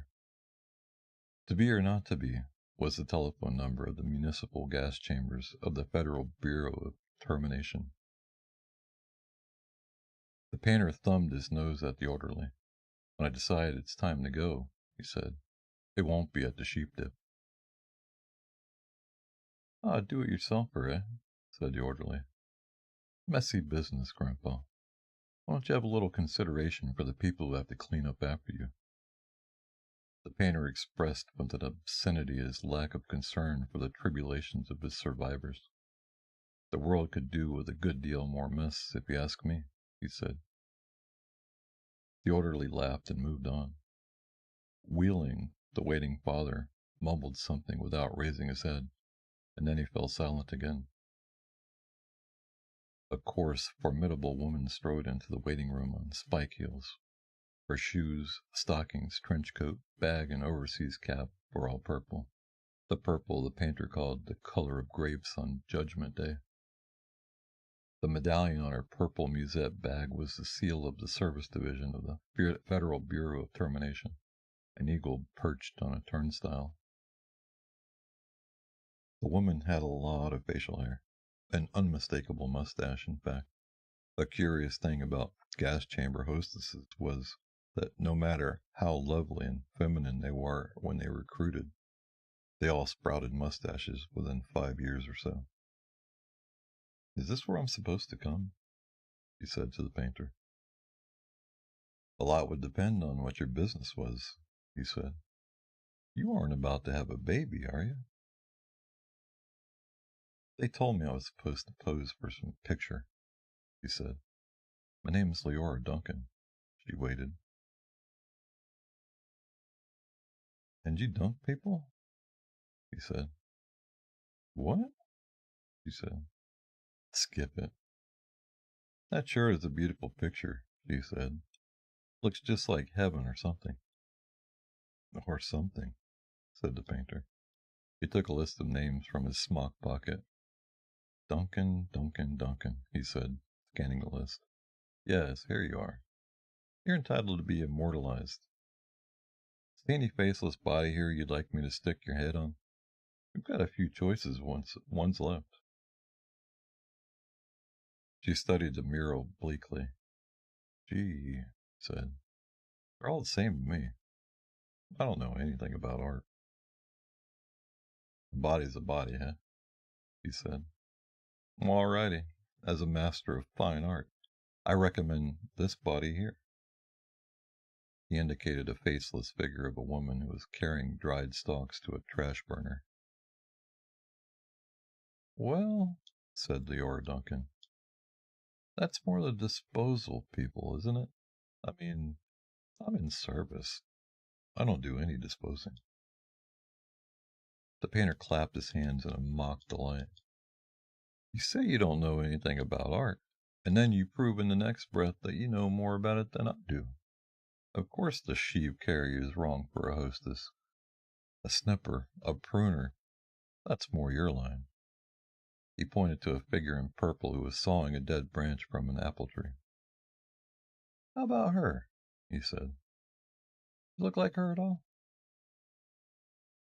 God, she said, and she blushed and became humble. That puts me right next to Dr. Hitz. That upsets you? Good gravy, no, she said. It's just such an honor. Ah, you admire him, huh? Who doesn't admire him? Worship, she said, worshipping the portrait of Hitz. It was the portrait of a tanned, white-haired, omnipotent Zeus, 240 years old. Who doesn't admire him? She said again. He was responsible for setting up the very first gas chamber in Chicago. Nothing would please me more, said the painter, than to put you next to him for all time. Sawing off a limb, that strikes you as appropriate? That is kind of like what I do, she said. She was demure about what she did. What she did was make people comfortable while she killed them. And while Leora Duncan was posing for her portrait, into the waiting room bounded Dr. Hitz himself. He was 7 feet tall, and he boomed with importance, accomplishments, and the joy of living. Well, Miss Duncan, he said, and he made a joke. What are you doing here? This isn't where people leave. This is where they come in. We're going to be in the same picture together, she said shyly. Good, said Dr. Hitz heartily. And say, isn't that some picture? I sure am honored to be in it with you, she said. Let me tell you, he said, I'm honored to be in it with you. Without women like you, this wonderful world we've got wouldn't be possible. He saluted her and moved toward the door that led to the delivery rooms. Guess what was just born, he said. I can't. Triplets! Triplets, she said. She was exclaiming over the legal implications of triplets. The law said that no newborn child could survive unless the parents of the child could find someone who would volunteer to die. Triplets, if they were all to live, called for 3 volunteers. Do the parents have 3 volunteers? Said Leora Duncan. Last I heard, said Dr. Hitz, they had 1, and were trying to scrape together another 2. I don't think they made it, he said. Nobody made 3 appointments with us. Nothing but singles going through today, unless somebody called in after I left. What's the name? Wheeling, said the waiting father, sitting up, red-eyed and frowsy. Edward K. Wheeling, Jr. is the name of the happy father-to-be. He raised his right hand, looked at the spot on the wall, gave a hoarsely wretched chuckle. Present, he said. Oh, Mr. Wheeling, said Dr. Hitz. I didn't see you. The invisible man, said Wheeling. They just phoned me that your triplets have been born. They're all fine, and so is the mother. I'm on my way in to see them now. Hooray, said Wheeling emptily. You don't sound very happy, said Dr. Hitz. What man in my shoes wouldn't be happy, said Wheeling. He gestured with his hands to symbolize carefree simplicity. All I have to do is pick out which one of the triplets is going to live, then deliver my maternal grandfather to the happy hooligan, and come back here with a receipt. Dr. Hitz became rather severe with Wheeling, towered over him. You don't believe in population control, Mr. Wheeling. I think it's perfectly keen, said Wheeling tautly. Would you like to go back to the good old days when the population of the earth was 20 billion, about to become 40 billion, then 80 billion, then 160 billion? Do you know what a druplet is, Mr. Wheeling? Said Hitz. Nope, said Wheeling sulkily. A druplet, Mr. Wheeling, is one of the little knobs, one of the little pulpy grains of a blackberry, said Dr. Hitz. Without population control, human beings would now be packed on the surface of this old planet like druplets on a blackberry. Think of it. Wheeling continued to stare at the same spot on the wall.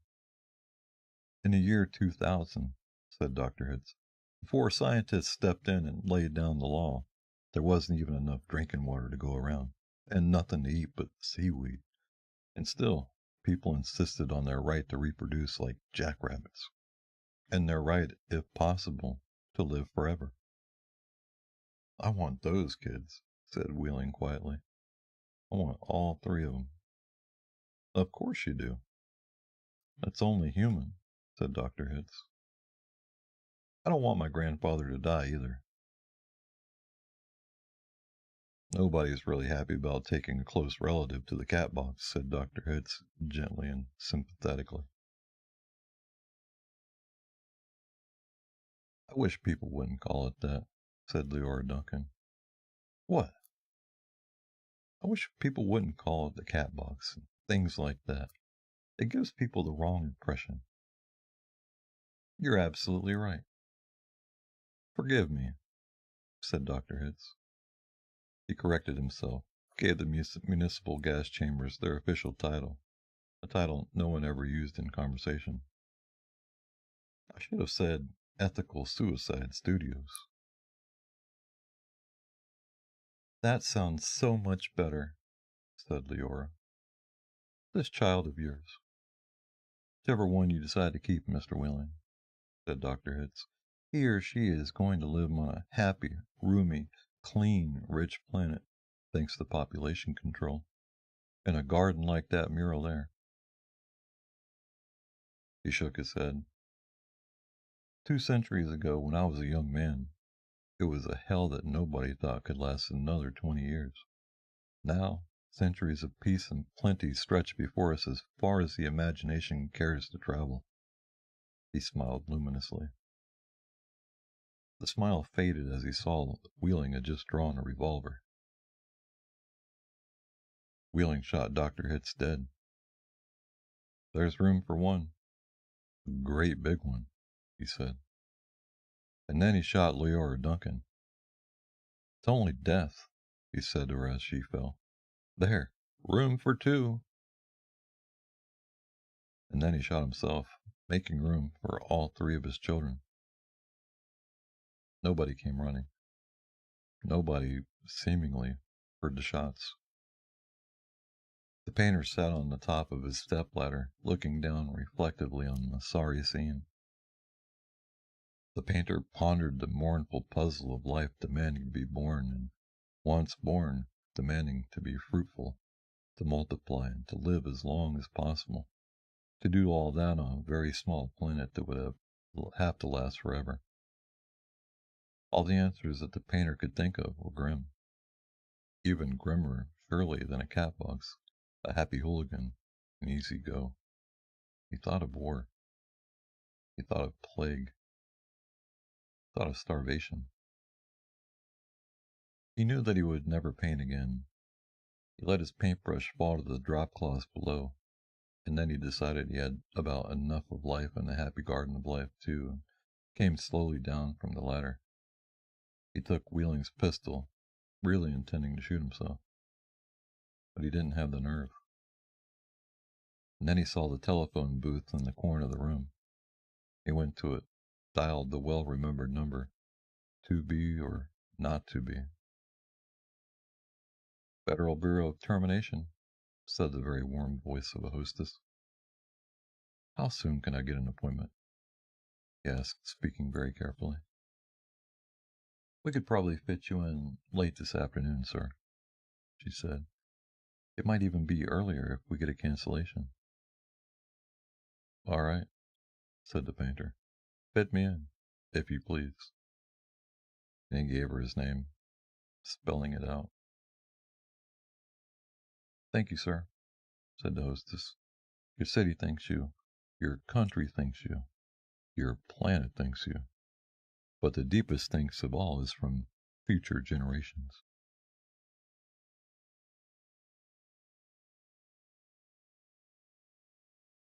What do you think about that story there?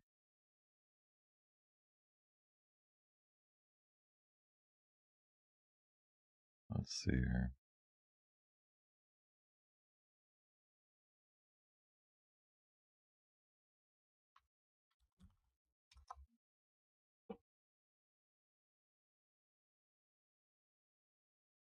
We did it!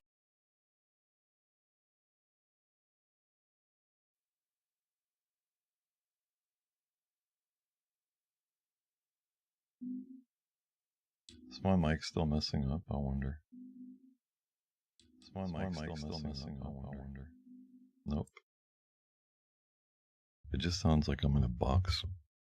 I can't stand it.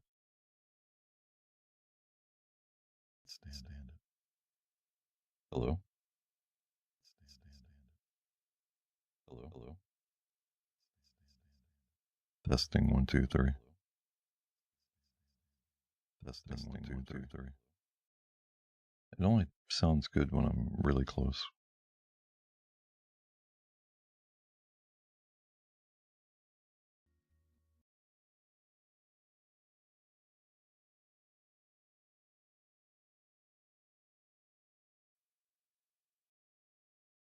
Oh my goodness.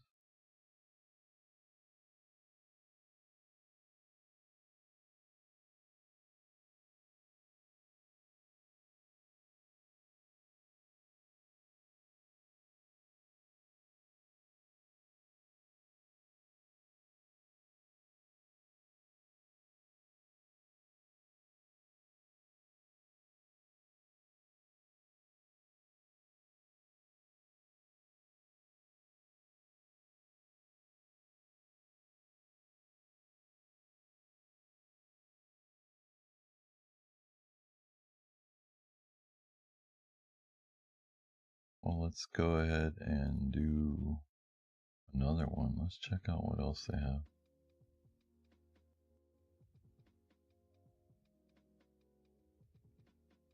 The Interlopers.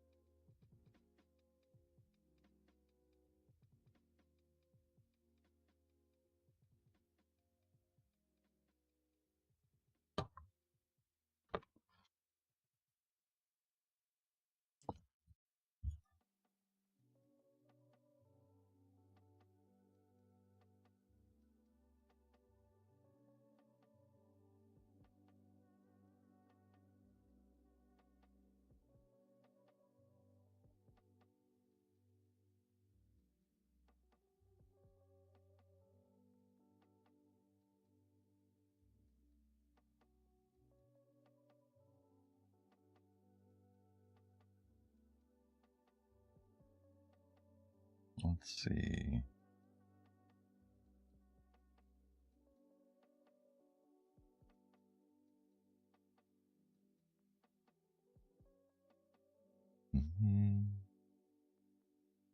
The Adventure of the Veiled Lodger.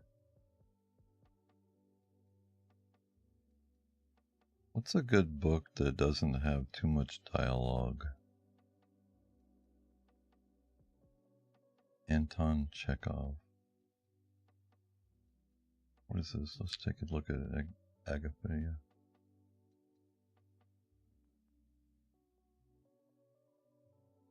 Let's see here.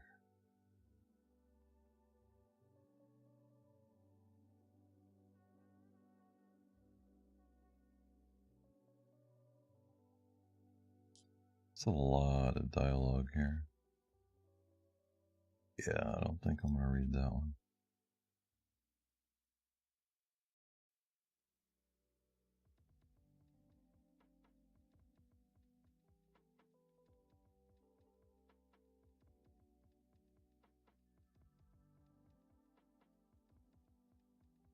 That was kind of dark. Imagine never having to die, but you have to choose to die. I don't think too many people think about that and the consequences of having immortality. Imagine a world where, I guess that's the premise of the book, is figuring out how you maintain population control while recycling people. It's a tough dig.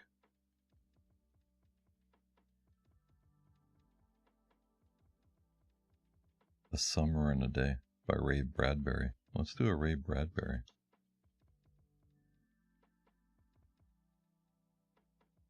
Sci-fi. Literary. The story was removed for copyright reasons. What? A Ray Bradbury, 1954, okay. Copyright reason. Of course, it's a Ray Bradbury. Leon Tolstoy.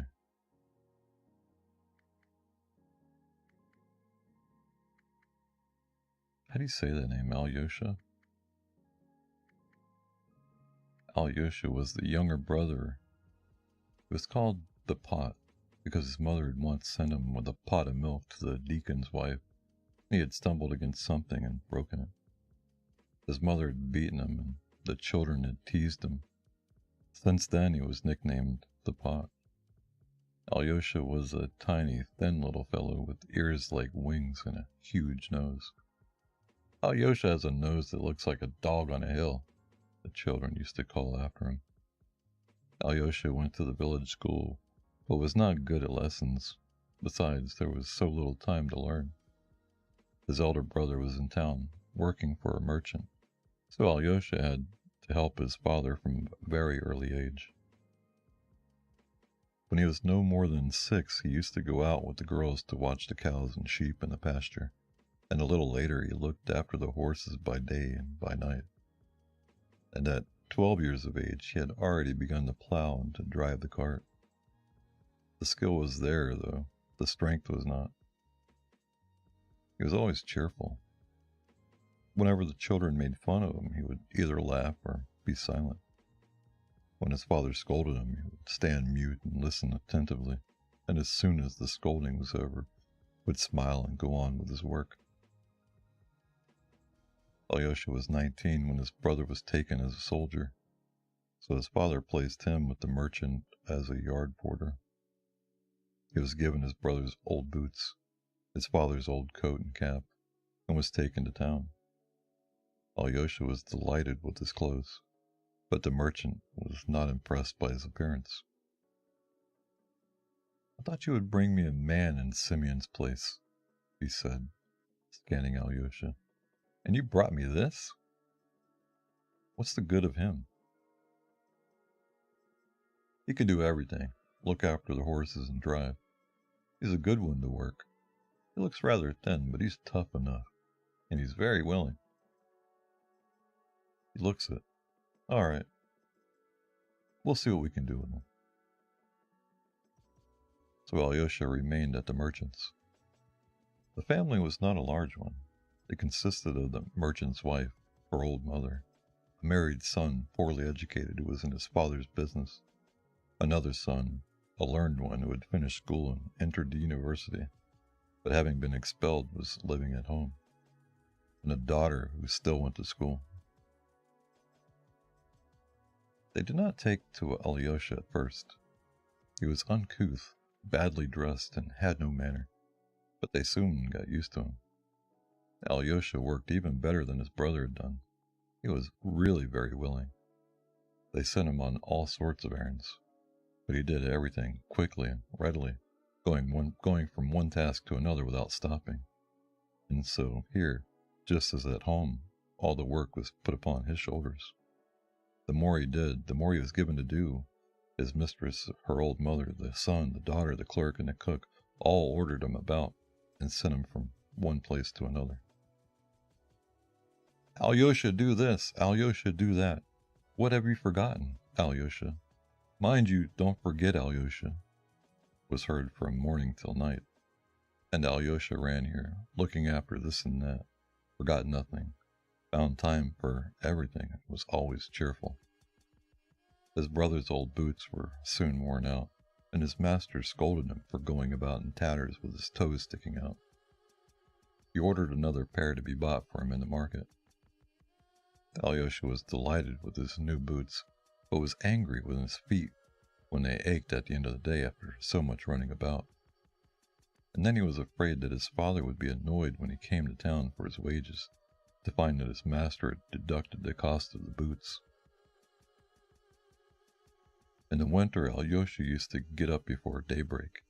He would chop the wood, sweep the yard, feed the cows and horses, light the stoves, clean the boots, prepare the samovars, and polish them afterwards, or the clerk would get him to bring the goods. or the cook would set him to knead the bread and clean the saucepans. Then he was sent to town on various errands to bring the daughter home from school, or to get some olive oil for the old mother. "Why the devil have you been so long?" First one, then another would say to him. Why should they go? Alyosha can go. Alyosha, and Alyosha ran here and there. He breakfasted in snatches while he was working, and rarely managed to get his dinner at the proper hour. The cook used to scold him for being late, but she was sorry for him all the same, and would keep something hot for his dinner and supper. At holiday times there was more work than ever, but Alyosha liked holidays because everybody gave him a tip. Not much, certainly, but it would amount up to about 60 kopecks, his very own money. For Alyosha never set eyes on his wages. His father used to come and take them from the merchant, and only scold Alyosha for wearing out his boots. When he had saved up 2 rubles, by the advice of the cook he bought himself a red knitted jacket, and was so happy when he put it on that he couldn't close his mouth for joy. Alyosha was not talkative. When he spoke at all, he spoke abruptly, with his head turned away. When told to do anything, or asked if he could do it, he would say yes without the smallest hesitation, and set to work at once. Alyosha did not know any prayer, and had forgotten what his mother had taught him. But he prayed just the same, every morning and every evening, prayed with his hands crossing himself. He lived like this for about 1.5 years, and towards the end of the 2nd year, a most startling thing happened to him. He discovered one day, to his great surprise, that in addition to the relation of usefulness existing between people, there was also another, a peculiar relation of quite a different character. Instead of a man being wanted to clean boots and go on errands and harness horses, he's not wanted to be of any service at all. But another human wants to serve him and pet him. Suddenly Alyosha felt he was such a man. He made this discovery through the cook Eustenia. She was young, had no parents, and worked as hard as Alyosha. He felt for the first time in his life that he, not his services, but he himself, was necessary to another human being. When his mother used to be sorry for him, he had taken no notice of her. It had seemed to him quite natural, as though he were feeling sorry for himself. But here was Eustenia, a perfect stranger, and sorry for him. She would save him some hot porridge and sit watching him, her chin propped on her bare arm, with the sleeve rolled up while he was eating. When he looked at her, she would begin to laugh, and he would laugh too. This was such a new, strange thing to him that it frightened Alyosha. He feared that it might interfere with his work, but he was pleased nevertheless. And when he glanced at the trousers that Eustenia had mended for him, he would shake his head and smile. He would often think of her while at work, or when running an errand. "A fine girl, Eustenia," he sometimes exclaimed. Eustenia used to help him whenever she could, and he helped her. She told him all about her life, how she had lost her parents, how her aunt had taken her in and found a place for her in town, how the merchant's son had tried to take liberties with her, and how she had rebuffed him. She liked to talk, and Alyosha liked to listen to her. He had heard that peasants who came up to work in the towns frequently got married to servant girls. On one occasion she asked him if his parents intended marrying him soon. He said he didn't know, that he did not want to marry any of the village girls. "Have you taken a fancy to someone, then?" "I'd marry you if you'd be willing." "Get along with you, Alyosha the pot. But you've found your tongue, haven't you?" she exclaimed, slapping him on the back with a towel she held in her hand. "Why shouldn't I?" At Shrovetide, Alyosha's father came to town for his wages. It had come to the ears of the merchant's wife that Alyosha wanted to marry Yustinia, and she disapproved of it. What will be the use of her with a baby, she thought, and informed her husband. The merchant gave the old man Alyosha's wages. "How's my lad getting along?" he said. "I told you he was willing." "That's all right, as far as it goes, but he's taken some sort of nonsense into his head. He wants to marry our cook. Now, I don't approve of married servants. We won't have them in this house." "Well, now, who would have thought the fool would think such a thing?" the old man exclaimed. "Don't you worry, I'll settle that." He went into the kitchen and sat down at the table waiting for his son. Alyosha was out on an errand and came back breathless. "I thought you had some sense in you. But what's this you've taken into your head?" his father began. "I? Nothing." "How nothing? They tell me you want to get married.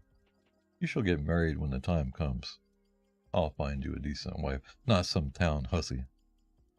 His father talked and talked, while Alyosha stood still inside. When his father had quite finished, Alyosha smiled. "All right, I'll drop it. Now that's what I call sense." When he was left alone with Yustinia, he told her what his father had said. She had listened at the door. "It's no good. It can't come off. Did you hear? He was angry. Won't have it at any price." Yustinia cried into her apron. Alyosha shook his head. "What's to be done? We must do as we're told." "Well, are you going to give up to that nonsense, as your father told you?" his mistress asked, as he was putting up the shutters in the evening. "To be sure we are," Alyosha replied with a smile, and then burst into tears. From that day, Alyosha went about his work as usual, and no longer talked about Yustinia, about their getting married. One day in Lent, the clerk told him to clear the snow from the roof. Alyosha climbed onto the roof and swept away all the snow, and while he was still raking out some frozen lumps from the gutter, his foot slipped and he fell over. Unfortunately, he did not fall in the snow, but on a piece of iron over the door. Yustinia came running up, together with the merchant's daughter. "Have you hurt yourself, Alyosha?" "Ah, no, it's nothing." But he couldn't raise himself when he tried to, and began to smile. He was taken into the lodge. The doctor arrived, examined him, and asked where he felt the pain. "I feel it all over," he said. "It doesn't matter. I'm only afraid Master will be annoyed. Father ought to be told." Alyosha lay in bed for 2 days, and on the 3rd day they sent for the priest. "Are you really going to die?" Yustinia asked. "Of course I am. You can't go on living forever. You must go when the time comes." Alyosha spoke rapidly as usual. "Thank you, Yustinia. You've been very good to me. What a lucky thing they didn't let us marry. Where should we have been now? It's much better as it is." When the priest came, he prayed with his hands and with his heart. "As it is good here when you obey and do no harm to others, so it will be there," was the thought within it. He spoke very little. He only said that he was thirsty, and he seemed full of wonder at something. He lay in wonderment, then stretched himself, and died. Damn.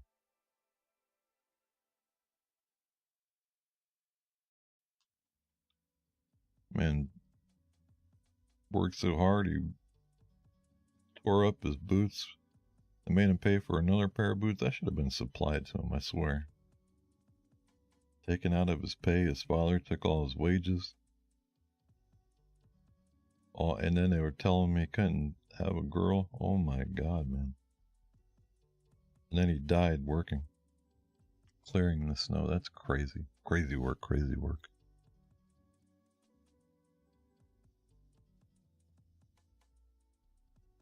see. Why? Oh my goodness, I hate when it does this.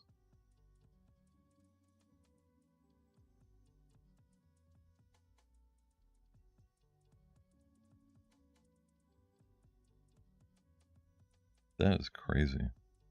I'm gonna need to go get some water. I'll be back in 1 minute.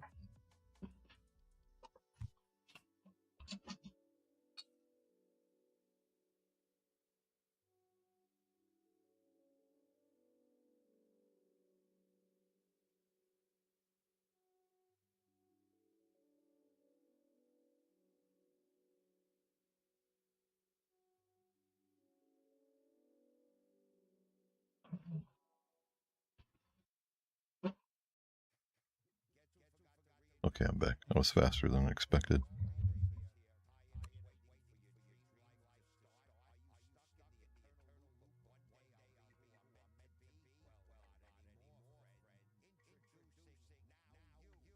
A Sherlock Holmes story. Poirot.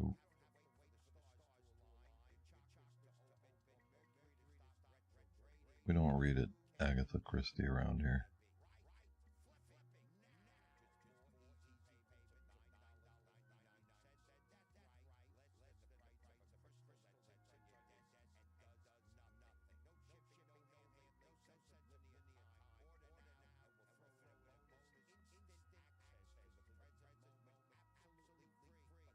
I'm sad I can't read that Ray Bradbury. Anathema?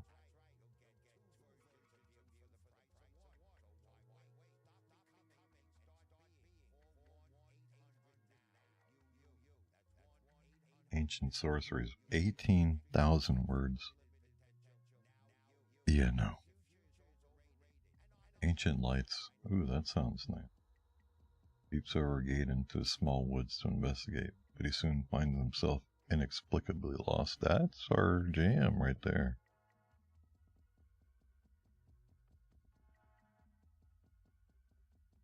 That is our jam.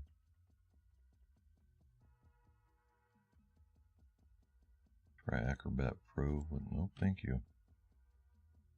No thanks. Go ahead and... There we go. I wish it had, like, inverse so I can read from a dark background. Kind of a dark mode maximalist, I guess.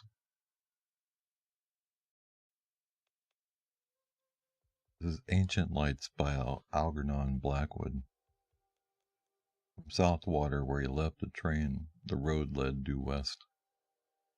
That he knew. For the rest, he trusted to luck, being one of those born walkers who dislike asking the way. He had that instinct, and as a rule it served him well. A mile or so due west along the sandy road till you come to a stile on the right. Then across the fields. You'll see the Red House straight before you. He glanced at the postcard's instructions once again, and once again he tried to decipher the scratched-out sentence, without success. It had been so elaborately inked over that no word was legible. Inked-out sentences in a letter were always enticing. He wondered what it was that had to be so very carefully obliterated. The afternoon was boisterous, with a tearing, shouting wind that blew from the sea across the Sussex Weald. Massive clouds with rounded, piled-up edges cannoned across gaping spaces of blue sky. Far away the line of down swept the horizon, like an arriving wave. Chanctonbury Ring rode their crest, a scudding ship, hull down before the wind. He took his hat off and walked rapidly, breathing great draughts of air with delight and exhilaration. The road was deserted.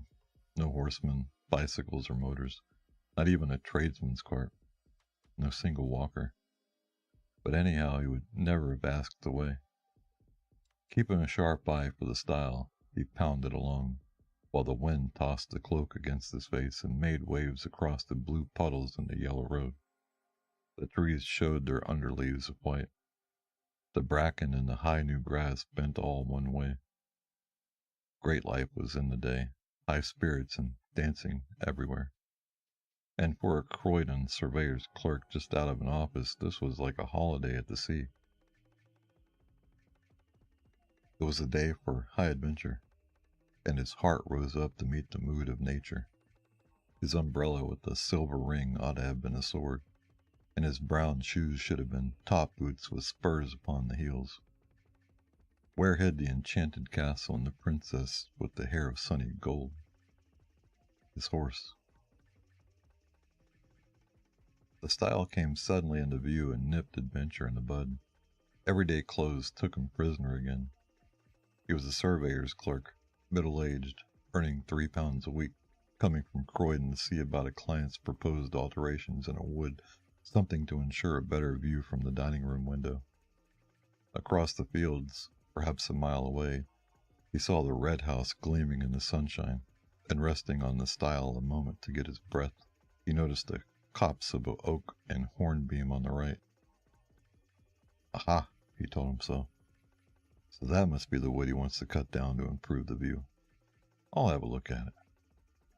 There were boards up, of course, but there was an inviting little path as well. I'm not a trespasser. It's part of my business, this is. He scrambled awkwardly over the gate and entered the copse. A little round would bring him to the field again. But the moment he passed among the trees, the wind ceased, shouting, and the stillness dropped upon the world. So dense was the growth that the sunshine only came through in isolated patches. The air was close. He mopped his forehead and put his green felt hat on, but a low branch knocked it off again at once, and as he stooped, an elastic twig swung back and stung his face. There were flowers along both edges of the little path. Glades opened on either side. Ferns curved about in damper corners, and the smell of earth and foliage was rich and sweet. It was cooler here. What an enchanting little wood, he thought, turning down a small green glade where the sunshine flickered like silver wings. How it danced and fluttered and moved about. He put a dark blue flower in his buttonhole. Again his hat, caught by an oak branch as he rose, was knocked from his head, falling across his eyes. And this time he did not put it on again. Swinging his umbrella, he walked on with uncovered head, whistling rather loudly as he went. But the thickness of the trees hardly encouraged whistling, and something of his gaiety and high spirits seemed to leave him. He suddenly found himself treading circumspectly and with caution. The stillness in the wood was so peculiar.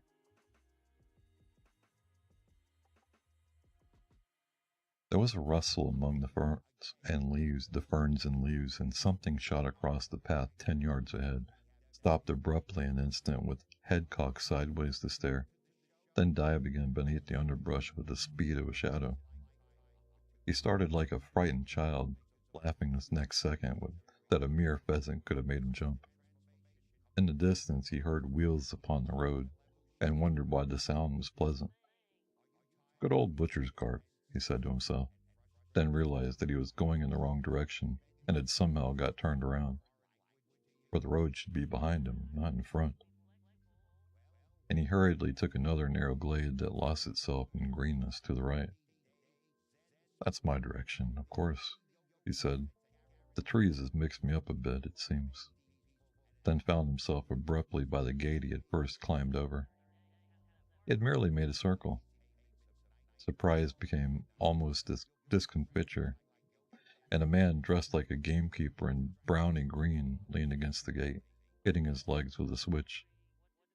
"I'm making for Mr. Lumley's farm," exclaimed the walker. "This is his wood, I believe." Then stopped dead because it was no man at all, but merely an effect of light and shade in the foliage. He stepped back to reconstruct the singular illusion, but the wind shook the branches roughly here on the edge of the wood, and the foliage refused to reconstruct the figure. The leaves all rustled strangely, and just then the sun went behind a cloud, making the whole wood look otherwise. Yet how the mind could be thus doubly deceived was indeed remarkable, for it almost seemed to him that the man had answered, spoken, or was This shuffling noise the branches made, and had pointed with his switch to the notice board upon the nearest tree. The words rang on in his head, but of course he had imagined them. No, it's not his wood, it's ours. And some village wit, moreover, had changed the lettering on its weather-beaten board, for it read quite plainly, "Trespassers will be persecuted." Sorry for butchering that, holy crap. And while the astonished clerk read the words and chuckled, he said to himself, thinking what a tale he'd have to tell his wife and children later. The blooming wood has tried to chuck me out, but I'll go in again. Why, it's only a matter of a square acre at most. I'm bound to reach the fields on the other side if I keep going straight. He remembered his position in office. He had a certain dignity to maintain. The cloud passed from below the sun, and light splashed suddenly in all manner of unlikely places. The man went straight on. He felt a touch of puzzling confusion somewhere. This way of the copse had of shifting from sunshine, and in the shadows doubtless troubled sight a little. To his relief, at last, a new glade opened through the trees, and disclosed the fields with a glimpse of the red house in the distance, at the far end. But a little wicket gate that stood across the path had first to be climbed, and as he scrambled heavily over, for it would not open, he got the astonishing feeling that it slid off sideways beneath his weight, and towards the wood. Like the moving staircases at Harrod's and Earl's Court, it began to glide off with him. It was quite horrible. He made a violent effort to get down before it carried him into the trees, but his feet became entangled with the bars and umbrella, so that he fell heavily upon the farther side, arms spread across the grass and nettles, boots clutched between the first and second bars. He lay there for a moment like a man crucified upside down, and while he struggled to get disentangled, feet, bars, and umbrella formed a regular net. He saw the little man in browny green go past him with extreme rapidity through the wood. The man was laughing. He passed across the glade some 50 yards away, and he was not alone this time. A companion like himself went with him. The clerk, now upon his feet again, watched them disappear into the gloom of green beyond. "They're tramps, not gatekeepers," he said to himself, half mortified, half angry. But his heart was thumping dreadfully, and he dared not utter all his thought. He examined the wicket gate, convinced it was a trick gate somehow, then went hurriedly on again, disturbed beyond belief to see that the glade no longer opened into fields, but curved away to the right. What in the world happened to him? His sight was so utterly at fault. Again the sun flamed out abruptly and lit the floor of the wood with pools of silver, and at the same moment a violent gust of wind passed shouting overhead. Drops fell clattering everywhere upon the leaves, making a sharp pattering as of many footsteps. The whole copse shuddered and went moving.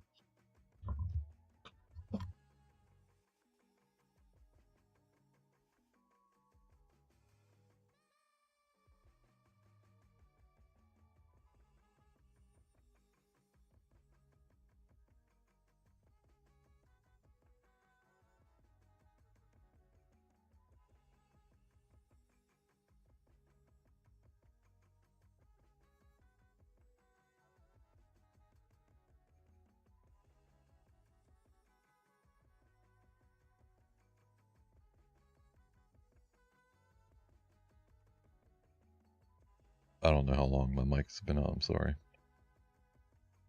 "Rain, by George," thought the clerk, and feeling for his umbrella, discovered he had lost it. He turned back to the gate and found it lying on the farther side. To his amazement, he saw the fields at the far end of the glade. To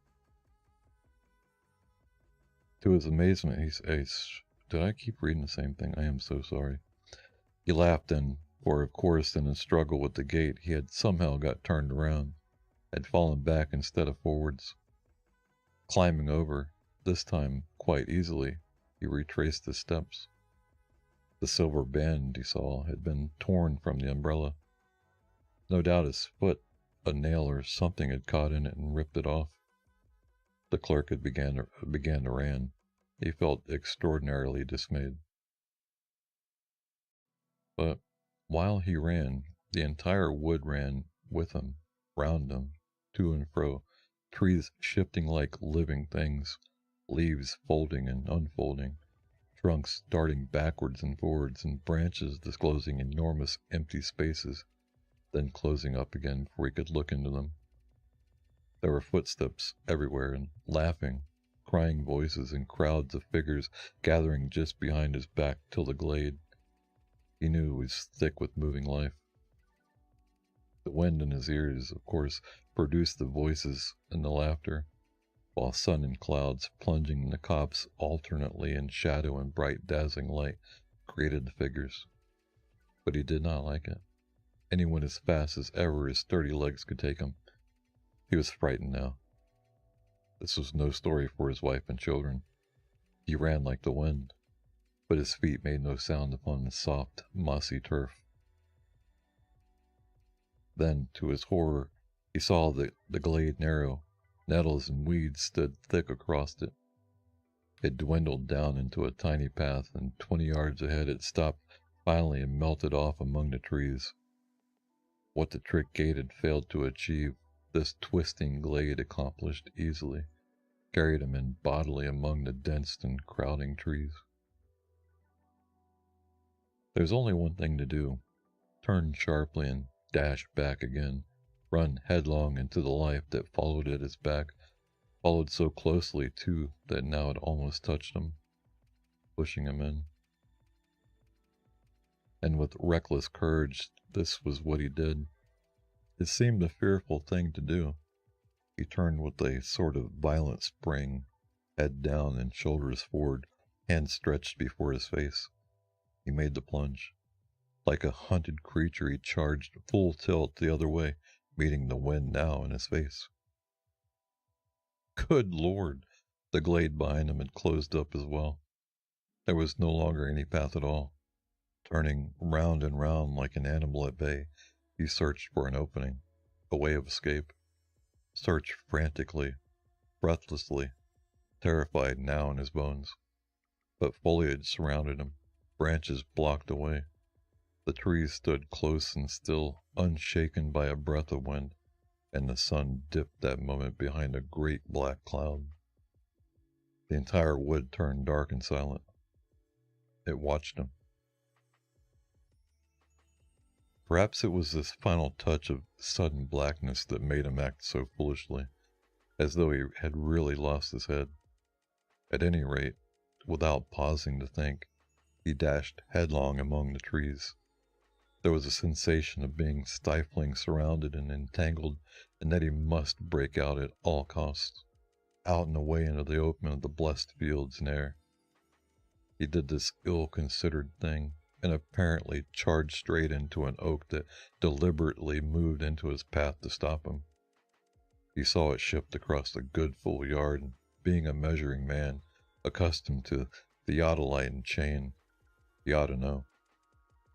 He fell, saw stars, and felt 1,000 tiny fingers tugging and pulling at his hands and neck and ankles.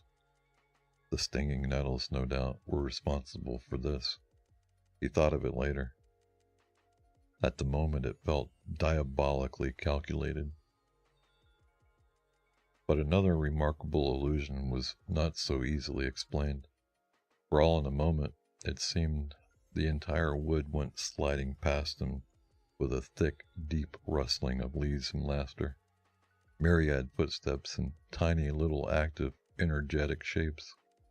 2 men in browny green gave him a mighty hoist, and he opened his eyes to find himself lying in a meadow beside the stile where first his incredible adventure had begun. The wood stood in its usual place and stared down upon him in the sunlight. There was the red house in the distance as before. Above him grinned the weather-beaten notice board: "Trespassers will be prosecuted." Disheveled in mind and body, and a good deal shaken in his official soul, The clerk walked slowly across the fields, but on the way he glanced once more at the postcard of instructions, and saw with dull amazement that the inked-out sentence was quite legible, after all, beneath the scratches made across it. There is a shortcut through the wood. The wood I want to cut down, if you take care of it, or if you care to take it. Only care was so badly written it looked more like another word. The C was uncommonly like D. That's the copse that spoils my view of the downs, you see, his client explained to him later, pointing across the fields and referring to the ordnance map beside him. I want it cut down and a path made so-and-so. His finger indicated direction on the map. The fairy wood, it's still called, and it's far older than this house. Come now if you're ready, Mr. Thomas. We might go out and have a good look at it.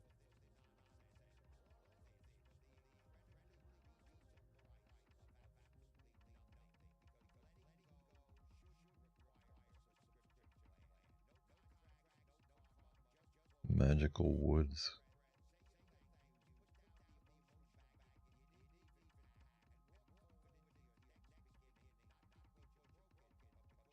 The angel of the odd.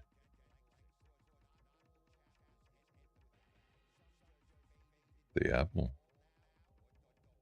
An HG2 star.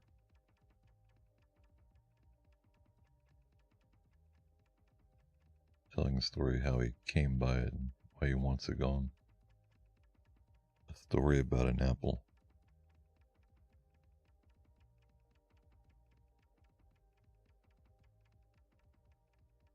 Probably why it's 2 stars. Asleep in Armageddon.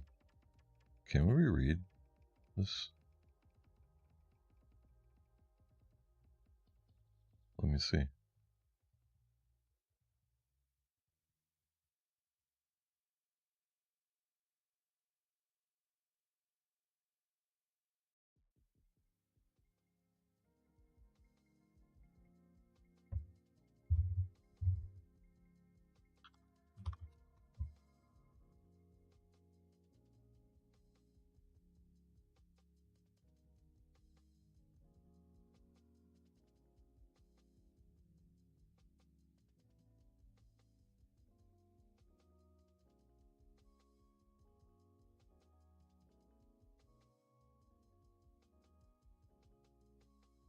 Will, have you seen the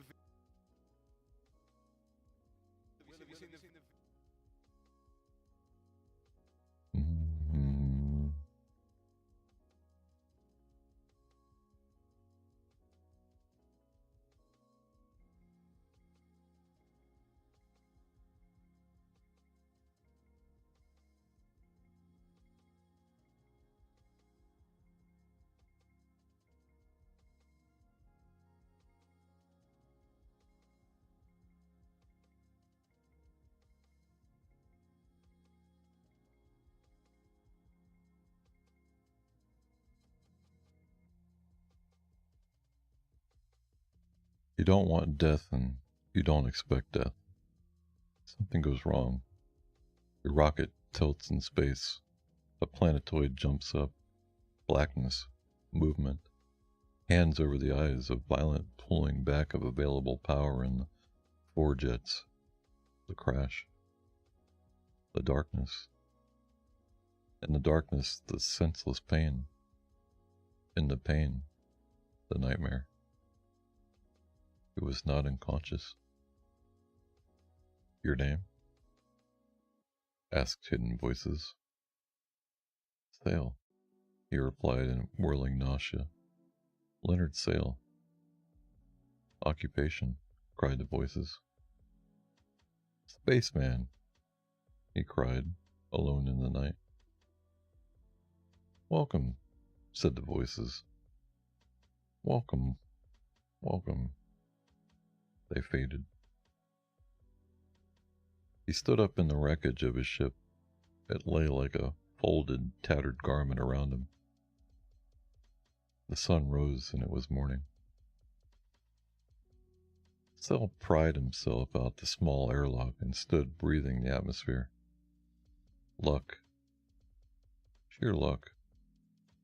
The air was breathable. An instant's checking showed him that he had 2 months' supply of food with him. Fine, fine. And this, he fingered at the wreckage. Miracles of miracles. The radio was intact. He stuttered out the message on the sending key. Crashed on planetoid 787. Sail. Send help. Sail. Send help. The reply came instantly. Hello, Sail. This is Adams in Marsport. Sending rescue ship Logarithm. Will arrive planetoid 787 in 6 days. Hang on. Sail did a little dance. It was simple as that. One crashed, one had food, one radioed for help. Help came. La. He clapped his hands. The sun rose and was warm. He felt no sense of mortality. 6 days would be no time at all. He would eat, he would read, he would sleep. He glanced at his surroundings. No dangerous animals, a tolerable oxygen supply. What more could one ask? Beans and bacon was the answer. The happy smell of breakfast filled the air. After breakfast, he smoked a cigarette slowly, deeply blowing out. He nodded contentedly. What a life! Not a scratch on him. Luck. Sheer luck. His head nodded. Sleep, he thought. Good idea. 40 winks. Plenty of time to sleep. Take it easy. 6 whole long, luxurious days of idling and philosophizing. Sleep. He stretched himself out, tucked his arm under his head, and shut his eyes. Insanity came in to take him. The voices whispered. Sleep. Yes. Sleep, said the voices. Ah, sleep. Sleep. He opened his eyes. The voices stopped. Everything was normal. He shrugged. He shut his eyes casually, fitfully. Settled his long body. Eee, sang the voices far away.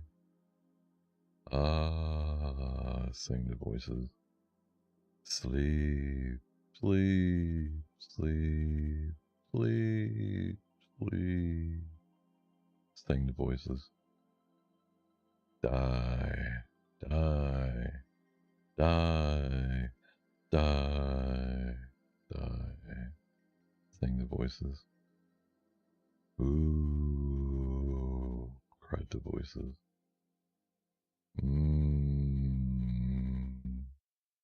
A bee ran through his brain. He sat up. He shook his head, put his hands to his ears.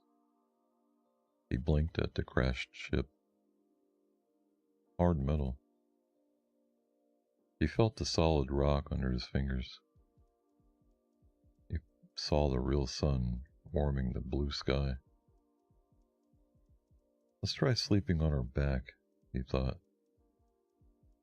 He adjusted himself, lying back down. His watch ticked on his wrist. The blood burned in his veins. Sleep, sleep, sleep, sleep, sleep, sang the voices. Oh, sang the voices. Ah, sang the voices. Die, die, die, die, die. Sleep, sleep, die, sleep, die, sleep, die. Ooh. Ah. Eee. Blood tapped in his ears. The sound of wind rising. Mine. Mine, said a voice. Mine. Mine. He's mine. No. Mine, mine, said another voice. No, mine, mine. He's mine. No, ours, sang 10 voices. Ours. He's ours. His fingers twitched. His jaws spasmed. His eyelids jerked. At last, sang a high voice. Now, the long time, the waiting, over, sang the high voice. Over at last. It was like being undersea. Green songs, green visions, green time. Bubbled voices drowning in deep liquors of sea tide. Faraway choruses chanting senseless rhymes. Leonard's sail stirred in agony. Mine, mine, cried a loud voice. Mine, mine, shrieked another. Ours, shrieked the chorus. The din of metal, the crash of sword, the conflict, the battle, the fight, the war. All of it exploding, his mind fiercely torn apart. Eee! He leaped up, screaming. The landscape melted and flowed. A voice said, I am Tile of Rothalar, proud Tile, Tile of the blood mound and the death drum, Tile of Rothalar, killer of men. Another spoke, I am Mayor of Windillo, wise Ior, destroyer of infidels. The chorus chanted, and we the warriors, we the steel, we the warriors, we the red blushing, or blood rushing, the red blood falling, the red blood streaming in the sun. Leonard's sail staggered under the burden. Go away, he cried. Leave me, in God's name, leave me. Eee, shrieked the high sound of steel hot on steel. Silence. He stood with the sweat boiling out of him. He was trembling so violently he could not stand. Insane, he thought. Absolutely insane. Raving insane. Insane. He jerked the food kit open, did something to a chemical packet. Hot coffee was ready in an instant. He mouthed it, spilled gushes of it down his shirt. He shivered. He sucked in raw gulps of breath.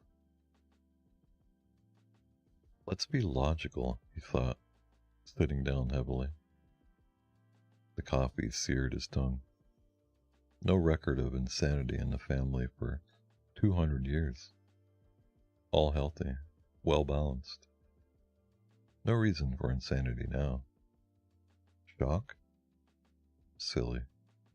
No shock. I'm to be rescued in 6 days. No shock to that. No danger. Just another ordinary planetoid. Ordinary place. No reason for insanity. I'm sane. Oh, cried a small metal voice from within, an echo, fading. Yes, he cried, beating his fists together. Sane. Ha ha ha ha ha ha ha. Somewhere of vanishing laughter. He whirled about. Shut up, you, he cried. We didn't say anything, said the mountains. We didn't say anything, said the sky. We didn't say anything, said the wreckage. All right then, he said, swaying. See that you don't. Everything was normal.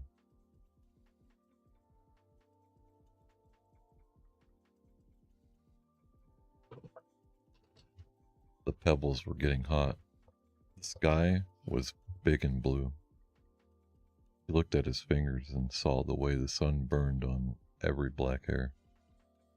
He looked at his boots and the dust on them. Suddenly he felt very happy because he made a decision. I won't go to sleep, he thought. I'm having nightmares, so why sleep? There's your solution. He made a routine. From 9 o'clock in the morning, which was this minute, until 12, he would walk around and see the planetoid. He would write on a pad with a yellow pencil everything he saw. Then he would sit down and open a can of oily sardines and some canned fresh bread with good butter on it. From 12:30 until 4, he would read 9 chapters, War and Peace. He took the book from the wreckage and laid it where he might find it later. There was a book of T.S. Eliot's poetry, too. That might be nice. Supper would come at 5:30, and then from 6 until 10 he would listen to the radio from Earth. There would be a couple of bad comedians telling jokes and a bad singer singing some song, and the latest news flashes signing off at midnight with the UN anthem. After that, he felt sick. I'll play solitaire until dawn, he thought. I'll sit up and drink hot black coffee and play solitaire. No cheating until sunrise. Ho ho, he thought. What did you say? He asked himself. I said, ha ha, he replied. Sometime you'll have to sleep. I'm wide awake, he said. Liar, he retorted, enjoying the conversation. I feel fine, he said. Hypocrite, he replied. Not afraid of the night, or sleep, or anything, he said. Very funny, he said. He felt bad. He wanted to sleep, and the fact that he was afraid of sleep made him want to lie down all the more and shut his eyes and curl up. Comfy cozy, asked his ironic censor. I'll just walk and look at the rocks and the geological formations. Think how good it is to be alive, he said. Ye gods, cried his censor. William Saroyan. You go on, he thought. Maybe one day, maybe one night. But what about the next night, and then the next, and the next? Can you stay awake all that time? For 6 nights? Until the rescue ship comes? Are you that good? That strong? The answer was no. What are you afraid of? I don't know. Those voices. Those sounds. But they can't hurt you, can they? They might. You gotta face them sometimes. Must I? Brace up to it, old man. Chin up and all that rot. He sat down on the hard ground. He felt very much like crying. He felt as if life was over and he was entering new and unknown territory. It was such a deceiving day, with the sun warm, physically. He felt able and well. One might fish on such a day as this, or pick flowers, or kiss a woman, or anything. But in the midst of a lovely day, what did one get? Death. Well, hardly that. Death, he insisted. He lay down and closed his eyes. He was tired of messing around. All right, he thought, if you are death, come get me. I want to know what all this damn nonsense is about. Death came. Said a voice. Yes, I know, said Leonard Sill, lying there. But what else? Ah, said a voice. I know that also, said Leonard Sill, irritably. He turned cold. His mouth hung open widely. I am Tyler Rathalar, killer of men. I am Ior of Wendelow, destroyer of infidels. What is this place? Asked Leonard Sill, struggling against the horror. Once a mighty planet, said Tyler Rathalar. Once a place of battles, said Ior of Wendelow. Now dead, said Tyle. Now silent, said Ior. Until you came, said Tyle.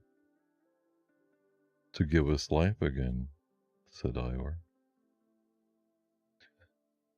You're dead, insisted Leonard Sill, flesh writhing. You're nothing but empty wind. We live through you, and fight through you. So that's it, thought Leonard Sill. I'm to be a battleground. Are you friends? Enemies, cried Ior. Foul enemies, cried Tyle. Leonard smiled a rictal smile. He felt ghastly. How long have you waited? He demanded. How long is time? 10,000 years? Perhaps. 10 million years? Perhaps. What are you? Thoughts? Spirits? Ghosts? All of those and more. Intelligences? Precisely. How did you survive? He sang the chorus far away. Ah, sang another army, waiting to fight. Once upon a time, this was fertile land, a rich planet, and there were two nations, strong nations led by two strong men, Ior, and he, that one who calls himself Tyle. And the planet declined and gave way to nothingness. The peoples and the armies languished in the midst of great war which had lasted 5,000 years. We lived long lives and loved long loves, drank much, slept much, fought much. And when the planet died, our bodies withered, and only in time and with much science did we survive. Survive, wondered Leonard Sill, but there is nothing of you. Our minds, fool, Our minds. What is a body without a mind? What is a mind without a body? Laughed Leonard Sale. I've got you there. Admit it. I've got you. True, said the cruel voice. One is useless lacking the other. But survival is survival even when unconscious. The minds of our nations, through science, through wonder, survived. But without senses, lacking eyes, ears, lacking touch, smell, and the rest, lacking all those, yes, we were vapors, merely, for a long time, until today. And now I am here, thought Leonard Sale. You are here, said the voice, to give substance to our mentalities, to give us our needed body. I'm only one, thought Sale. Nevertheless, you are of use. I'm an individual, thought Sale. I resent your intrusion. He resents our intrusion. Did you hear him, Iowa? He resents. As if he had the right to resent. Be careful, warned Sale. I'll blink my eyes and you'll be gone. Phantoms. I'll wake up and rub you out. But you'll have to sleep again sometime, cried Iowa. And when you do, we'll be here. Waiting, waiting, waiting for you. What do you want? Solidity, mass, sensation again. Can't both have it. We'll fight that out between us. A hot clamp twisted his skull. It was as if a spike had been thrust and beaten down between the bivalvular halves of his brain. Now it was terribly clear. Horribly, magnificently clear. It was their universe. The world of his thoughts. His brain, his skull, divided into two camps. That of Iowa, that of Tile. They were using him. Pennants flung up on a pink mine sky. Brass shields caught the sun. Gray animals shifted and came rushing in. Bristling tides of sword and plume trumped. Eee, the rushing. Ah, the roaring. Now, the whirling.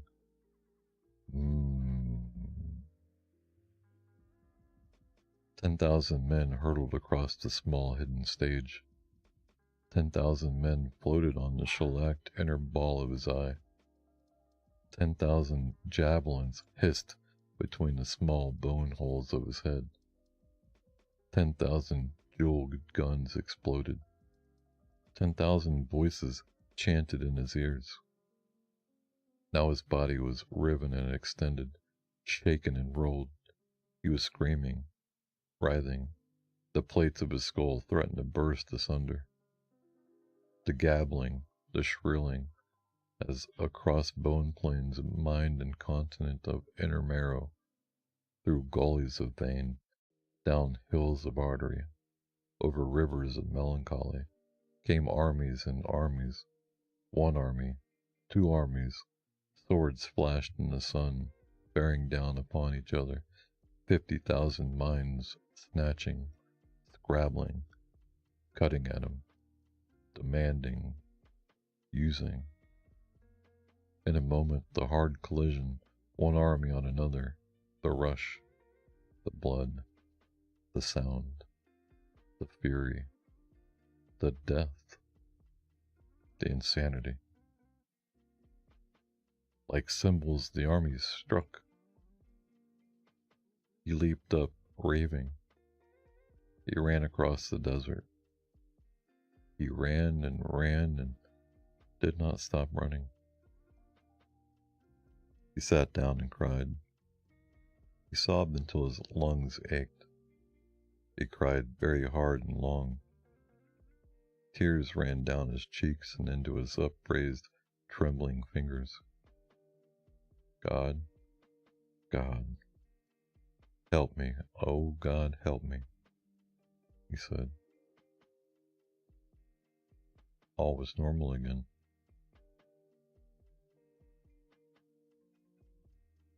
It was 4 o'clock in the afternoon. The rocks were baked by the sun. He managed, after a time, to cook himself a few hot biscuits, which he ate with strawberry jam. He wiped his stained fingers on his shirt, blindly, trying not to think. At least I know what I'm up against, he thought. Oh Lord, what a world. What an innocent-looking world. And what a monster it really is.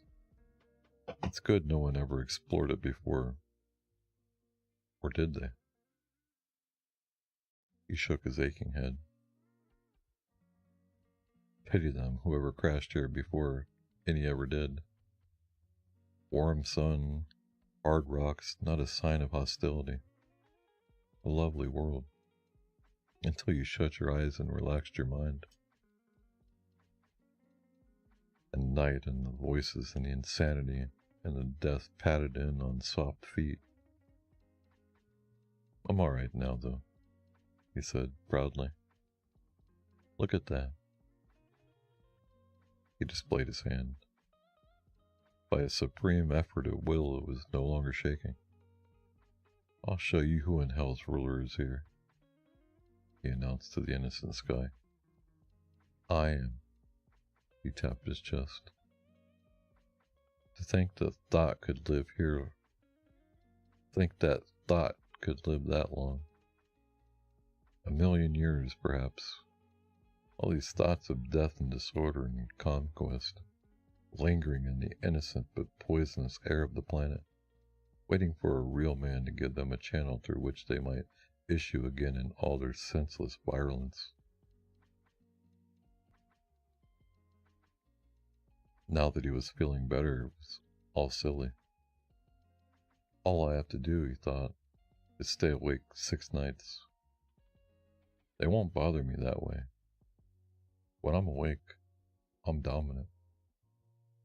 I'm stronger than those crazy monarchs and their silly tribes of sword flingers and shield bearers and horn blowers. I'll stay awake. But can you? He wondered. 6 whole nights, awake?